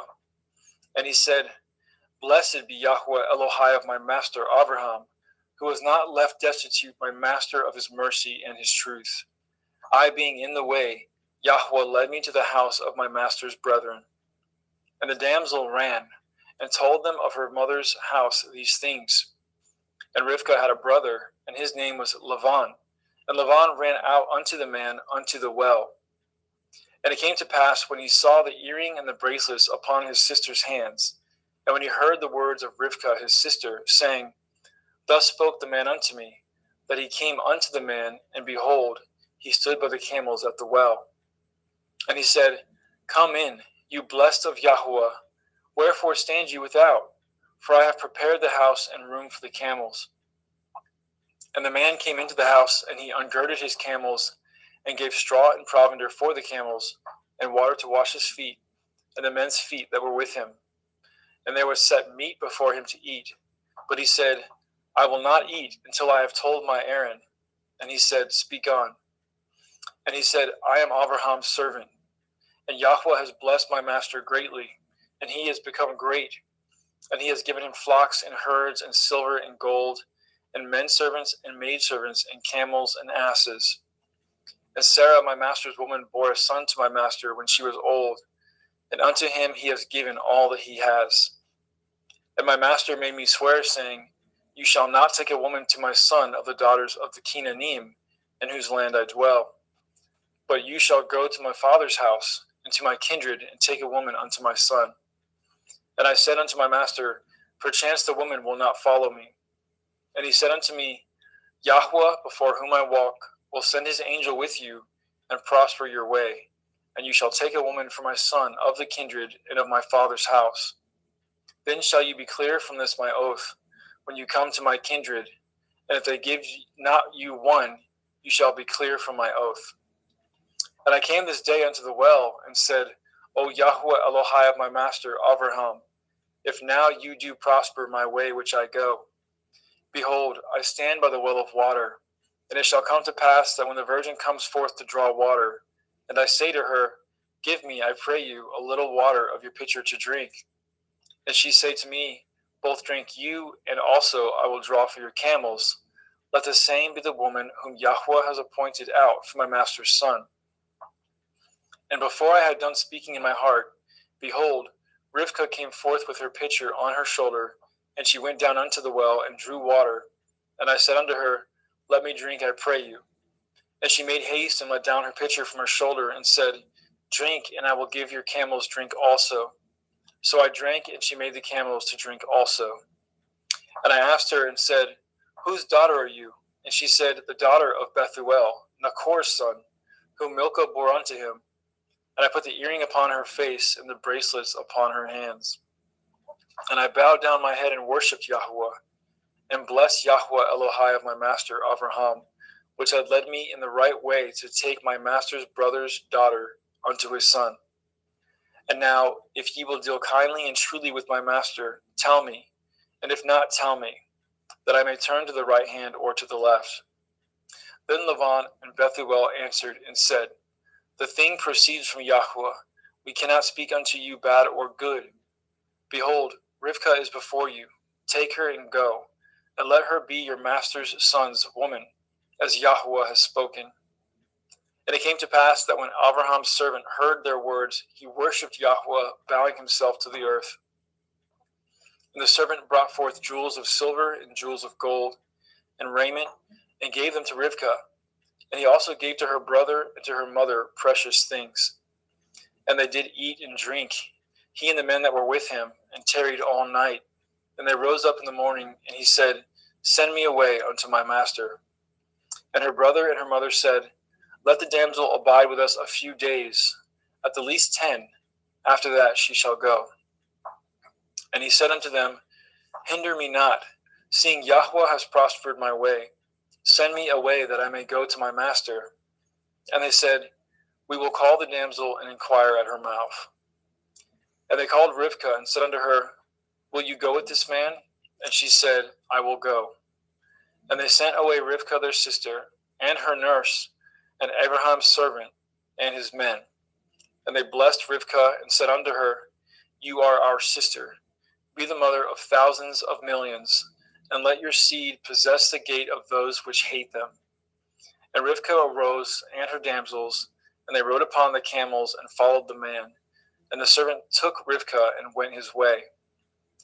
And Yitzchak came from the way of the well of Beer Lachoiroi, for he dwelt in the country of the Negev. And Yitzchak went out to meditate in the field in the evening, and he lifted up his eyes and saw, and behold, the camels were coming. And Rivkah lifted up her eyes, and when she saw Yitzchak, she lighted off the camel. For she had said unto the servant, What man is this that walks in the field to meet us? And the servant had said, It is my master. Therefore she took a veil and covered herself. And the servant told Yitzchak all things that he had done. And Yitzchak brought her into his mother Sarai's tent, and took Rivkah, and she became his woman, and he loved her. And Yitzchak was comforted after his mother's death.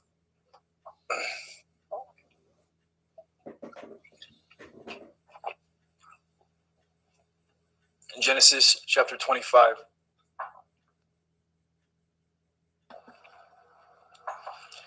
And again Abraham took a woman, and her name was Keturah. And she bore him Zimran, and Yokshan, and Medan, and Midian, and Yishbak, and Shuach. And Yokshan begot Shiva, and Dedan, and the sons of Dedan were Ashurim, Letushim, and Leumim. And the sons of Midian, Ephah, and Epher, and Hanok, and Avida, and Eldaah, and these were the children of Keturah. And Abraham gave all that he had unto Yitzchak. But unto the sons of the concubines which Abraham had, Abraham gave gifts, and sent them away from Yitzchak his son, while he yet lived, eastward unto the east country. And these are the days of the years of Abraham's life which he lived, 180 years. Then Abraham gave up his ruach, and died in a good old age, an old man and full of years, and was gathered to his people. And his sons Yitzchak and Yishmael buried him in the cave of Machpelah, in the field of Ephron, the son of Sochar, the Hittite, which is before Mamre. The field which Abraham purchased of the sons of Heth, there was Abraham buried, and Sarah his woman. And it came to pass after the death of Abraham, that Elohim blessed his son Yitzchak, and Yitzchak dwelt by the well of Be'er Lachai-roi. Now these are the generations of Yishmael, Abraham's son, whom Hagar the Mitzrayim, Sarah's handmaid, bore unto Abraham. And these are the names of the sons of Yishmael, by their names according to their generations: the firstborn of Yishmael, Nevayoth, and Kedar, and Adbeel, and Mibsam, and Mishma, and Duma, and Massa, Hadar, and Tema, Yatur, Naphish, and Kedama. These are the sons of Yishmael, and these are their names, by their towns and by their castles, 12 princes according to their nations. And these are the years of the life of Yishmael, 137 years. And he gave up his ruach and died, and was gathered unto his people. And they dwelt from Havilah unto Shur, that is before Mitzrayim, as you go towards Asherah. And he died in the presence of all his brethren. And these are the generations of Yitzchak, Abraham's son. Abraham begot Yitzchak, and Yitzchak was 40 years old when he took Rivkah to be his woman, the daughter of Bethuel, the Arami of Paddan Aram, the sister to Lavan, the Arami. And Yitzchak entreated Yahweh for his woman, because she was barren. And Yahweh was entreated of him, and Rivkah his woman conceived. And the children struggled together within her. And she said, If it be so, why am I thus? And she went to inquire of Yahweh. And Yahweh said unto her, 2 nations are in your womb, and 2 manner of people shall be separated from your generation. And the one people shall be stronger than the other people, and the elder shall serve the younger. And when her days to be delivered were fulfilled, behold, there were twins in her womb. And the first came out red, all over like a hairy garment, and they called his name Esau. And after that came his brother out, and his hand took hold on Esau's heel, and his name was called Yaakov. And Yitzchak was 80 years old when she bore them. And the boys grew, and Esau was a cunning hunter, a man of the field, and Yaakov was an upright man, dwelling in tents. And Yitzchak loved Esau because he did eat of his venison, but Rivkah loved Yaakov. And Yaakov sawed pottage, and Esau came from the field, and he was faint. And Esau said to Yaakov, Feed me, I pray you, with that same red pottage, for I am faint. Therefore his name was called Edom. And Yaakov said, Sell me this day your birthright. And Esau said, Behold, I am at the point to die, and what profit shall this birthright do to me? And Yaakov said, Swear to me this day. And he swore unto him, and he sold his birthright unto Yaakov.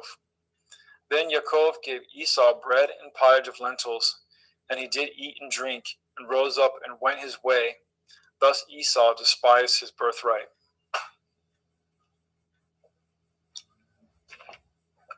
Genesis chapter 26. And there was a famine in the land beside the first famine that was in the days of Abraham. And Yitzchak went unto Abimelech, king of the Pelishtim, unto Gerar. And Yahweh appeared unto him and said, Go not down into Mitzrayim, dwell in the land which I shall tell you of. Sojourn in this land, and I will be with you, and I will bless you. For unto you and unto your seed I will give all these countries, and I will perform the oath which I swore unto Abraham your father. And I will make your seed to multiply as the stars of heaven, and I will give unto your seed all these countries, and in your seed shall all the nations of the earth be blessed. Because that Abraham obeyed my voice and did guard my watch, my commandments, my statutes, and my Torah.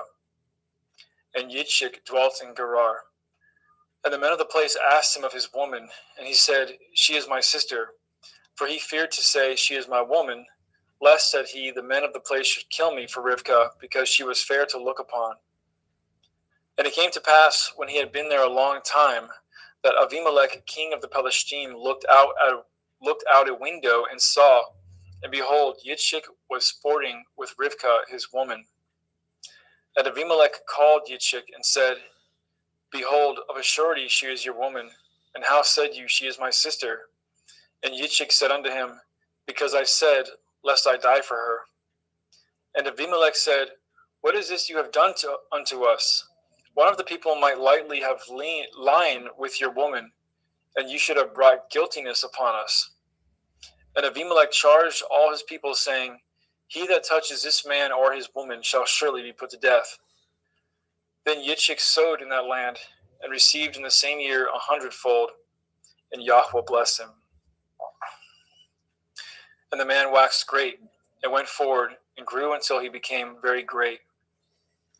For he had possession of flocks, and possession of herds, and great store of servants, and the Palestine envied him. For all the wells which his father's servants had dug in the days of Abraham his father, the Palestine had stopped them, and filled them with earth. And Abimelech said unto Yitzchak, Go from us, for you are much mightier than we. And Yitzchak departed thence, and pitched his tent in the valley of Gerar, and dwelt there. And Yitzchak dug the wells of water, which they had dug in the days of Abraham his father, for the Palestine had stopped them after the death of Abraham, and he called their names after the names by which his father had called them. And Yitzchak's servants dug in the valley, and found there a well of springing water. And the herdsmen of Gerar did strive with Yitzchak's herdsmen, saying, The water is ours. And he called the name of the well Esek, because they strove with him. And they dug another well, and strove for that also, and he called the name of it Sitnah. And he removed from thence, and dug another well, for that they strove not, and he called the name of it Rechovoth. And he said, For now Yahweh has made room for us, and we shall be fruitful in the land. And he went up from thence to Beersheba, and Yahweh appeared unto him the same night, and said, I am Elohai of Abraham your father. Fear not, for I am with you, and I will bless you, and multiply your seed for my servant Abraham's sake. And he built an altar there, and called upon the name of Yahweh, and pitched his tent there, and there Yitzchak's servants dug a well. Then Abimelech went to him from Gerar, and Akuzoth, one of his friends, and Pekol, the chief captain of his army. And Yitzchak said unto them, Wherefore come ye to me, seeing you hate me, and have sent me away from you? And they said, We saw certainly that Yahweh was with you. And we said, Let there be now an oath betwixt us, even betwixt us and you, and let us cut a covenant with you, that you will do us no hurt, as we have not touched you, and as we have done unto you nothing but good, and have sent you away in peace. You are now the blessed of Yahweh. And he made them a feast, and they did eat and drink. And they rose up early in the morning, and swore to one another, and Yitzchak sent them away, and they departed from him in peace. And it came to pass the same day that Yitzchak's servants came, and told him concerning the well which they had dug, and said unto him, We have found water. And he called it Shavah. Therefore the name of the city is Beer Shavah unto this day. And Esau was 40 years old when he took to be his woman Yehudith, the daughter of Beri the Hittite, and Basmath, the daughter of Elon the Hittite, which were a grief of mind unto Yitzchak and to Rivkah.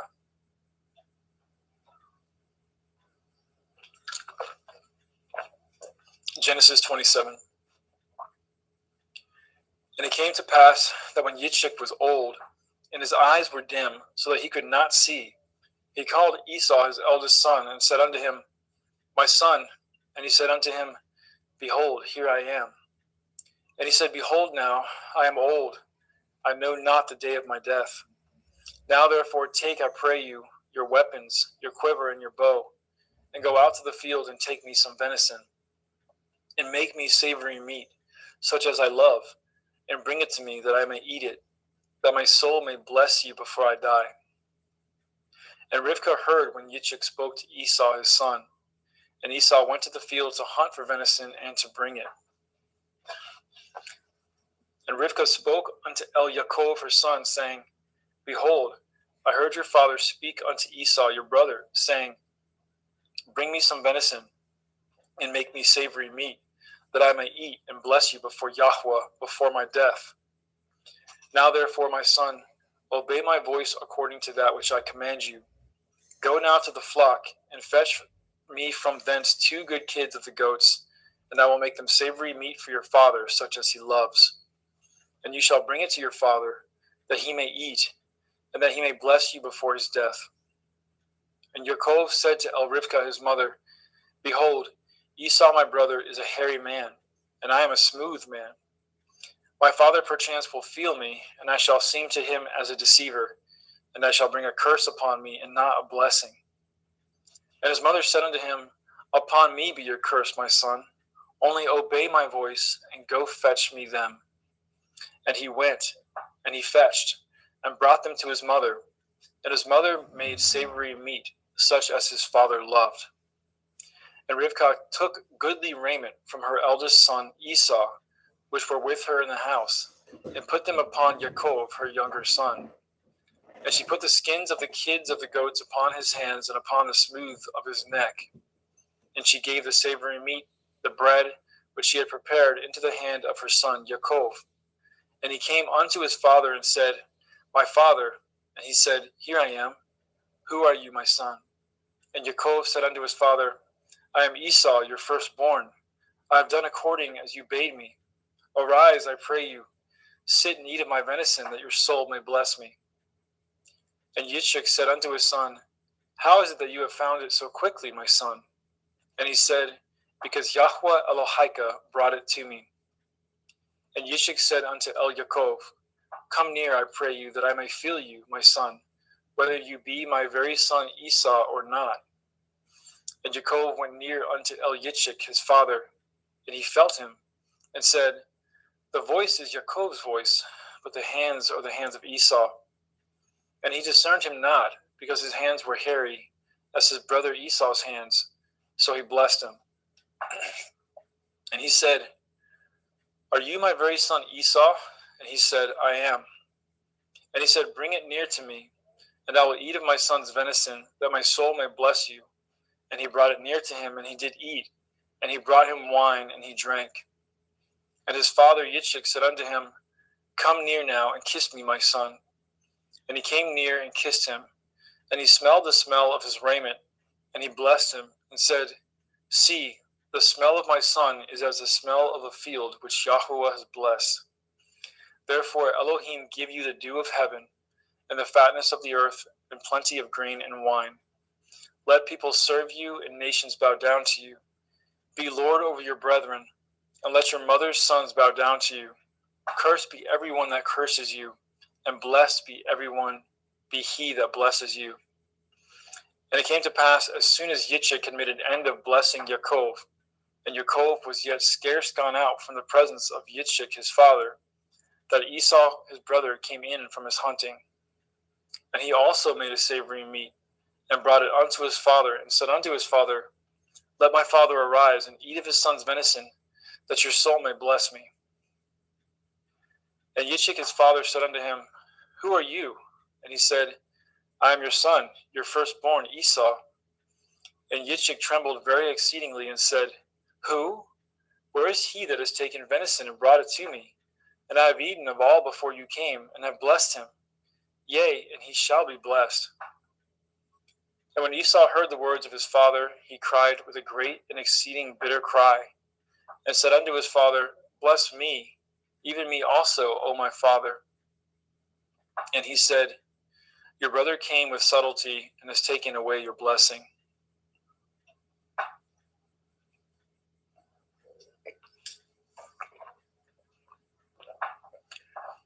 And he said, Is not he rightly named Yaakov?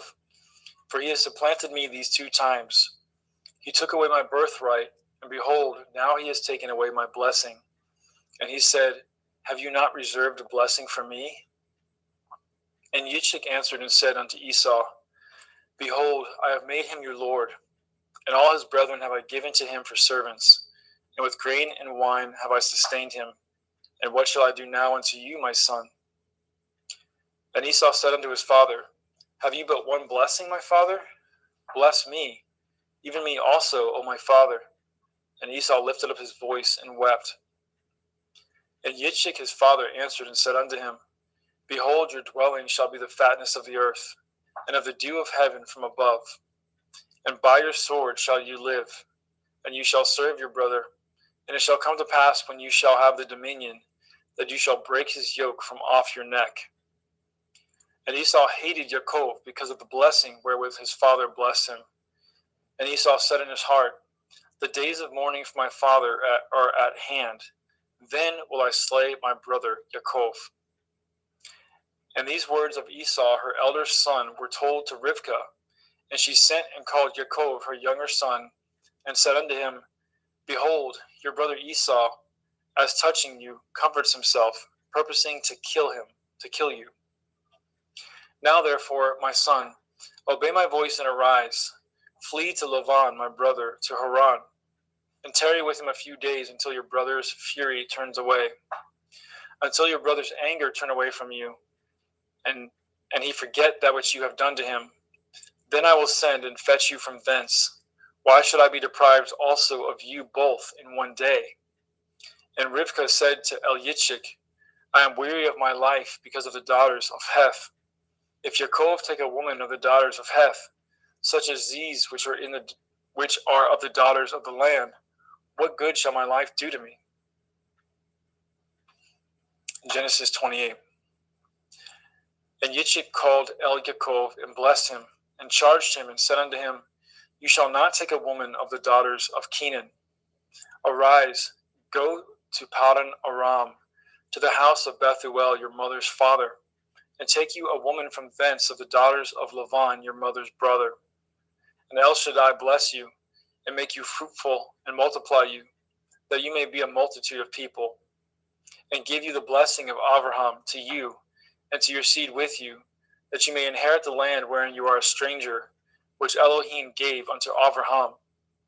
And Yitzchak sent away Yaakov, and went to Padan Aram unto Lavan, son of Bethuel the Arami, the brother of Rivkah, Yaakov and Esau's mother. When Esau saw that Yitzchak had blessed Yaakov, and sent him away to Padan Aram, to take him a woman from thence, and that as he blessed him, he gave him a charge, saying, You shall not take a woman of the daughters of Canaan, and that Yaakov obeyed his father and his mother, and was gone to Padan Aram. And Esau, seeing that the daughters of Canaan pleased not Yitzchak his father, then went Esau unto Yishmael, and took unto the women which he had Machalath, the daughter of Yishmael, Abraham's son, the sister of Nevaioth, to be his woman. And Yaakov went out from Beersheba, and went towards Haran. And he lighted upon a certain place, and tarried there all night, because the sun was set. And he took the stones out of that place, and put them for his pillows, and lay down in that place to sleep. And he dreamed, and behold, a ladder set up on the earth, and the top of it reached to heaven. And behold, the angels of Elohim ascending and descending on it. And behold, Yahweh stood above it, and said, I am Yahweh Elohai of Abraham your father, and the Elohai of Yitzchak, the land whereon you lie. To you will I give it, and to your seed.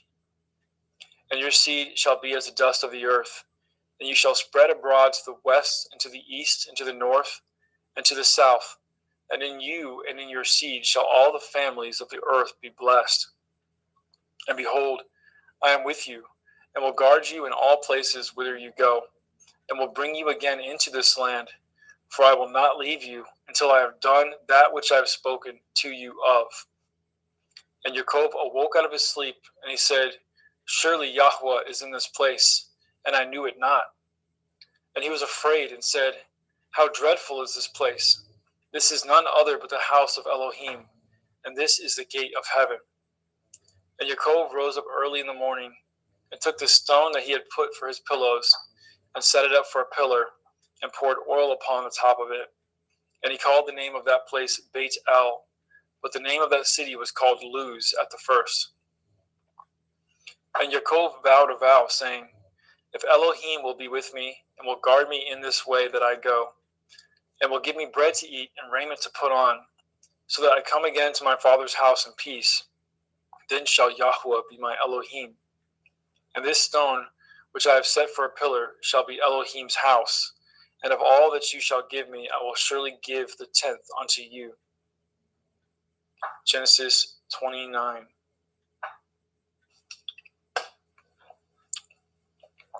Then Yaakov went on his journey and came into the land of the people of the east. And he looked, and behold, a well in the field, and lo, there were 3 flocks of sheep lying by it. For out of that well they watered the flocks, and a great stone was upon the well's mouth. And thither there were all the flocks gathered, and they rolled the stone from the well's mouth, and watered the sheep, and put the stone again upon the well's mouth in his place. And Yaakov said unto them, My brethren, whence be ye? And they said, Of Haran are we. And he said unto them, Know ye Lavan the son of Nachor? And they said, We know him. And he said unto them, Is he well? And they said, He is well. And behold, Rachel his daughter comes with the sheep. And he said, Lo, it is yet high day, neither is it time that the cattle should be gathered together. Water ye the sheep, and go and feed them. And they said, We cannot, until all the flocks be gathered together, until they roll the stone from the well's mouth. Then we water the sheep. And while he yet spoke with them, Rachel came with her father's sheep, for she kept them.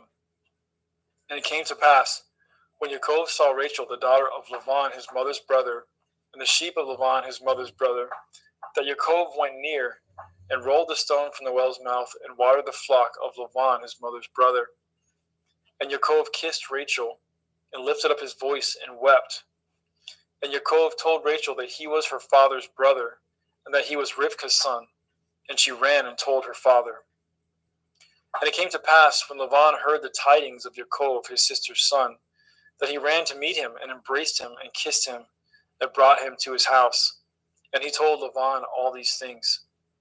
And Laban said to him, Surely you are a bone in my flesh.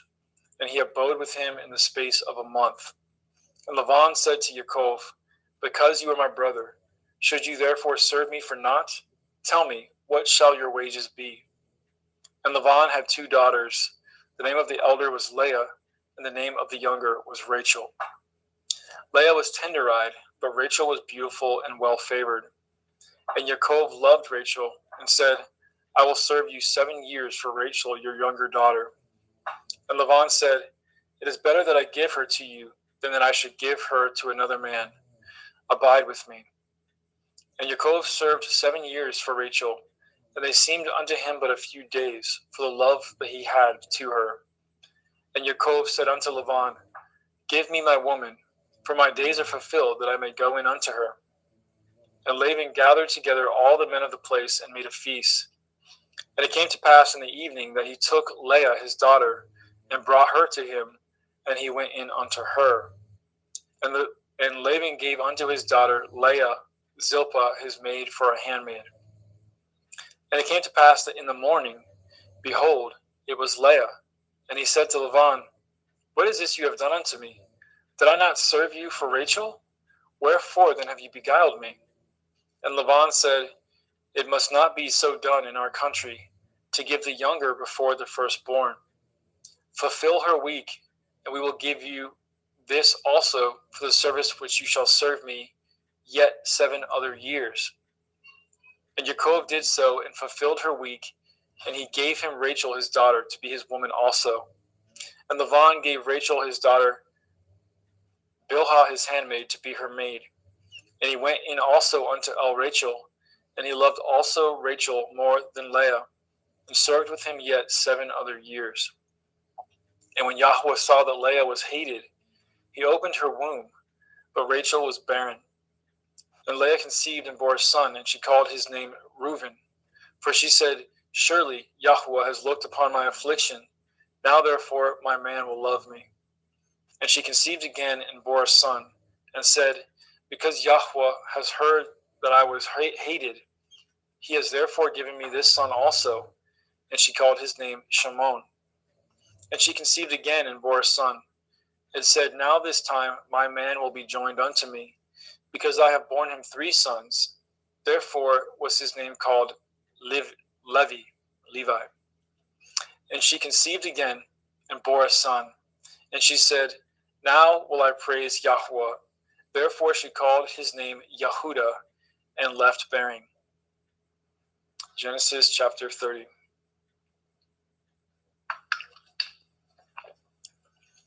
And when Rachel saw that she bore Yaakov no children, Rachel envied her sister, and said unto Yaakov, Give me children, or else I die. And Yaakov's anger was kindled against Rachel, and he said, Am I in Elohim's stead, who has withheld from you the fruit of the womb? And she said, Behold, my maid Bilhah, go in unto her, and she shall bear upon my knees, that I may also have children by her. And she gave him Bilhah her handmaid to be his woman, and Yaakov went in unto her. And Bilhah conceived and bore Yaakov a son. And Rachel said, Elohim has judged me, and has also heard my voice, and has given me a son. Therefore called she his name Dan.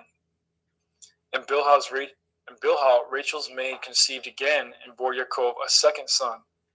And Rachel said, With great wrestlings have I wrestled with my sister, and I have prevailed.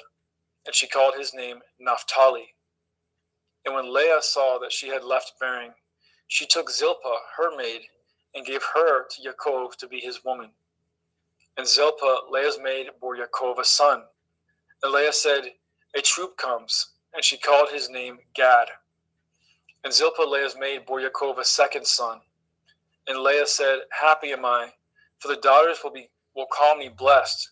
And she called his name Asher. And Reuben went in the days of wheat harvest, and found mandrakes in the field, and brought them unto his mother Leah. Then Rachel said unto Leah, Give me, I pray you, of your son's mandrakes. And she said unto her, Is it a small matter to you that you have taken my man? And would you take away my son's mandrakes also? And Rachel said, Therefore he shall lie with you tonight for your son's mandrakes. And Yaakov came out of the field in the evening, and Leah went out to meet him, and said, You must come in unto me, for surely I have hired you with my son's mandrakes. And he lay with her that night. And Elohim hearkened unto Leah, and she conceived and bore Yaakov the 5th son. And Leah said, Elohim has given me my hire, because I have given my maiden to my man. And she called his name Yishakar. And Leah conceived again, and bore Yaakov the 6th son. And Leah said, Elohim has endued me with good dowry. Now will my man dwell with me, because I have borne him 6 sons. And she called his name Zebulun. And afterwards she bore a daughter, and called her name Dinah. And Elohim remembered Rachel, and Elohim hearkened to her, and opened her womb. And she conceived and bore a son, and said, Elohim has taken away my reproach. And she called his name Joseph, and said, Yahweh shall add to me another son. And it came to pass, when Rachel had borne Joseph, that Yaakov said unto Laban, Send me away, that I may go into my own place, and to my own country. Give me my woman and my children, for whom I have served you, and let me go, for you know my service which I have done to you. And Laban said unto him, I pray you, if I have found favor in your eyes, tarry, for I have learned by experience that Yahweh has blessed me for your sake. And he said, Appoint me your wages, and I will give it. And he said unto him, You know how I have served you, and how your cattle was with me. For it was little which you had before I came, and it is now increased unto a multitude. And Yahweh has blessed you since my coming. And now when shall I provide for my own house also? And he said, What shall I give you? And Yaakov said, You shall not give me anything. If you will do this thing for me, I will again feed and guard your flock. I will pass through all your flock today, removing from thence all the speckled and spotted cattle, and all the brown cattle among the sheep, and the spotted and speckled among the goats, and of such shall be my hire. So shall my righteousness answer for me in time to come, when it shall come for my hire before your face. Every one that is not speckled and spotted among the goats, and brown among the sheep, that shall be counted stolen with me. And Laban said, Behold, I would it might be according to your word. And he removed that day the he-goats that were ring-straked and spotted, and all the she-goats that were speckled and spotted, and every one that had some white in it, and all the brown among the sheep, and gave them into the hands of his sons. And he set 3 days' journey betwixt himself and Yaakov, and Yaakov fed the rest of Laban's flock. And Yaakov took him rods of green poplar, and of the hazel and chestnut tree, and piled white strakes in them, and made the white appear which was in the rods. And he set the rods which he had pilled before the flocks in the gutters and the watering troughs, when the flocks came to drink, that they should conceive when they came to drink. And the flock conceived before the rods, and brought forth cattle ring-straked, speckled, and spotted. And Yaakov did separate the lambs, and set the faces of the flocks towards the ring-straked, and all the brown in the flock of Laban. And he put his own flocks by themselves, and put them not unto Laban's cattle. And it came to pass, whensoever the stronger cattle did conceive, that Yaakov laid the rods before the eyes of the cattle in the gutters, that they might conceive among the rods. But when the cattle were feeble, he put them not in. So the feebler were Laban's, and the stronger Yaakov's. And the man increased exceedingly, and had much cattle, and maidservants, and manservants, and camels, and asses. Thank you, brother. Praise Yah. Praise Yah. Brother Justin McRoberts, pick up at chapter 31.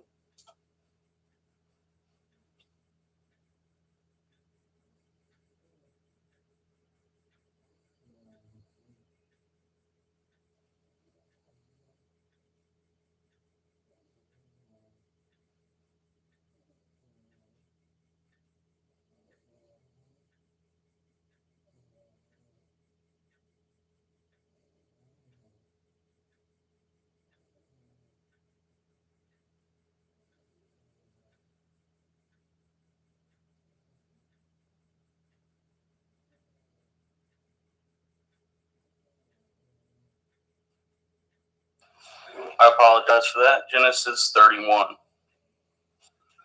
And he heard the words of Laban's son, saying, Yaakov has taken away all was our father's, and of that which was our father's has he gotten, and of all his glory. And Yaakov beheld the countenance of Laban, and behold, it was not toward him as before. And Yahweh said unto Yaakov, Return unto the land of your fathers, and to your kindred, and will be with you. And Yaakov sent and called Rachel and Leah to the field unto his flock, and said unto them, I seeth your father's countenance, that it is not toward me as before, but the Elohim of my father has been with me. And you know that with all my power I have served it to your father. And your father has deceived me, and changeth my wages 10 times, but Elohim suffered him not to hurt me. And if he said thus, the speckle shall be your wages, then all the cattle bore speckled. And if he said thus, the ring-straked shall be your hire, then bore all the cattle ring-straked. Thus Elohim has taken away the cattle of your father and given them to me. And it came to pass at the time that the cattle conceived, that I lifted up my eyes, and I saw in a dream. And behold, the rams which leaped upon the cattle were ring-straked, speckled, and grizzled. And the angel of Elohim spoke unto me in a dream, saying, Yaakov. And I said, Here am I. And he said, Lift up now your eyes, and see, all the rams which leap upon the cattle are ring-straked, speckled, and grizzled. For I have seen all that Laban does unto you. And he said, And I am the Elohim of Bedel, which you anointed the pillar and words vowed a vow unto me. Now arise, get you out from this land, and return unto the land of your kindred. And Rachel and Leah answered and said unto him, Is there yet any portion or inheritance for us in your father's house? Are we not counted of him strangers? For he has told us, and has quite devoured also our money. For all the riches which Elohim has taken from our father, that is ours, and our children's. Now then, whatsoever Elohim has said unto you, do. Then Yaakov rose up and set at his sons, at his women's upon camels, and he carried away all his cattle and all his goods which he had gotten, the cattle of his getting, which he had gotten in Paddan Aram, for to go to Yitzhak his father in the land of Canaan. And Laban went to shear at the sheep, and Rachel had stolen at the teraphim that were her father's. And Yaakov stole away as unawares to Laban the Aramean, in that he had told him not that he fled. So he fled with all that he had, and he rose up and passed over the river, and setteth his face toward Mount Gilead. And it was told Laban on the third day that Yaakov was fled. And he tooketh his brethren with him, and pursued after him 7 days' journey, and they overtook him in Mount Gilead. And Elohim came to Laban the Aramean in the dream by night, and said unto him, Take heed that you speak not to Yaakov, neither good or bad. Then Laban overtooketh Yaakov. Now Yaakov had pitched his tent in the mount, and Laban with his brethren pitched in the mount of Gilead. And Laban said to Yaakov, What have you done that you have stolen away as unawares to me, and carried away my daughters and captives, taken with the sword? Wherefore did you flee away secretly and steal away from me, and did not tell me, that I might have sent you away with mirth and with songs, with tabret and harp, and have not suffered me to kiss my sons and my daughters? You have now done foolishly in so doing. Is it in the power of my hand to do you hurt? But the Elohim of your father spoke unto me yesternight, saying, Take heed that you speak not to Yaakov, either good or bad. And now, though you would needs be gone, because you sore longed after your father's house, yet wherefore have you stolen my Elohim? And Yaakov answered and said to Laban, Because I was afraid, for I said, Perchance you would take by force your daughters from me. With whomsoever you findeth your Elohim, let him not live. Before our brethren discern what is yours with me, and take it to you. For Yaakov knew not that Rachel had stolen them. And Laban went into Yaakov's tent, and into Leah's tent, and into the two maiden servants' tents, but he found them not. Then went he out of Laban's tent, and entered into Rachel's tent. Now Rachel had taken at the teraphim, and put them in the camel's furniture, and sat upon them. And Laban searched all the tent, but he found them not. And she said to her father, Let it not displease my lord, that I cannot rise up before you, for the custom of women is upon me. And he searched, but found not the teraphim. And Yaakov was wroth, and chode with Laban. And Yaakov answered and said to Laban, What is my transgression? What is my sin, that you have hotly pursued after me? Whereas you have searched all my stuff, what have you found of all your household stuff? Set it here before my brethren and your brethren, that they may be judged betwixt us both. This 20 years have I been with you. Your ewes and your she-goats have not cast their young, and the rams of your flock have I not eaten. That which was torn of beasts I brought not unto you. I bore the loss of it. Of my hand did you require it, whether stolen by day or stolen by night. And thus I was in the day that the drought consumed me, and the frost by night, and my sleep departed from my eyes. Thus have I been 20 years in your house. I served you 14 years for your 2 daughters, and 6 years for your cattle, and you have changed my wages 10 times. Except the Elohai of my father, the Elohai of Abraham, and the fear of Yitzhak had been with me, surely you had sent me away now empty. Elohim has seen of my affliction, at the labor of my hands, and rebuked you yesternight. And Laban answered and said unto Yaakov, These daughters are my daughters, and these children are my children, and these cattle are my cattle, and all that you see is mine. And what can I do this day unto these my daughters, or unto these children which they have borne? Now therefore, let us cut a covenant, I and you, and let it be for a witness between me and you. And Yaakov took a stone and set it up for a pillar, and Yaakov set it unto his brethren, Gasher stones, and they took stones and made a heap, and they did eat there upon the heap. And Laban called it Yegar Sahudotha, but Yaakov called it Gal-Aid. And Laban said, This heap is a witness between me and you this day. Therefore was the name of it called Galid. And Mitzpah, for he said, Yahweh watch between me and you when we are absent one from another. If you shall afflicteth my daughters, or if you shall take other women besides my daughters, no man is with us. See Elohim is witness betwixt me and you. And Laban said to Yaakov, Behold this heap, and behold this pillar which I have cast twixt me and you. This heap be witness, and this pillar be witness, that I will not pass over at this heap to you, and you shall not pass over at this heap and at this pillar unto me for harm. The Elohai of Abraham and the Elohai of Nachor and the Elohai of their father judged betwixt us. And Yaakov swore by the fear of his father Yitzhak. Then Yaakov offered sacrifice upon the mountain, called his brethren to eat bread, and they did eat bread and tarried all night in the mount. And early in the morning Laban rose up and kissed his sons and his daughters and blessed them, and Laban departed and returned unto his place. Genesis chapter 32. And Yaakov went on his way, and the angels of Elohim met him. And when Yaakov saw them, he said, This is Elohim's host. And he called the name of that place Machanaim. And Yaakov sent messengers before him to Esau his brother unto the land of Seir in the country of Edom. And he commanded them, saying, Thus shall you speak unto my lord Esau, your servant Yaakov, says thus, I have sojourned with Laban and stayed there until now. And I have oxen and asses, flocks and men servants and women servants. And I have sent to tell my lord that I may find grace in your sight. And the messengers returned to Yaakov, saying, We came to your brother Esau, and also he comes to you, and 400 men with him. Then Yaakov was greatly afraid and distressed, and he divided of his people that was with him, and of his flocks, and of his herds, and his camels, in 2 bands, and said, If Esau come to the one company and smite it, then the other company which is left shall escape.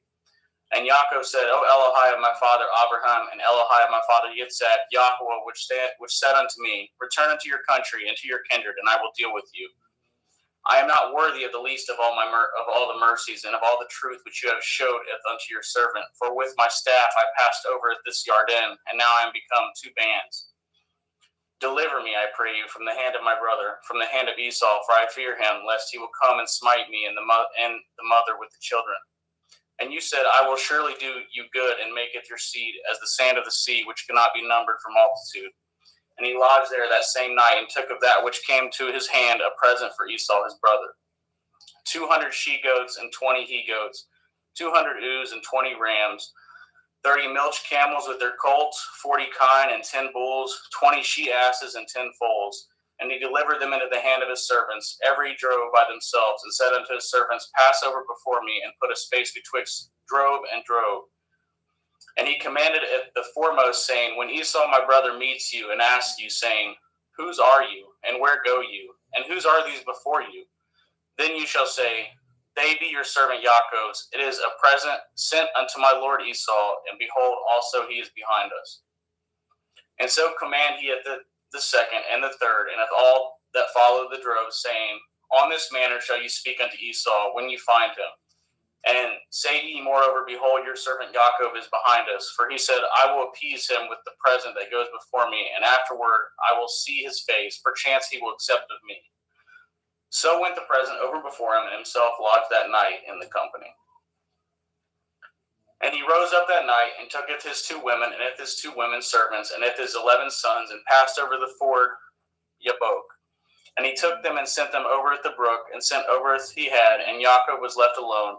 And there wrestled a man with him until the breaking of day. And when he had saw that he prevailed not against him, he touched the hollow of his thigh, and the hollow of Yaakov's thigh was out of joint as he wrestled with him. And he said, Let me go, for the day breaks. And he said, I will not let you go, except you bless me. And he said unto him, What is your name? And he said, Yaakov. And he said, Your name shall be called no more Yaakov, but Yashrael. For as a prince have you power with Elohim and with men, and have prevailed. And Yaakov asked him and said, Tell me, I pray you, your name. And he said, Wherefore is it that you do ask after my name? And he blessed him there. And Yaakov called the name of that place Penuel, for I have seen Elohim face to face, and my life is preserved. And as he passed over Penuel, the sun rose upon him, and he halted upon his thigh. Therefore the children of Yashrael eat not of the sinew which shrank, which is upon the hollow of the thigh unto this day, but because he touched the hollow of Yaakov's thigh and the sinew that shrank. Genesis 33. And Yaakov lifted up his eyes and looked, and behold, Esau came, and with him 400 men. And he divided the children unto Leah, and unto Rachel, and unto the 2 handmaids. And he putteth the handmaids and their children foremost, and Leah and her children after, and Rachel and Joseph hindermost. And he passed over before them and bowed himself to the ground 7 times until he came near to his brother. And Esau ran to meet him and embraced him and fell on his neck and kissed him, and they wept. And he lifted up his eyes and saw at the woman and at the children, and said, Who are those with you? And he said, The children which Elohim has graciously given to your servant. Then the handmaidens came near, they and their children, and they bowed themselves. And Leah also with her children came near and bowed themselves. After came Joseph near and Rachel, and they bowed themselves. And he said, What do you mean by all this drove which I met? And he said, These are to find grace in the sight of my Lord. And Esau said, I have enough, my brother. Keep that you have unto yourself.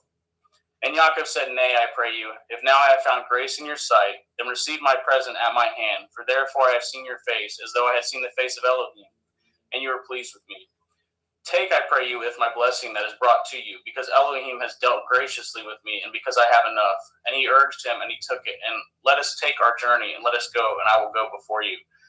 And he said, Let us take our journey, and let us go, and I will go before you. And he said unto him, My Lord knows that the children are tender, and the flocks and herds with young are with me.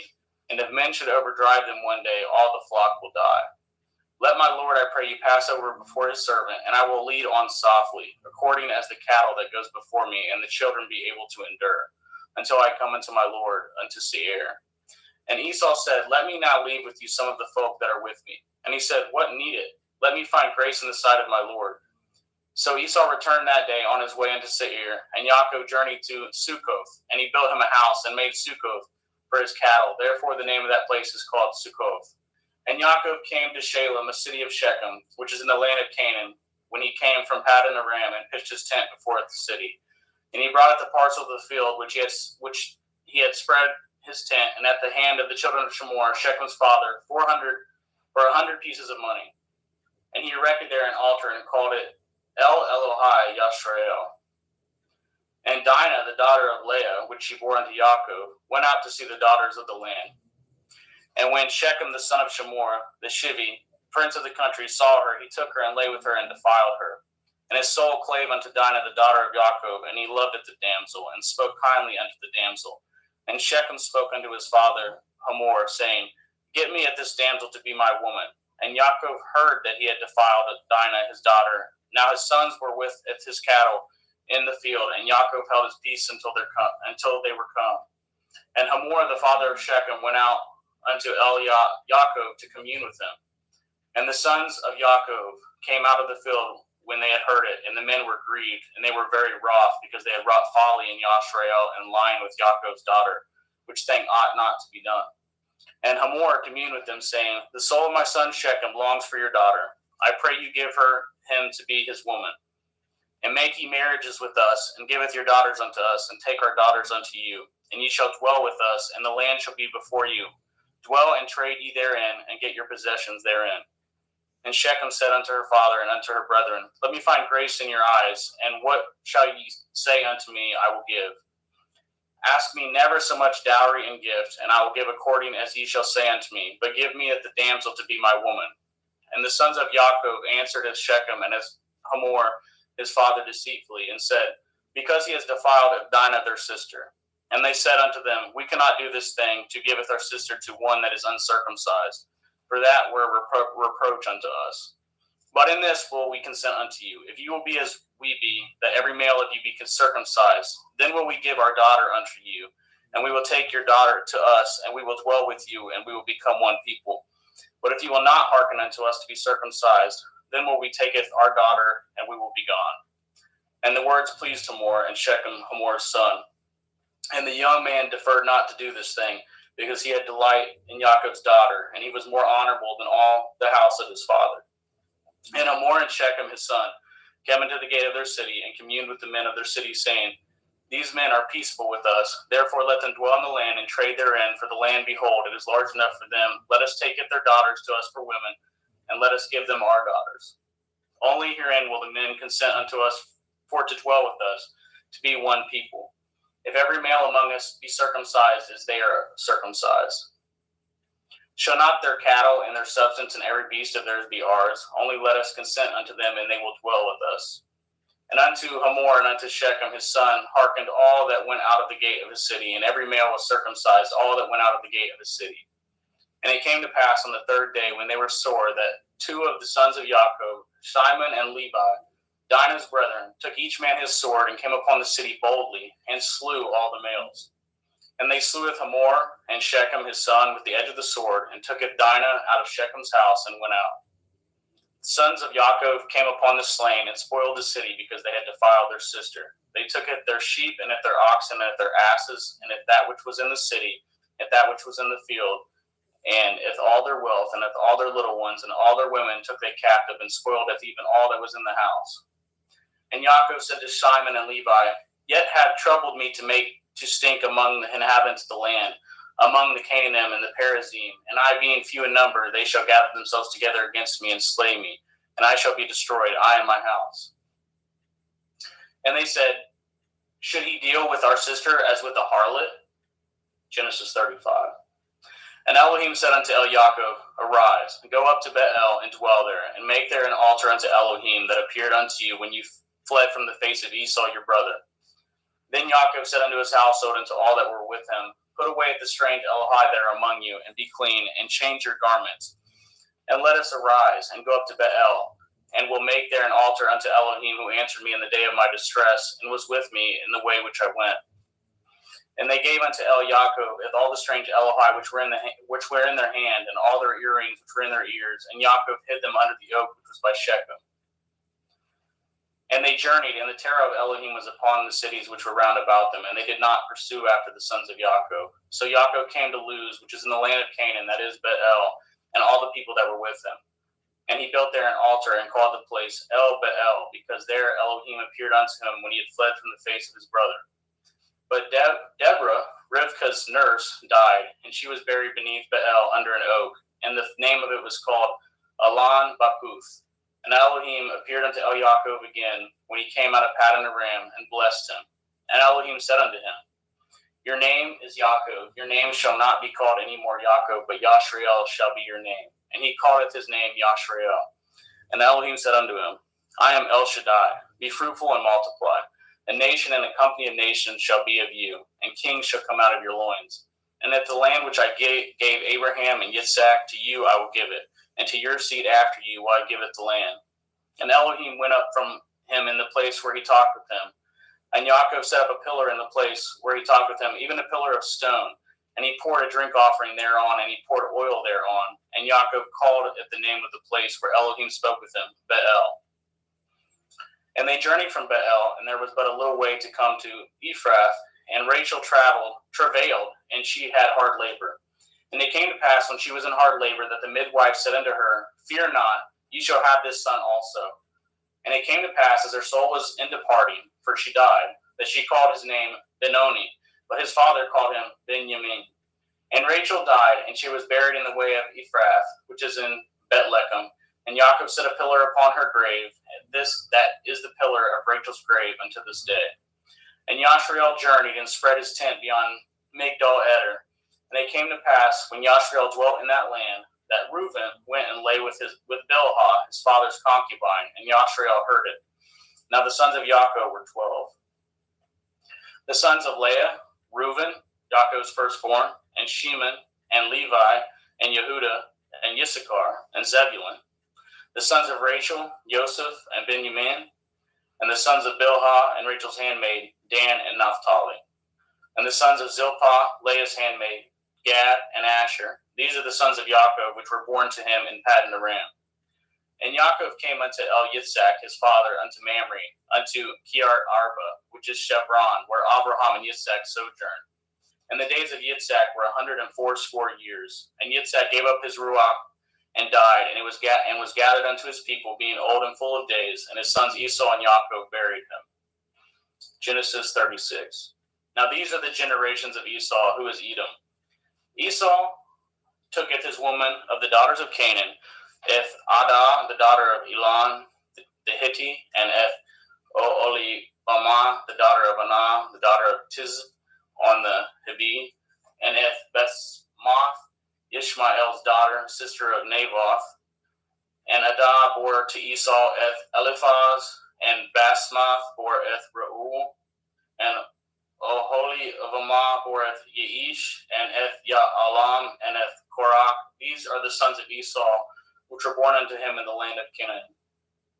And Esau tooketh his woman, and his sons, and his daughters, and all the persons of his house, and his cattle, and all his beasts, and all his substance which he had got in the land of Canaan, and went into the country from the face of his brothers Jacob. For the riches were more than that they might dwell together, and the land wherein they were strangers could not bear them both because of their cattle. Thus dwelt Esau in Mount Seir, and Esau is Edom. And these are the generations of Esau, the father of the Edom in Mount Seir. These are the names of Esau's sons: Eliphaz, the son of Adah, the woman of Esau; Reuel, the son of Basmath, the woman of Esau. And the sons of Eliphaz were Taman, Omar, Sapho, and Gatam, and Kenaz. And Timnah was concubine to Eliphaz, Esau's son, and she bore to Eliphaz Amalek. And these were the sons of Adah, Esau's woman. And these are the sons of Reuel, Nakath, and Zerach, Shema, and Mizah. These were the sons of Basmath, Esau's woman. And these were the sons of Olivamah, the daughter of Anah, the daughter of Tizivon, Esau's woman. And she bore to Esau Eish, and Ya'alam, and Korah. And these were dukes of the sons of Esau, the sons of Eliphaz, the firstborn son of Esau: Duke Taman, Duke Omar, Duke Sapho, Duke Kenaz, Duke Korah, Duke Gatam, and Duke Amalek. These are the dukes that come of Eliphaz in the land of Edom. These were the sons of Adah. And these are the sons of Reuel, Esau's son: Duke Nakath, Duke Zerach, Duke Shema, Duke Mizah. These are the dukes that came of Reuel in the land of Edom. These are the sons of Basmath, Esau's woman. And these are the sons of Oholibamah, Esau's woman: Duke Yeish, Duke Ya'alam, Duke Korah. These were the dukes that came of Olivamah, daughter of Anah, Esau's woman. These are the sons of Esau, who is Edom, and these are their dukes. These are the sons of Seir, the Hori, who inhabited the land: Lotan, and Shoval, and Tizibon, and Anah, and Dishon, and Etzer, and Dishon. These are the dukes of Horium, and the children of Seir in the land of Edom. And the children of Lotan were Harai and Haman, and Lotan's sister was Timnah. And the children of Shoval were these: Elion, Menakath, and Ebal, Shephi, and Onam. And these are the children of Tevion, both Ayah and Anah. And this was Anah that founded the mules in the wilderness, and he fed the asses of Tiziv on his father. And the children of Anah were these: Dishon and Oholibamah, the daughter of Anah. And these are the children of Dishon: Himdan, and Eshban, and Yithran, and Haran. The children of Etzer are these: Bilhan, and Zabon, and Akon. The children of Dishon are these: Uts and Aran. These are the dukes that came of the Chorim: Duke Lotan, Duke Shoval, Duke Sivan, Duke Anah, Duke Dishon, Duke Etzer, Duke Dishon. These are the dukes that came of Hori among their dukes in the land of Seir. And these are the kings that reigned in the land of Edom, before they reigned any king over the children of Yashrael. And Bela, the son of Beor, reigned in Edom, and the name of his city was Dinhabah. And Bela died, and Jovab, the son of Zerach of Botzrah, reigned in his stead. And Jovab died, and Shusham of the land of Taimani reigned in his stead. And Husham died, and Hadad, son of Badad, who smoteth Midian in the field of Moab, reigned in his stead, and the name of his city was Aviath. And Hadad died, and Sumlah of Mesrekah reigned in his stead. And Samlah died, and Shaul of Rechoboth by the river reigned in his stead. And Shaul died, and Baal-Shannon, the son of Achbor, reigned in his stead. And Baal-Hanan, the son of Achbor, died, and Hadar reigned in his stead. And the name of his city was Pau, and his woman's name was Mehetabel, and the daughter of Metred, the daughter of Mezahav. And these are the names of the dukes that came of Esau, according to their families, after their places, by their names: Dukes Timnah, Duke Eliah, Duke Yetheth, Duke Olihavamah, Duke Elah, Duke Pion, Duke Kenaz, Duke Taman, Duke Mithitzer, Duke Magdiel, Duke Eram. These be the dukes of Edom, according to their habitations in the land of their possessions. He is Esau, the father of the Edomim. Genesis chapter 37. And Yaakov dwelt in the land wherein his father was a stranger, in the land of Canaan. These are the generations of Yaakov. Joseph, being 17 years old, was feeding a flock with his brethren, and the lad was with his sons of Bilhah, and with the sons of Zilpah, his father's woman. And Joseph broughteth unto his father their evil report.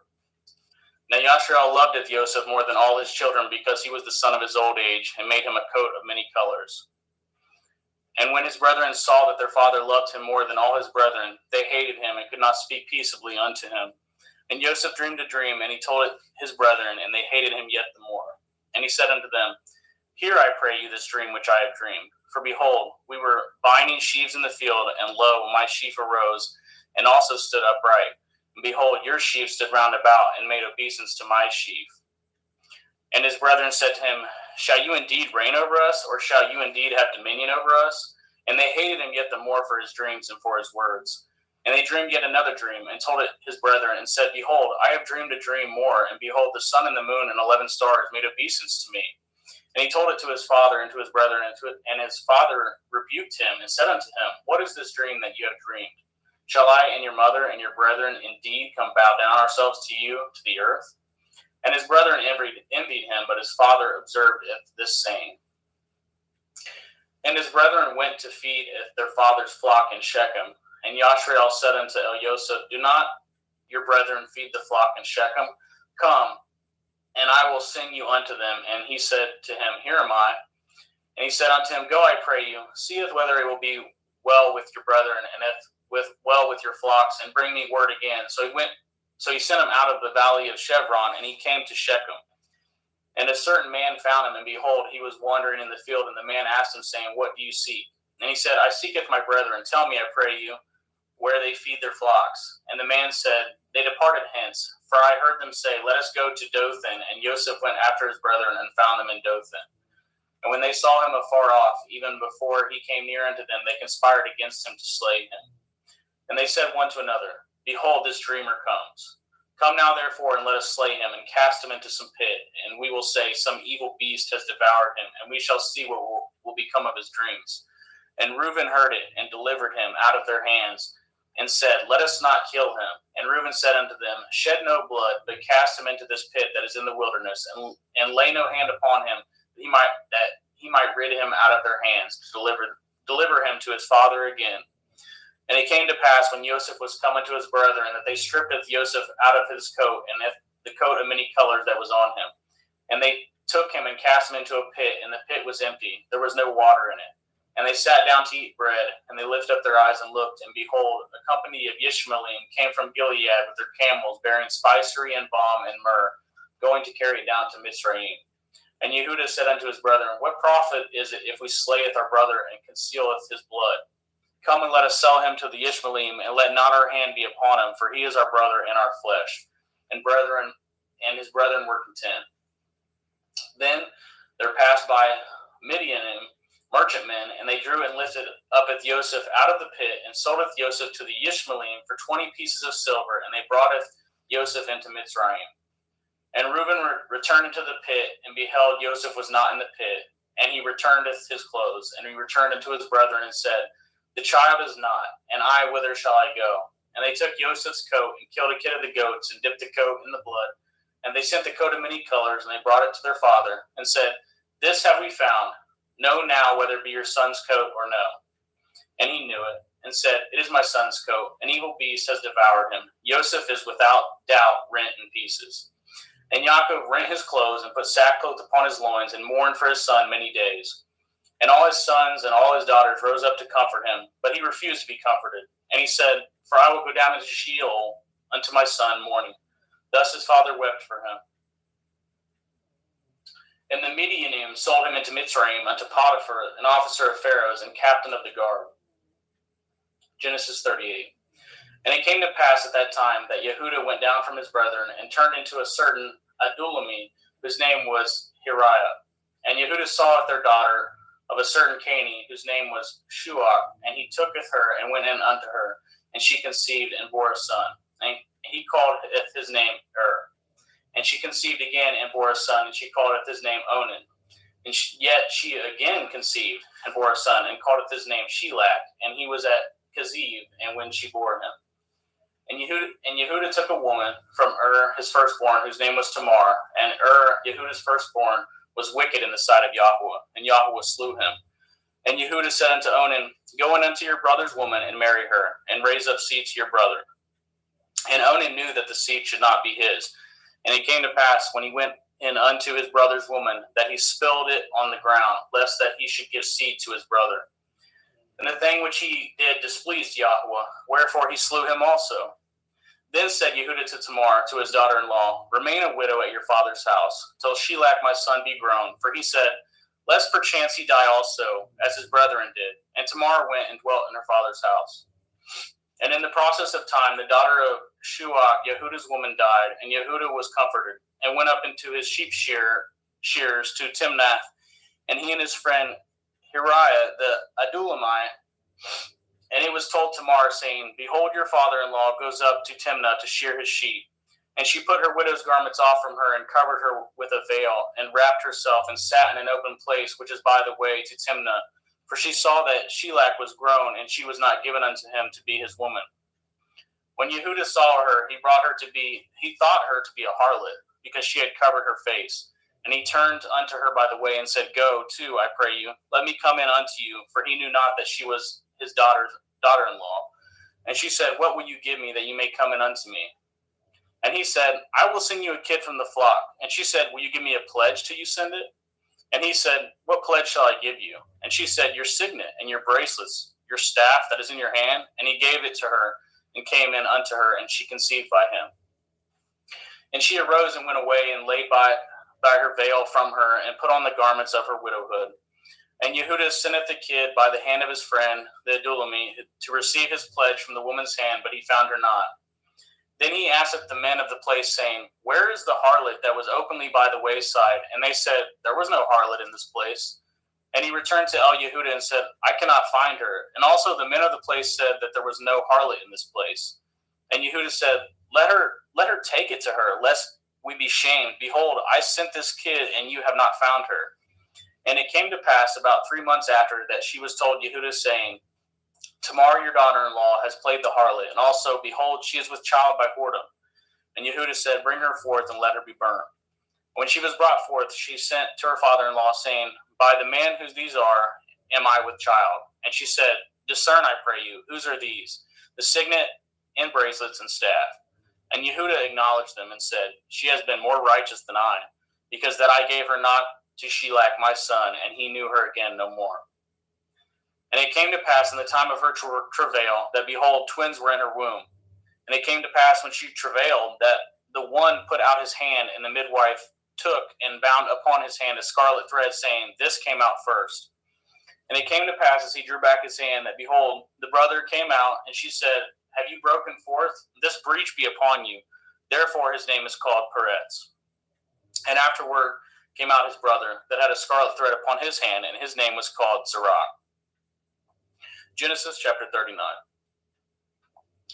And Joseph was brought down to Mitzrayim, and Potiphar, an officer of Pharaoh, captain of the guard, a Mitzri, brought him of the hands of the Ishmaelim, which had brought him down thither. And Yahweh was with Joseph, and he was a prosperous man, and he was in the house of his master, the Mitzri. And his master saweth that Yahweh was with him, and that Yahweh made all that he did to prosper in his hand. And Joseph found grace in his sight, and he served him, and he made him overseer over his house, and all that he had put in his hand. And it came to pass from the time that he had made him overseer in the house, and over all that he had, the Yahweh blessed at the Mitzri's house, for Joseph's sake. And the blessing of Yahweh was upon all that he had in the house and in the field. And he left all that he had in Joseph's hand, and he knew not aught he had, save the bread which he did eat. And Joseph was a goodly person and well favored. And it came to pass after these things that his master's woman casteth her eyes upon Joseph, and she said, Lie with me. But he refused, and said unto his master's woman, Behold, my master knows not which is with me in the house, and he has committed all that he has to my hand. There is none greater in this house than I, neither has he kept anything from me but you. Because you are his woman, how then can I do this great wickedness and sin against Elohim? And it came to pass, as she spoke to Joseph day by day, that he hearkened not unto her, to lie by her, or to be with her. And it came to pass about this time, that Joseph went into the house to do his business, and there arose none of the men of the house there within. And she caught him by the garment, saying, Lie with me. And he left his garment in her hand, and fled, and got him out. And it came to pass, when she saw that he had left his garment in her hand and was fled forth, that she called unto the men of the house and spoke unto them, saying, See, he has brought in an Ivri unto us to mock us. He came in unto me to lie with me, and cried with a loud voice. And it came to pass, when he had heard that I lifted up my voice and cried, that he left his garment with me, and fled and got him out. And she laid up his garment by her until his Lord came home. And she spoke unto him according to these words, saying, The Ivri servant which you have brought unto us came in unto me to mock me. And it came to pass, as I lifted up my voice and cried, that he left his garment with me and fled out. And it came to pass, when his master heard the words of his woman, which she spoke unto him, saying, After this manner did your servant to me, that his wrath was kindled. And Joseph's master took him and put him in the prison, a place where the king's prisoners were bound. And he was there in prison. But Yahweh was with Joseph, and showed him mercy, and gave him favor in the sight of the keeper of the prison. And the keeper of the prison committed to Joseph's hand all the prisoners that were in the prison, and that whatsoever they did there, he was the doer of it. The keeper of the prison looked as not to anything that was under his hand, because Yahweh was with him, and that which he did, Yahweh made him to prosper. Genesis chapter 40. And it came to pass after these things, that the butler of the king of Mitzrayim and his baker had offended the Lord, the king of Mitzrayim. And Pharaoh was wroth against two of his officers, against the chief of his butlers, and against the chief of his bakers. And he put them in ward in the house of the captain of the guard, into the prison, the place where Joseph was bound. And the captain of the guard was charged at Joseph with him, and he served them, and they continued a season in a ward. And they dreamed a dream, both of them, each man his dream in one night, each man according to the interpretation of his dream, the butler and the baker of the king of Mitzrayim, which were bound in the prison. And Joseph came in unto them in the morning, and looked upon them, and behold, they were sad. And he asked of Pharaoh's officers that were with him in the ward of the Lord's house, saying, Wherefore look ye so sadly today? And they said unto him, We have dreamed a dream, and there is no interpreter of it. And Joseph said unto them, Do not interpretations belong to Elohim? Tell me them, I pray you. And the chief butler tooketh this dream to Joseph, and said to him, In my dream, behold, a vine was before me. And in the vine were 3 branches, and it was as though it budded. And her blossoms shot forth, and the clusters thereof brought forth ripe grapes. And Pharaoh's cup was in my hand, and I took it the grapes, and pressed them into Pharaoh's cup, and gave it the cup into Pharaoh's hand. And Joseph said unto him, This is the interpretation of it. The 3 branches are 3 days.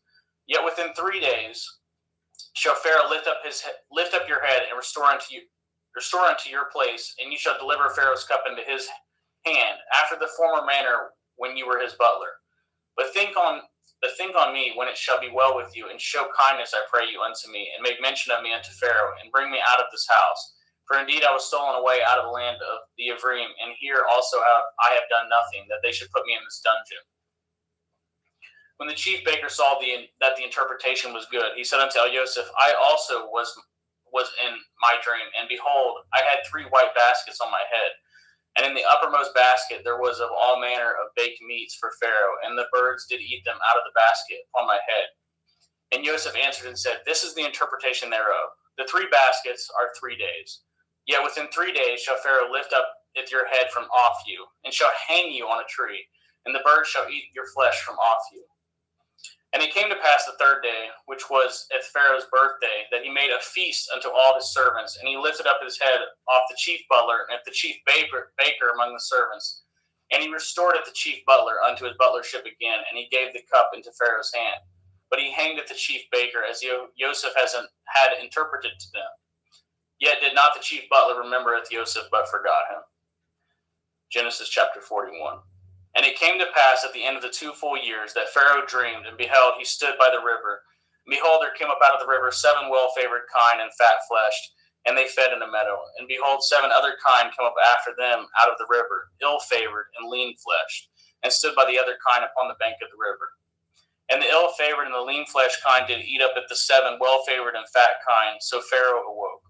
And he slept and dreamed the 2nd time, and behold, 7 ears of grain came upon one stalk, rank and good. And behold, 7 thin ears, and blasted with the east wind sprung up after them.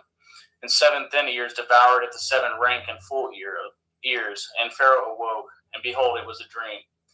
And it came to pass in the morning that his ruach was troubled, and he sent and called for the magicians of Mitzrayim, and at the wise men thereof. And Pharaoh told them his dream.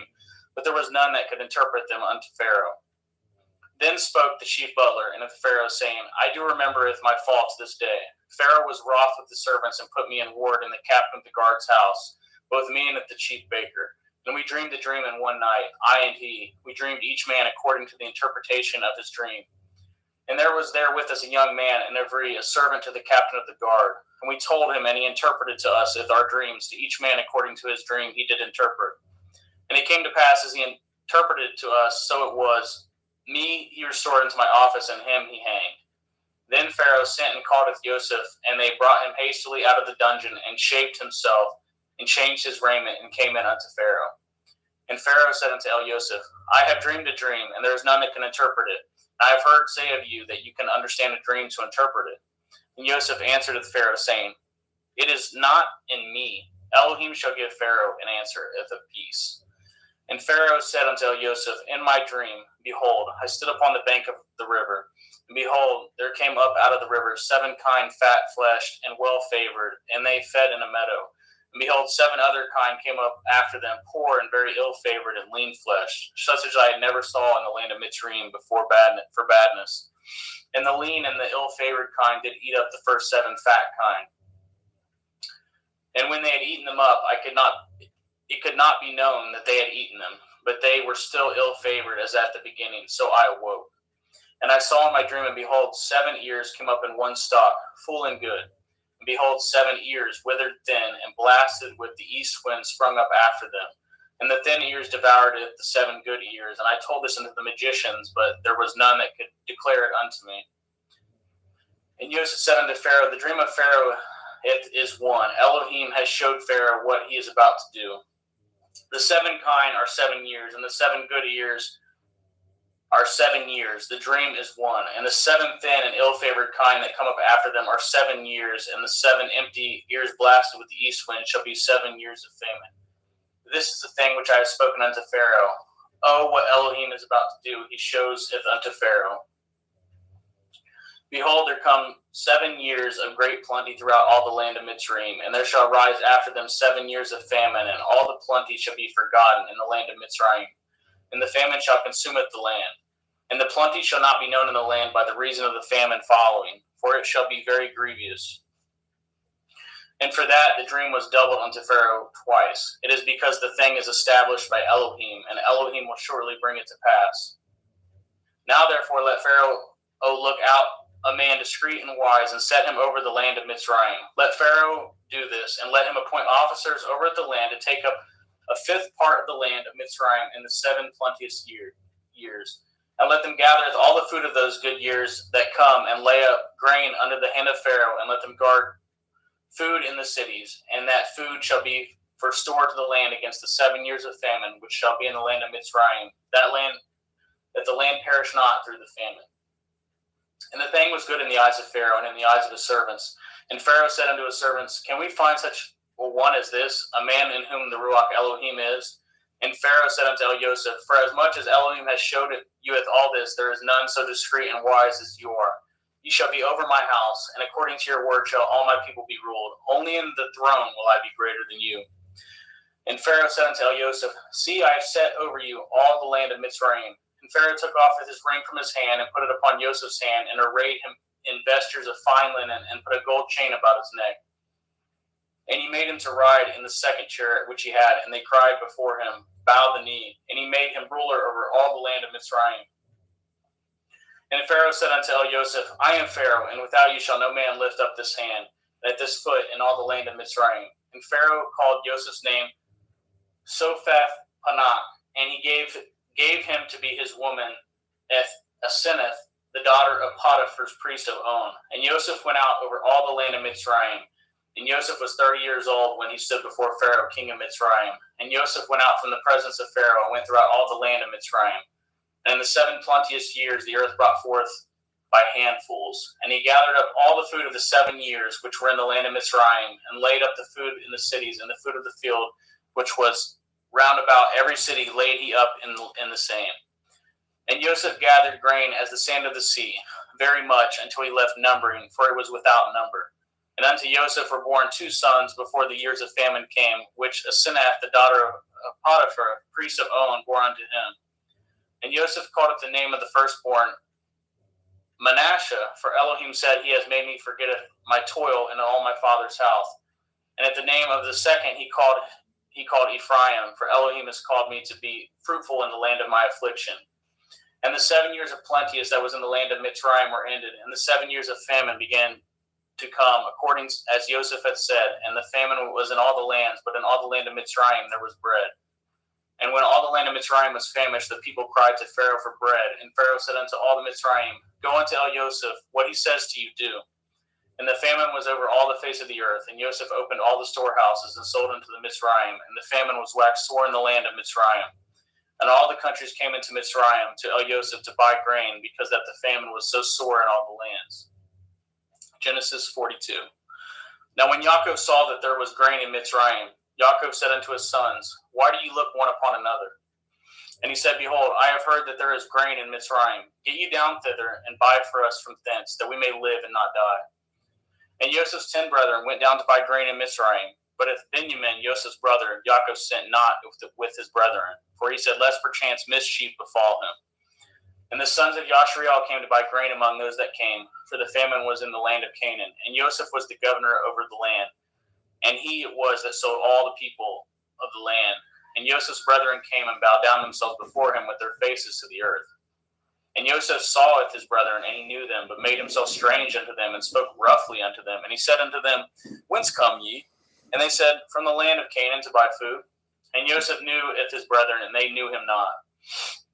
And Joseph remembered the dreams which he dreamed of them. And he said unto them, Ye are spies, to see if the nakedness of the land ye are come.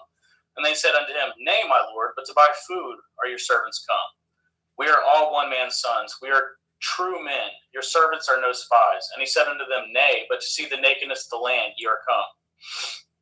And they said, Your servants are 12 brethren, the sons of one man, in the land of Canaan. And behold, the youngest is this day with our father, and one is not. And Joseph said unto them, This is that I spoke unto you, saying, Ye are spies. Hereby ye shall be proved. By the life of Pharaoh ye shall not go forth hence, except your youngest brother come hither. Send one of you, and let him fetcheth your brother, and ye shall be kept in prison, that your words may be proved, whether there be any truth in you, or else by the life of Pharaoh surely ye are spies. And he put them all together intoward 3 days, and Joseph said unto them the third day, This do and live, for I feareth Elohim. If ye be true men, let one of your brethren be found in the house of your prison. Go ye carry grain for the famine of your houses. But bringeth your youngest brother unto me, so shall your words be verified, and ye shall not die. And they did so. And they said one to another, We are truly guilty concerning our brother, in that we saw the anguish of his soul when he besought us, and we could not hear. Therefore is this distress come upon us. And Reuben answered them, saying, Spoke I not unto you, saying, Do not sin against the child, and you would not hear? Therefore, behold, all this blood is required. And they knew not that Joseph understood them, for he spoke unto them by an interpreter. And he turned himself about from them, and wept, and returned to them again, and communed with them, and took from them Ethsheman, and bound him before their eyes. And Joseph commanded to fill up their sacks with grain, and restore every man's money into his sack, and to give them provision for the way. And thus did he unto them. And they laded their asses with the grain, and departed thence. And as one of them opened his sack to give his ass provender in the inn, he espied his money, for behold, it was in his sack's mouth. And he said unto his brethren, My money is restored, and lo, it is even in my sack. And their heart failed them, and they were afraid, saying one to another, What is this that Elohim has done unto us? And they came unto Yaakov their father unto the land of Canaan, and told him all that befall unto them, saying, The man who is the Lord of the land spoke roughly unto us, and took us for spies of the country. And we said unto him, We are true men, we are no spies. We be 12 brethren, the sons of our father. One is not, and the youngest is this day with our father in the land of Canaan. And the man, the Lord of the country, said unto us, Hereby shall I know that ye are true men. Leave one of your brethren here with me, and taketh food for the famine of your households, and be gone. And bringeth your youngest brother unto me, then I shall know that ye are no spies, but ye are true men, and so will I deliver you with your brother, and ye shall traffic in the land. And it came to pass, as they emptied their sacks, that behold, every man's bundle of money was in his sack, and when both they and their father saw the bundles of money, they were afraid. And Yaakov saw their father and said unto them, Me have ye bereaved of my children. Joseph is not, and Shimon is not, and you will take it Benjamin away. All these things are against me. And Reuben spoke unto his father, saying, Slay of my two sons, if I bring him not to you, deliver him into my hand, and I will bring him to you again. And he said, My son shall not go down with you, for his brother is dead, and he is left alone. If mischief shall befall him by the way in which ye go, then shall you bring down my gray hairs with sorrow to Sheol. Genesis chapter 43. And the famine was sore in the land. And it came to pass, when they had eaten up the grain which they had brought out of Mitzrayim, their father said unto them, Go again, buy us a little food. And Yehudah spoke unto him, saying, The man did solemnly protest unto us, saying, Ye shall not see my face, except your brother be with you.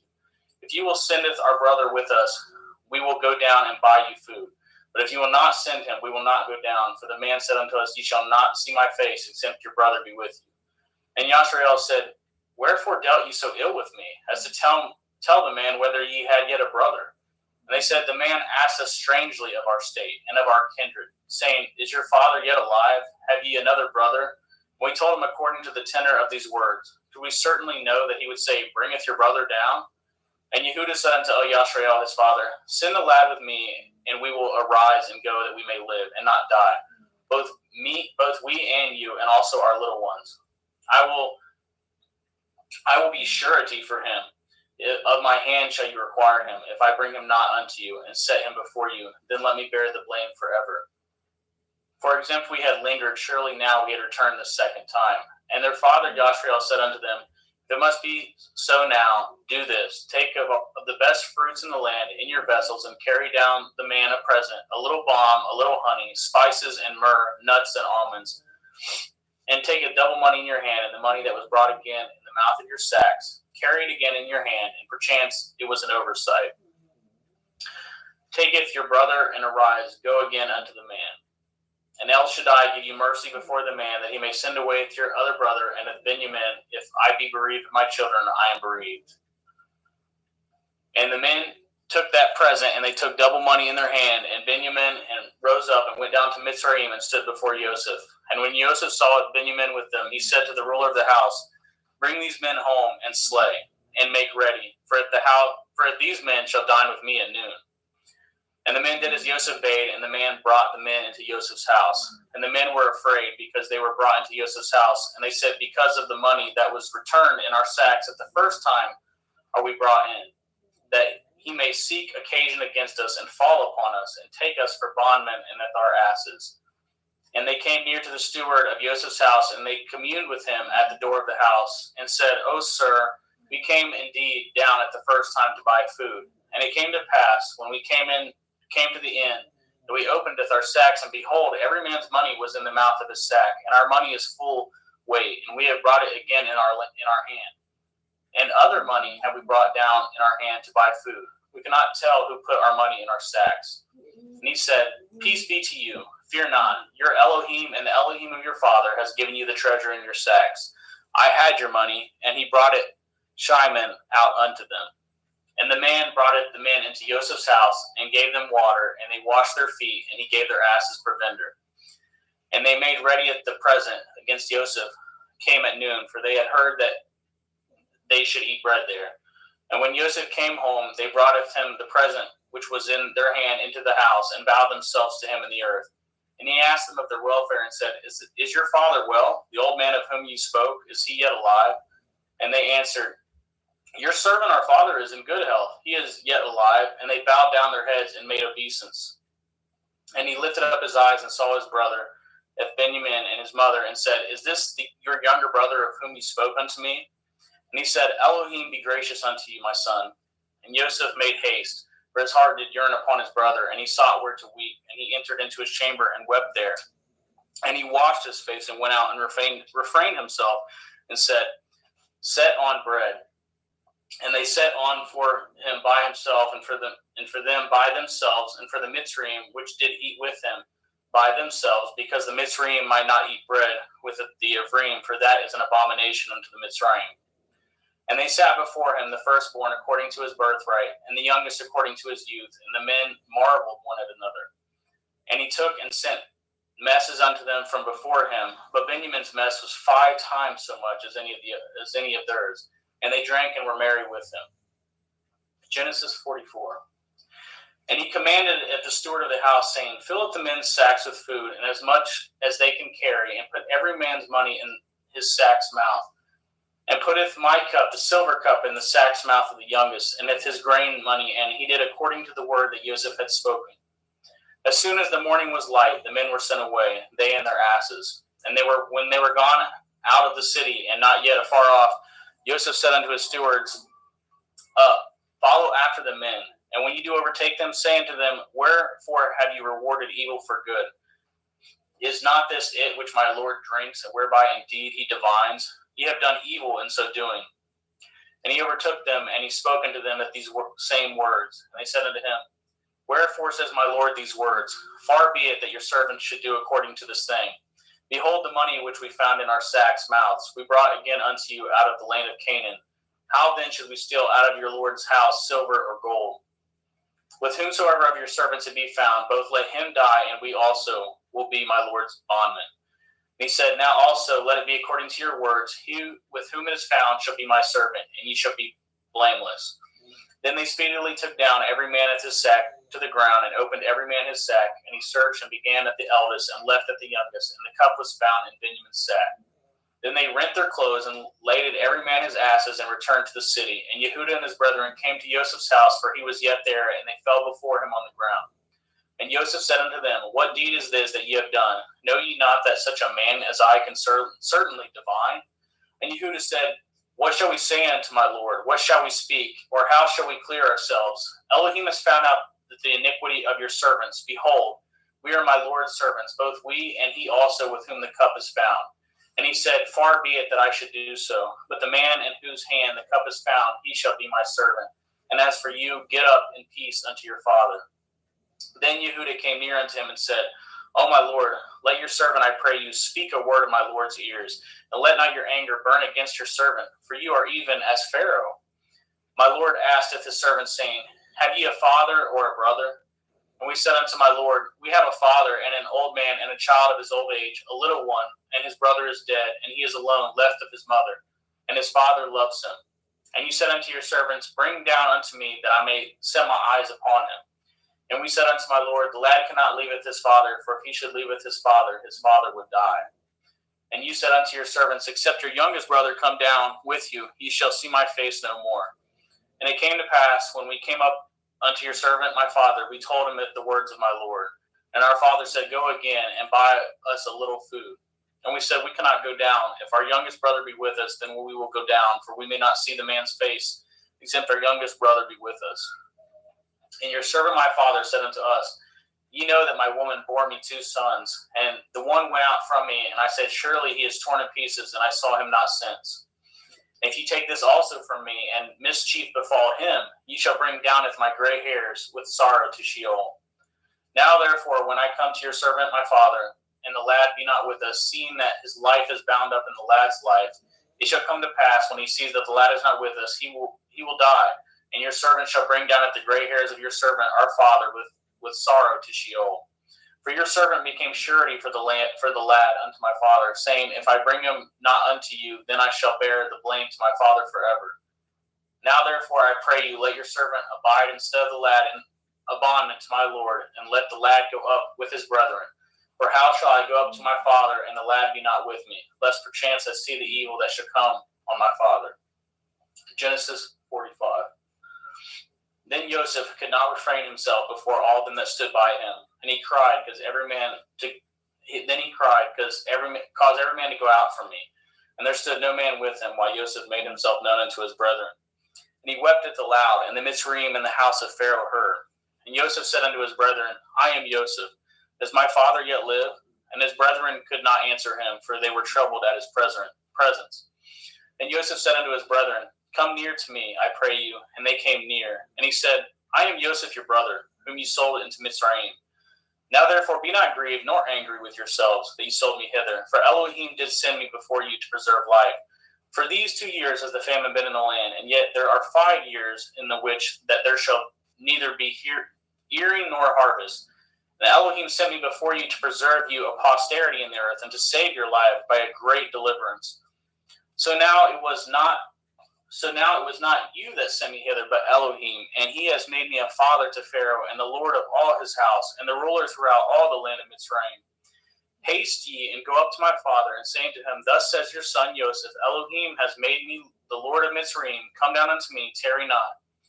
And ye shall dwell in the land of Goshen, and ye shall be near unto me, you and your children, and your children's children, and your flocks, and your herds, and all that you have. And there will I nourish you, for yet there are 5 years of famine, lest you and your household and all that you have come to poverty. And behold, your eyes see, and the eyes of my brother Benjamin that is in my mouth that speaks unto you. And ye shall tell my father all my glory in Mitzrayim, and all that ye have seen, and ye shall haste and bring down my father hither. And he fell upon his brother Benjamin's neck and wept, and Benjamin wept upon his neck. Moreover, he kissed all his brethren and wept upon them, and after that his brethren talked with him. And the fame thereof was heard in Pharaoh's house, saying, Joseph's brethren are come, and it pleased Pharaoh well and his servants. And Pharaoh said unto Joseph, Say unto your brethren, This do ye, ladeth your beasts, and go get you unto the land of Canaan, and taketh your father and your households, and come unto me, and I will give you the good of the land of Mitzrayim, and ye shall eat the fat of the land. Now you are commanded, this do ye, take your wagons out of the land of Mitzrayim for your little ones and for your women, and bringeth your father, and come. Also regard not your stuff, for the good of all the land of Mitzrayim is yours. And the children of Yashriel did so, and Joseph gave them wagons according to the commandment of Pharaoh, and gave them provision for the way. To all of them he gave each man changes of raiment, but to Benjamin he gave 300 pieces of silver and 5 changes of raiment. And to his father he sent after this manner 10 asses laden with good things of Mitzrayim, and 10 she-asses laden with grain and bread and meat for his father by the way. So he sent his brethren away, and they departed, and he said unto them, See that ye fall not out by the way. And they went up out of Mitzrayim, and came into the land of Canaan, unto Yaakov their father, and told him, saying, Joseph is yet alive, and he is governor over all the land of Mitzrayim. And Yaakov's heart fainted, for he believed them not. And they told him if all the words of Joseph which he had said unto them. And when he had saw the wagons which Joseph had sent to carry him, the ruach of Yaakov their father revived. And Yashriel said, It is enough. Joseph my son is yet alive. I will go and see him before I die. Thank you, brother.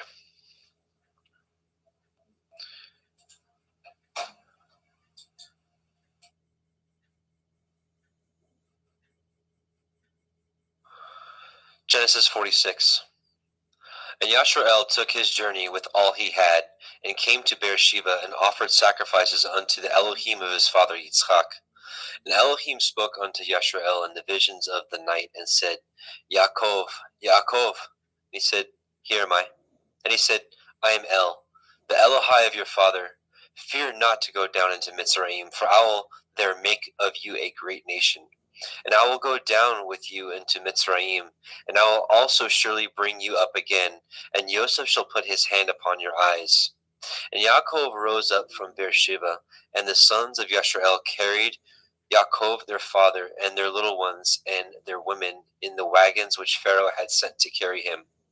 And they took their cattle and their goods, which they had gotten in the land of Canaan, and came into Mitzrayim, Yaakov and all his seed with him. His sons and his sons' sons with him, his daughters and his sons' daughters, and all his seed brought he with him into Mitzrayim. And these are the names of the children of Yashrael, which came into Mitzrayim, Yaakov and his sons, Reuben, Yaakov's firstborn. And the sons of Reuben, Hanok, and Palu, and Chetzron, and Carmi. And the sons of Shimon, Yemuel, Yamin, Ohad, and Yakin, and Sochar, and Shaul, the son of a Canaanite woman. And the sons of Levi, Gershon, Kohath, and Merari. And the sons of Yehuda, and Onan, and Shelach, and Peretz, and Zerach. But and Onan died in the land of Canaan. And the sons of Peretz were Chetzron and Hamul. The sons of Yisachar, Tola, Pua, and Yov, and Shimron. The sons of Zebulun, Sered, and Elyon, and Yachael. These be the sons of Leah, which she bore unto Yaakov in Padan Aram, with his daughter Dinah. All the souls of his sons and daughters were 33. And the sons of Gad, Siphon, Chagai, Shunai, and Etzbon, and Eri, and Arodai, and Arelai. The sons of Asher, Yimna, Yitzchav, and Yishvai, and Berai, and Serach, their sister. The sons of Beriah, Hever, and Malkiel. These are sons of Zilpah, whom Laban to Leah his daughter, who gave to Leah his daughter. And these she bore unto Yaakov, even 16 souls. The sons of Rachel, Yaakov's woman, Joseph and Benjamin. And unto Joseph in the land of Mitzrayim were born Manasseh and Ephraim, with Asenath, the daughter of Potipharah, priest of On, bore unto him. And the sons of Benjamin were Bela, Becher, Ashbel, Gera, Naaman, Echai, Rosh, Mupim, and Shupim, and Ard. These are the sons of Rachel, which were born unto Yaakov. All the souls were 14. And the sons of Dan, Cushim. The sons of Naphtali, Yachzeel, and Gunai, and Yetzer, and Shilem. These are the sons of Bilhah, which Laban gave unto Rachel his daughter, and she bore these unto Yaakov. All the souls were 7. All the souls that came with Yaakov into Mitzrayim were, which came out of his loins, besides Yaakov's women, all the souls were 66. And the sons of Joseph, which were born him in Mitzrayim, were 2 souls. All the souls of the house of Yaakov, which came into Mitzrayim, were 10. And he sent Yehuda before him unto El Yosef to direct his face unto Goshen. And they came into the land of Goshen. And Yosef made ready his chariot, and went up to meet Yashrael his father to Goshen, and presented himself unto him. And he fell on his neck, and he wept on his neck a good while. And Yashrael said unto El Yosef, Now let me die, since I have seen your face, because you are yet alive. And Yosef said unto his brethren and unto his father's house, I will go up and show Pharaoh, and say unto him, My brethren and my father's house, which were in the land of Canaan, are come unto me. And the men are shepherds, for their trade has been to feed cattle, and they have brought their flocks and their herds and all that they have. And it shall come to pass, when Pharaoh shall call you, and shall say, What is your occupation? That you shall say, Your servant's trade has been about cattle from our youth even until now, both we and also our fathers, that you may dwell in the land of Goshen. For every shepherd is an abomination unto the Mitzrayim. Genesis 47. Then Joseph came and told Pharaoh, and said, My father and my brethren and their flocks and their herds and all that they have are come out of the land of Canaan, and behold, they are in the land of Goshen. And he took some of his brethren, even 5 men, and presented them unto Pharaoh. And Pharaoh said unto his brethren, What is your occupation? And they said unto Pharaoh, Your servants are shepherds, both we and also our fathers. They said moreover unto Pharaoh, For to sojourn in the land are we come, for your servants have no pasture for their flocks, for the famine is sore in the land of Canaan. Now therefore, we pray you, let your servants dwell in the land of Goshen. And Pharaoh spoke unto El Yosef, saying, Your father and your brethren are come unto you. The land of Mitzrayim is before you. In the best of the land make your father and your brethren to do well. In the land of Goshen let them dwell. And if you know any men of activity among them, then make them rulers over my cattle. And Joseph brought in Yaakov his father, and set him before Pharaoh, and Yaakov blessed Pharaoh. And Pharaoh said unto El Yaakov, How old are you? And Yaakov said unto Pharaoh, The days of the years of my pilgrimage are 130 years. Few and evil have the days of the years of my life been, and have not attained unto the days of the years of the life of my fathers, and the days of their pilgrimage. And Yaakov blessed Pharaoh, and went out from before Pharaoh. And Joseph placed his father and his brethren, and gave them a possession in the land of Mitzrayim, in the best of the land, in the land of Ramesses, as Pharaoh had commanded. And Joseph nourished his father and his brethren and all his father's household with bread according to their families. And there was no bread in all the land, for the famine was very sore, so that the land of Mitzrayim and all the land of Canaan fainted by reason of the famine. And Joseph gathered all the money that was found in the land of Mitzrayim and in the land of Canaan for the grain which they bought. And Joseph brought the money into Pharaoh's house.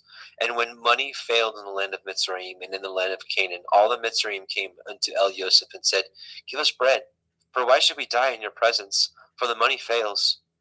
And Yosef said, Give your cattle, and I will give you for your cattle if money fail. And they brought their cattle unto El Yosef, and Yosef gave them bread in exchange for horses, and for the flocks, and for the cattle of the herds, and for asses. And he fed them with bread for all their cattle for that year. When that year was ended, they came unto him a second year, and said unto him, We will not hide it from my lord, how that our money is spent. My lord also has our herds of cattle. There is not aught left in the sight of my lord but our bodies and our lands. Wherefore shall we die before your eyes, both we and our land? Buy us and our land for bread, and we and our land will be servants to Pharaoh, and give us seed that we may live and not die, that the land be not desolate. And Yosef bought all the land of Mitzrayim for Pharaoh, and the Mitzrayim sold every man his field, because of the famine prevailed over them. So the land became Pharaoh's. And as for the people, he removed them to cities from one end of the borders of Mitzrayim even to the other end thereof. Only the land of the priests bought he not, for the priests had a portion assigned them of Pharaoh, and did eat their portion which Pharaoh gave them, wherefore they sold not their lands. Then Joseph said unto the people, Behold, I have bought you this day and your land for Pharaoh. Lo, here is seed for you, and ye shall sow the land. And it shall come to pass in the increase that you will give the fifth part unto Pharaoh, and 4 parts shall be your own, for seed of the field, and for your food, and for them of your household, and for food for your little ones. And they said, You have saved our lives. Let us find grace in the sight of my Lord, and we will be Pharaoh's servants. And Joseph made it a law over the land of Mitzrayim unto this day, that Pharaoh should have a 5th part, except the land of the priests only, which became not Pharaoh's. And Yashrael dwelt in the land of Mitzrayim, in the country of Goshen, and they had possessions therein, and grew and multiplied exceedingly. And Yaakov lived in the land of Mitzrayim 17 years. So the whole age of Yaakov was 147 years. And the time drew nigh that Yashrael must die. And he called his son Joseph, and said unto him, If now I have found grace in your sight, put, I pray you, your hand under my thigh, and deal kindly and truly with me. Bury me not, I pray you, in Mitzrayim. But I will lie with my fathers, and you shall carry me out of Mitzrayim, and bury me in their burying place. And he said, I will do as you have said. And he said, Swear unto me. And he swore unto him. And Yashrael bowed himself upon the bed's head. Genesis 48. And it came to pass after these things, that one told Joseph, Behold, your father is sick. And he took him with him his 2 sons, Manasseh and Ephraim. And one told Yaakov, and said, Behold, your son Joseph comes unto you. And Yashrael strengthened himself, and sat upon the bed. And Yaakov said unto El Yosef, El Shaddai appeared unto me at Luz in the land of Canaan, and blessed me, and said unto me, Behold, I will make you fruitful, and multiply you, and I will make of you a multitude of people, and will give this land to your seed after you for an everlasting possession. And now your 2 sons, Ephraim and Manasseh, which were born unto you in the land of Mitzrayim, before I came unto you in Mitzrayim, are mine. As Reuben and Shimeon, they shall be mine. And your issue, which you beget after them, shall be yours, and shall be called after the name of their brethren in their inheritance. And as for me, when I came from Padan Aram, Rachel died by me in the land of Canaan in the way, when yet there was but a little way to come unto Ephrathah. And I buried her there in the way of Ephrathah, the same as Bethlehem. And Yashrael beheld Joseph's sons, and said, Who are these? And Joseph said unto his father, These are my sons, whom Elohim has given me in this place. And he said, Bring them, I pray you, unto me, and I will bless them. Now the eyes of Yashrael were dim for age, so that he could not see. And he brought them near unto him, and he kissed them, and embraced them.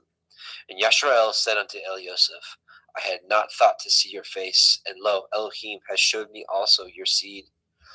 And Joseph brought them out from between his knees, and he bowed himself with his face to the earth. And Joseph took them both, Ephraim in his right hand toward Yashrael's left hand, and Manasseh in his left hand toward Yashrael's right hand, and brought them near unto him. And Yasharel stretched out his right hand and laid it upon Ephraim's head, who was the younger, and his left hand on Manasseh's head, guiding his hands wittingly, for Manasseh was the firstborn. And he blessed Joseph and said, Elohim, before whom my fathers Abraham and Yitzchak did walk, the Elohim which fed me all my life long until this day, the angel which redeemed me from all evil, bless the lads, and let my name be named on them, and the name of my fathers Abraham and Yitzchak, and let them grow into a multitude in the midst of the earth. And when Joseph saw that his father had laid his right hand upon the head of Ephraim, it displeased him. And he held up his father's hand to remove it from Ephraim's head unto Manasseh's head. And Joseph said unto his father, Not so, my father, for this is the firstborn. Put your right hand upon his head. And his father refused and said, I know it, my son, I know it. He shall also become a people, and he also shall be great. But truly his younger brother shall be greater than he, and his seed shall become a multitude of nations. And he blessed them that day, saying, In you shall Yasharel bless, saying, Elohim make you as Ephraim and as Manasseh. And he set Ephraim before Manasseh. And Yasharel said unto Elioseph, Behold, I die, but Elohim shall be with you, and bring you again into the land of your fathers. Moreover, I have given to you one portion above your brethren, which I took out of the hand of the Emori with my sword and with my bow. Genesis 49. And Yaakov called unto his sons, and said, Gather yourselves together, that I may tell you that which shall befall you in the last days. Gather yourselves together, and hear, ye sons of Yaakov, and hearken unto Yasharel your father. Reuben, you are my firstborn, my might, in the beginning of my strength, the excellency of dignity, and the excellency of power. Unstable as water, you shall not excel, because you went up to your father's bed, then defiled it. He went up to my couch. Shimon and Levi are brethren. Instruments of cruelty are in their habitations.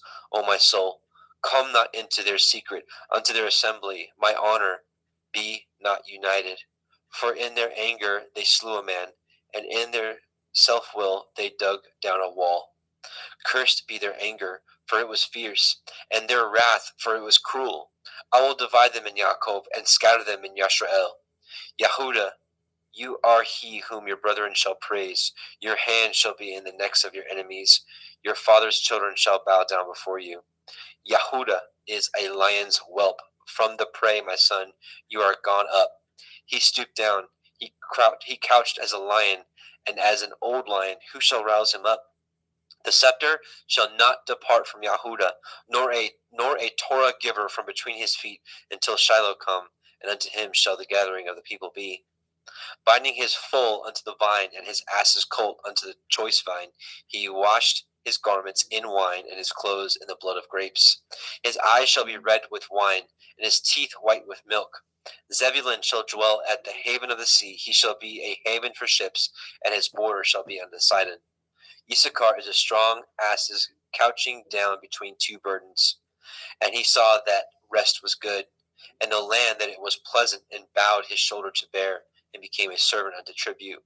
Dan shall judge his people, as one of the tribes of Yasharel. Dan shall be a serpent by the way, an adder in the path, that bites the horse's heels, so that his rider shall fall backwards. I have waited for your Yeshua, O Yahweh. Gad, a troop shall overcome him, but he shall overcome at the last. Out of Asher his bread shall be fat. He shall yield royal dainties. Naphtali is a hind let loose. He gives goodly words. Joseph is a fruitful bough, even a fruitful bough by a well, whose branches run over the wall. The archers have sorely grieved him, and shot at him, and hated him. But his bow abode in strength, and the arms of his hands were made strong by the hands of the mighty Elohim of Yaakov. From thence the shepherd, the stone of Yasharel. Even by the Elohim of your father, who shall help you, and by El Shaddai, who shall bless you with blessings of heaven above, blessings of the deep that lies under, blessings of the breasts and the womb.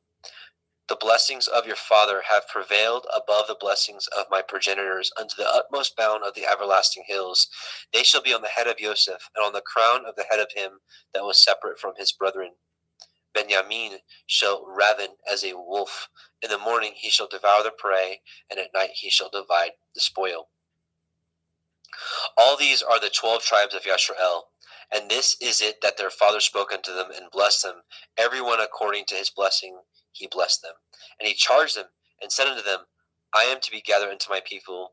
Bury me with my fathers in the cave that is in the field of Ephron the Hittite, in the cave that is in the field of Machpelah, which is before Mamre in the land of Canaan, which Avraham bought with the field of Ephron the Hittite for possession of a burying place. There they buried Abraham and Sarah his woman.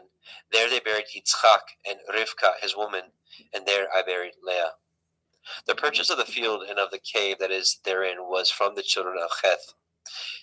And when Yaakov had made an end of commanding his sons, he gathered up his feet into the bed and yielded up his ruach and was gathered unto his people. Genesis 50. And Joseph fell upon his father's face and wept upon him and kissed him. And Joseph commanded his servants, the physicians, to embalm his father, and the physicians embalmed Yashrael. And 40 days were fulfilled for him. For so are fulfilled the days of those which are embalmed. And the Mitzrayim mourned for him 70 days. And when the days of his mourning were past, Joseph spoke unto the house of Pharaoh, saying, If now I have found grace in your eyes, speak, I pray you, in the ears of Pharaoh, saying, My father made me swear, saying, Lo, I die. In my grave which I have dug for me in the land of Canaan, there shall you bury me. Now therefore, let me go up, I pray you, and bury my father, and I will come again. And Pharaoh said, Go up, bury your father, according as he made you swear. And Joseph went up to bury his father, and with him went all the servants of Pharaoh, the elders of his house, and all the elders of the land of Mitzrayim. And all the house of Joseph and his brethren and his father's house, only their little ones and their flocks and their herds they left in the land of Goshen. And there went up with him both chariots and horsemen, and it was a very great company. And they came to the threshing floor of Atad, which is beyond the Yarden, and there they mourned with a great and very sore lamentation. And he made a mourning for his father 7 days. And when the inhabitants of the land, the Canaanim, saw the mourning in the floor of Atad, they said, This is a grievous mourning to the Mitzrayim. Wherefore the name of it was called Avel Mitzrayim, which is beyond the Yarden. And his sons did unto him according as he commanded them. For his sons carried him into the land of Canaan, and buried him in the cave of the field of Machpelah, which Avraham bought with the field for a possession of a burying place of Ephron the Hittite before Mamre. And Joseph returned into Mitzrayim, he and his brethren, and all that went up with him to bury his father after he had buried his father. And when Joseph's brethren saw that their father was dead, they said, Joseph will perchance hate us, and will certainly requite us all the evil which we did unto him. They sent a messenger unto Joseph, saying, Your father did command before he died, saying, So shall you say unto Joseph, Forgive, I pray you now, the transgression of your brethren and their sin, for they did unto you evil, and now we pray you, forgive the transgression of the servants of the Elohai of your father. And Joseph wept when they spoke unto him. And his brethren also went and fell down before his face, and they said, Behold, we be your servants. And Joseph said unto them, Fear not, for am I in the place of Elohim? But as for you, you thought evil against me, but Elohim meant it unto good, to bring to pass as it is this day, to save much people alive. Now therefore, fear ye not, I will nourish you and your little ones. And he comforted them and spoke kindly to them. And Joseph dwelt in Mitzrayim, he and his father's house, and Joseph lived 110 years. And Joseph saw Ephraim's children of the third generation. The children also of Machir, the son of Manasseh, were brought up upon Joseph's knees. And Joseph said unto his brethren, I die, and Elohim will surely visit you, and bring you out of this land unto the land which he swore unto Avraham, to Yitzchak, and to Yaakov. And Joseph took an oath of the children of Yashrael, saying, Elohim will surely visit you, and you shall carry up my bones from hence. So Joseph died, being 110 years old, and they embalmed him, and he was put in a coffin in Mitzrayim. And there is the end of the book of Bereshit, Genesis. Now we will go into Shemot, Exodus.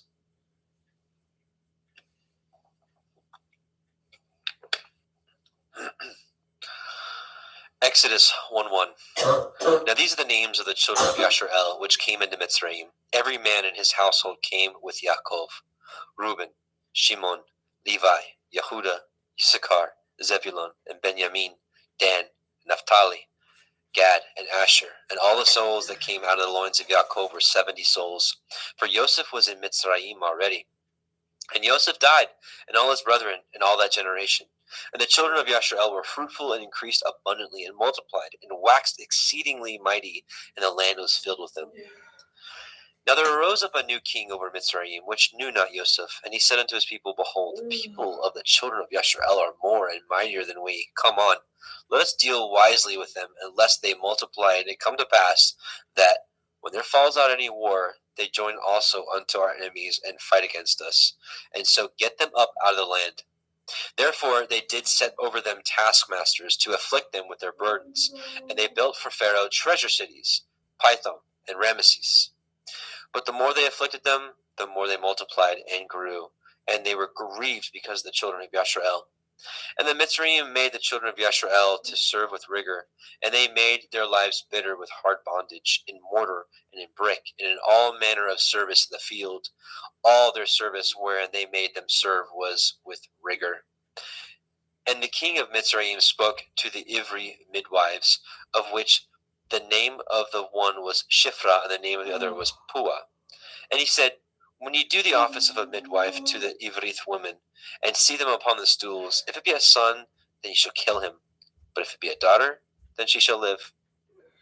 But the midwives feared Elohim, and did not as the king of Mitzrayim commanded them, but saved the men children alive. And the king of Mitzrayim called for the midwives, and said unto them, Why have ye done this thing, and have saved the men children alive? And the midwives said unto Pharaoh, Because the Ivrith women are not as the Mitzri women, for they are lively, and are delivered before the midwives come in unto them. Therefore Elohim dealt well with the midwives, and the people multiplied and waxed very mighty. And it came to pass, because the midwives feared Elohim, that he made them houses. And Pharaoh charged all his people, saying, Every son that is born ye shall cast into the river, and every daughter ye shall save alive.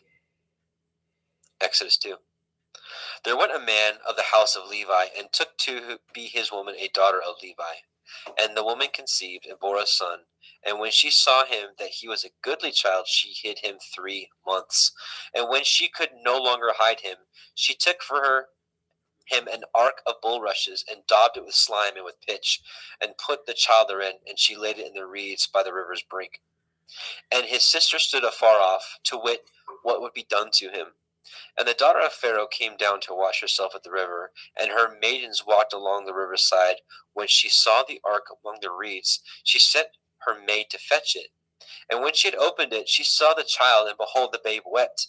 And she had compassion on him, and said, This is one of the Ephraim children. Then said his sister to Pharaoh's daughter, Shall I go and call to you a nurse of the Evrith woman, that she may nurse the child for you? And Pharaoh's daughter said to her, Go. And the maid went and called the child's mother. And Pharaoh's daughter said unto her, Take this child away, and nurse it for me, and I will give you your wages. And the woman took the child, and nursed it. And the child grew, and she brought him unto Pharaoh's daughter, and became her son. And she called his name Moshe. And she said, Because I drew him out of the water. And it came to pass in those days, when Moshe was grown, that he went out unto his brethren, and looked on their burdens. And he spied a Mitzri smiting an Ivri, one of his brethren. And he looked this way and that way. And when he saw that there was no man, he slew the Mitzri, and hid him in the sand. And when he went out the second day, behold, 2 men of the Ephraim strove together. And he said unto him that did wrong, Wherefore smite you your fellow? And he said, Who made you a prince and a judge over us? Intend you to kill me as you did the Mitzri? And Moshe feared, and said, Surely this thing is known. Now when Pharaoh heard this thing, he sought to slay Moshe. But Moshe fled from the face of Pharaoh, and dwelt in the land of Midian. And he sat down by a well. Now the priest of Midian had 7 daughters, and they came and drew water, and filled the troughs to water their father's flock. And the shepherds came and drove them away, but Moshe stood up and helped them, and watered the flock. And when they came to Reuel, their father, he said, How is it that you are come so soon today? And they said, A Mitzri delivered us out of the hand of the shepherds, and also drew water enough for us, and watered the flock. And he said to his daughters, Where is he? Why is it that ye have left the man? Call him, that he may eat bread. And Moshe was content to dwell with the man. And he gave Moshe Zipporah his daughter. And she bore him a son, and he called his name Gershom, for he said, I have been a stranger in a strange land. And it came to pass in the process of time that the king of Mitzrayim died, and the children of Yashrael sighed by reason of the bondage, and they cried, and their cry came up unto Elohim by reason of the bondage. And Elohim heard their groaning, and Elohim remembered his covenant with Abraham, and with Yitzchak, and with Yaakov. And Elohim looked upon the children of Yashrael, and Elohim had respect unto them. Now, Exodus chapter 3. Now, Moshe kept the flock of Yithro, his father-in-law, the priest of Midian, and he led the flock to the backside of the desert, and came to the mountains of Elohim, even to Horeb. And the angel of Yahweh appeared unto him in a flame of fire out of the midst of a thorn bush. And he looked, and behold, the thorn bush burned with fire. The thorn bush was not consumed. And Moshe said, I will now turn aside and see this great sight, for why the thorn bush is not burnt? And Yahweh saw that he had turned aside to see. Elohim called to him out of the midst of the thorn bush and said, Moshe, Moshe. He said, Here am I. And he said, Draw not nigh hither. Put off your shoes from off your feet, for the place whereon you stand is holy ground. Moreover, he said, I am the Elohai of your father, the Elohai of Abraham, the Elohai of Yitzchak, the Elohai of Yaakov. And Moshe hid his face, for he was afraid to look upon Elohim. And Yahweh said, I have surely seen the affliction of my people, which are in Mitzrayim, and have heard their cry by reason of their taskmasters, for I know their sorrows. And I come down to deliver them out of the hand of the Mitzrayim, and to bring them up out of the land unto a good land, and a large, and unto a land flowing with milk and honey, unto the place of the Canaanim, and the Chittim, and the Amorim, and the Perizim, and the Chivim, and the Yebusim. Now therefore, behold, the cry of the children of Yashrael is come unto me, and I have also seen the oppression wherewith the Mitzrayim oppressed them. Come now therefore, and I will send you unto Pharaoh, that you may bring forth my people, the children of Yashrael, out of Mitzrayim. And Moshe said unto Elohim, Who am I, that I should go unto Pharaoh, that I should bring forth the children of Yashrael out of Mitzrayim? He said, Certainly, I will be with you, and this shall be a sign unto you that I have sent you. When you have brought forth the people out of Mitzrayim, you shall serve Elohim upon this mountain. And Moshe said unto Elohim, Behold, when I come unto the children of Yashrael, and shall say unto them, The Elohai of your fathers has sent me unto you, and they shall say to me, What is his name? What shall I say unto them? And Elohim said unto Moshe, Echaya, Asher Echaya, I am that I am. And he said, Thus shall you say unto the children of Yashrael, Ahaya, I am, has sent me unto you. And Elohim said moreover unto Moshe, Thus shall you say unto the children of Yashrael, Yahuwah Elohai of your fathers, the Elohai of Abraham, the Elohai of Yitzchak, and the Elohai of Yaakov, has sent me unto you. This is my name forever, and this is my mention unto all generations. Go and gather the elders of Yashrael together, and say unto them, Yahuwah Elohai of your fathers, the Elohai of Abraham, of Yitzchak, and Yaakov appeared unto me, saying, I have surely visited you, and seen that which is done unto you in Mitzrayim. And I have said, I will bring you up out of the affliction of the Mitzrayim unto the land of the Canaanim, and the Chittim, and the Amorim, and the Perizim, and the Chivim, and the Yebusim, unto a land flowing with milk and honey. And they shall hearken to your voice, and ye shall come, you and the elders of Yashrael, unto the king of Mitzrayim, and ye shall say unto him, Yahuwah Elohai of the Ivrim has met with us. And now, let us go, we beseech you, 3 days' journey into the wilderness.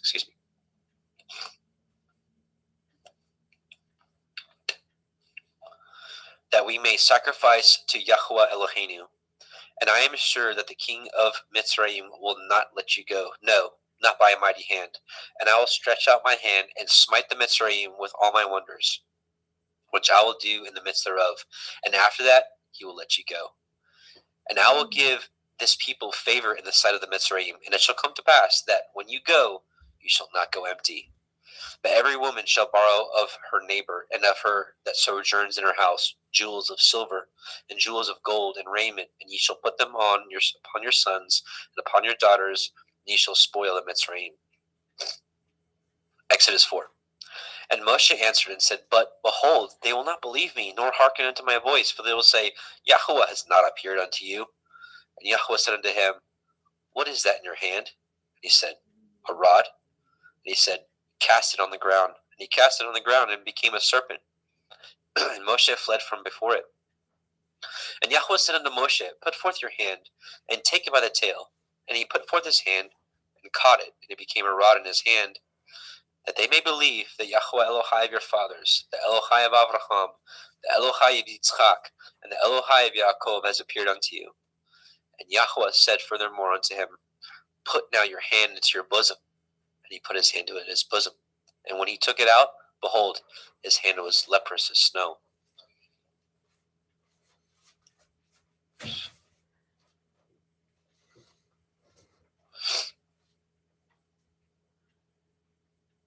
And he said, Put your hand into your bosom again. And he put his hand into his bosom again, and plucked it out of his bosom. And behold, it was turned again after his other flesh. And it shall come to pass, if they will not believe you, neither hearken to the voice of the first sign, that they will believe the voice of the latter sign.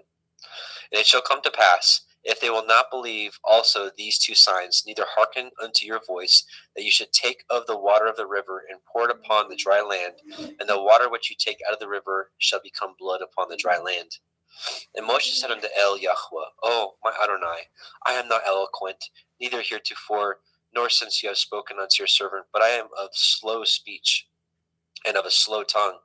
And Yahweh said unto him, Who has made man's mouth? Or who makes the dumb, or the deaf, or the seeing, or the blind? Have not I, Yahweh? Now therefore go, and I will be with your mouth, and teach you what to say, what you shall say. And he said, O my Adonai, send, I pray you, by the hand of him whom you will send. And the anger of Yahweh was kindled against Moshe, and he said, Is not Aharon the Levi your brother? I know that he can speak well. And also, behold, he comes forth to meet you, and when he sees you, he will be glad in his heart. And ye shall speak unto him, and put the words in his mouth, and I will be with your mouth, and with his mouth, and I will teach you what you shall do. And he shall be your spokesman unto the people, and he shall be even as he shall be to you instead of a mouth, and ye shall be to him instead of Elohim. And ye shall take this rod in your hand, wherewith you shall do signs. And Moshe went and returned to Yithro his father-in-law, and said unto him, Let me go, I pray you, and return unto my brethren which are in Mitzrayim, and see whether they yet be alive. And Yithro said to Moshe, Go in peace.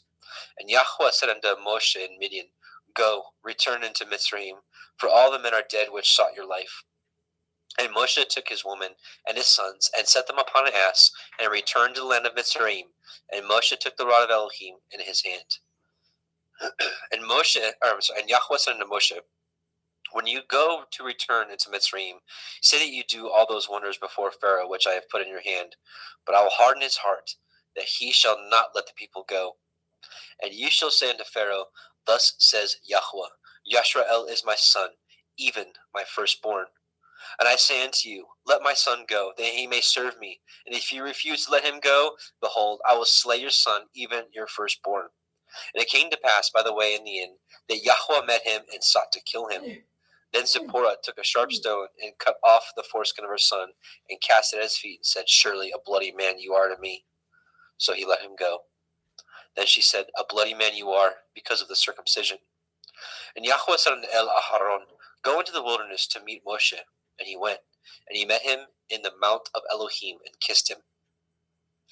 And Moshe told Aharon all the words of Yahweh who had sent him, and all the signs which he had commanded him. And Moshe and Aharon went and gathered together all the elders of the children of Yisrael. And Aharon spoke all the words which Yahweh had spoken unto Moshe, and did the signs in the sight of the people. And the people believed. And when they heard that Yahweh had visited the children of Yisrael, and that he had looked upon their affliction, then they bowed their heads and worshipped. Exodus 5. And afterward Moshe and Aharon went in and told Pharaoh, Thus says Yahweh Elohai of Yashrael, Let my people go, that they may hold a feast unto me in the wilderness. And Pharaoh said, Who is Yahweh, that I should obey his voice and let Yashrael go? I know not Yahweh, neither will I let Yashrael go. And they said, The Elohai of the Ivrim has met with us. Let us go, we pray you, 3 days' journey into the desert, and sacrifice unto Yahweh Eloheinu, lest he fall upon us with pestilence or with the sword.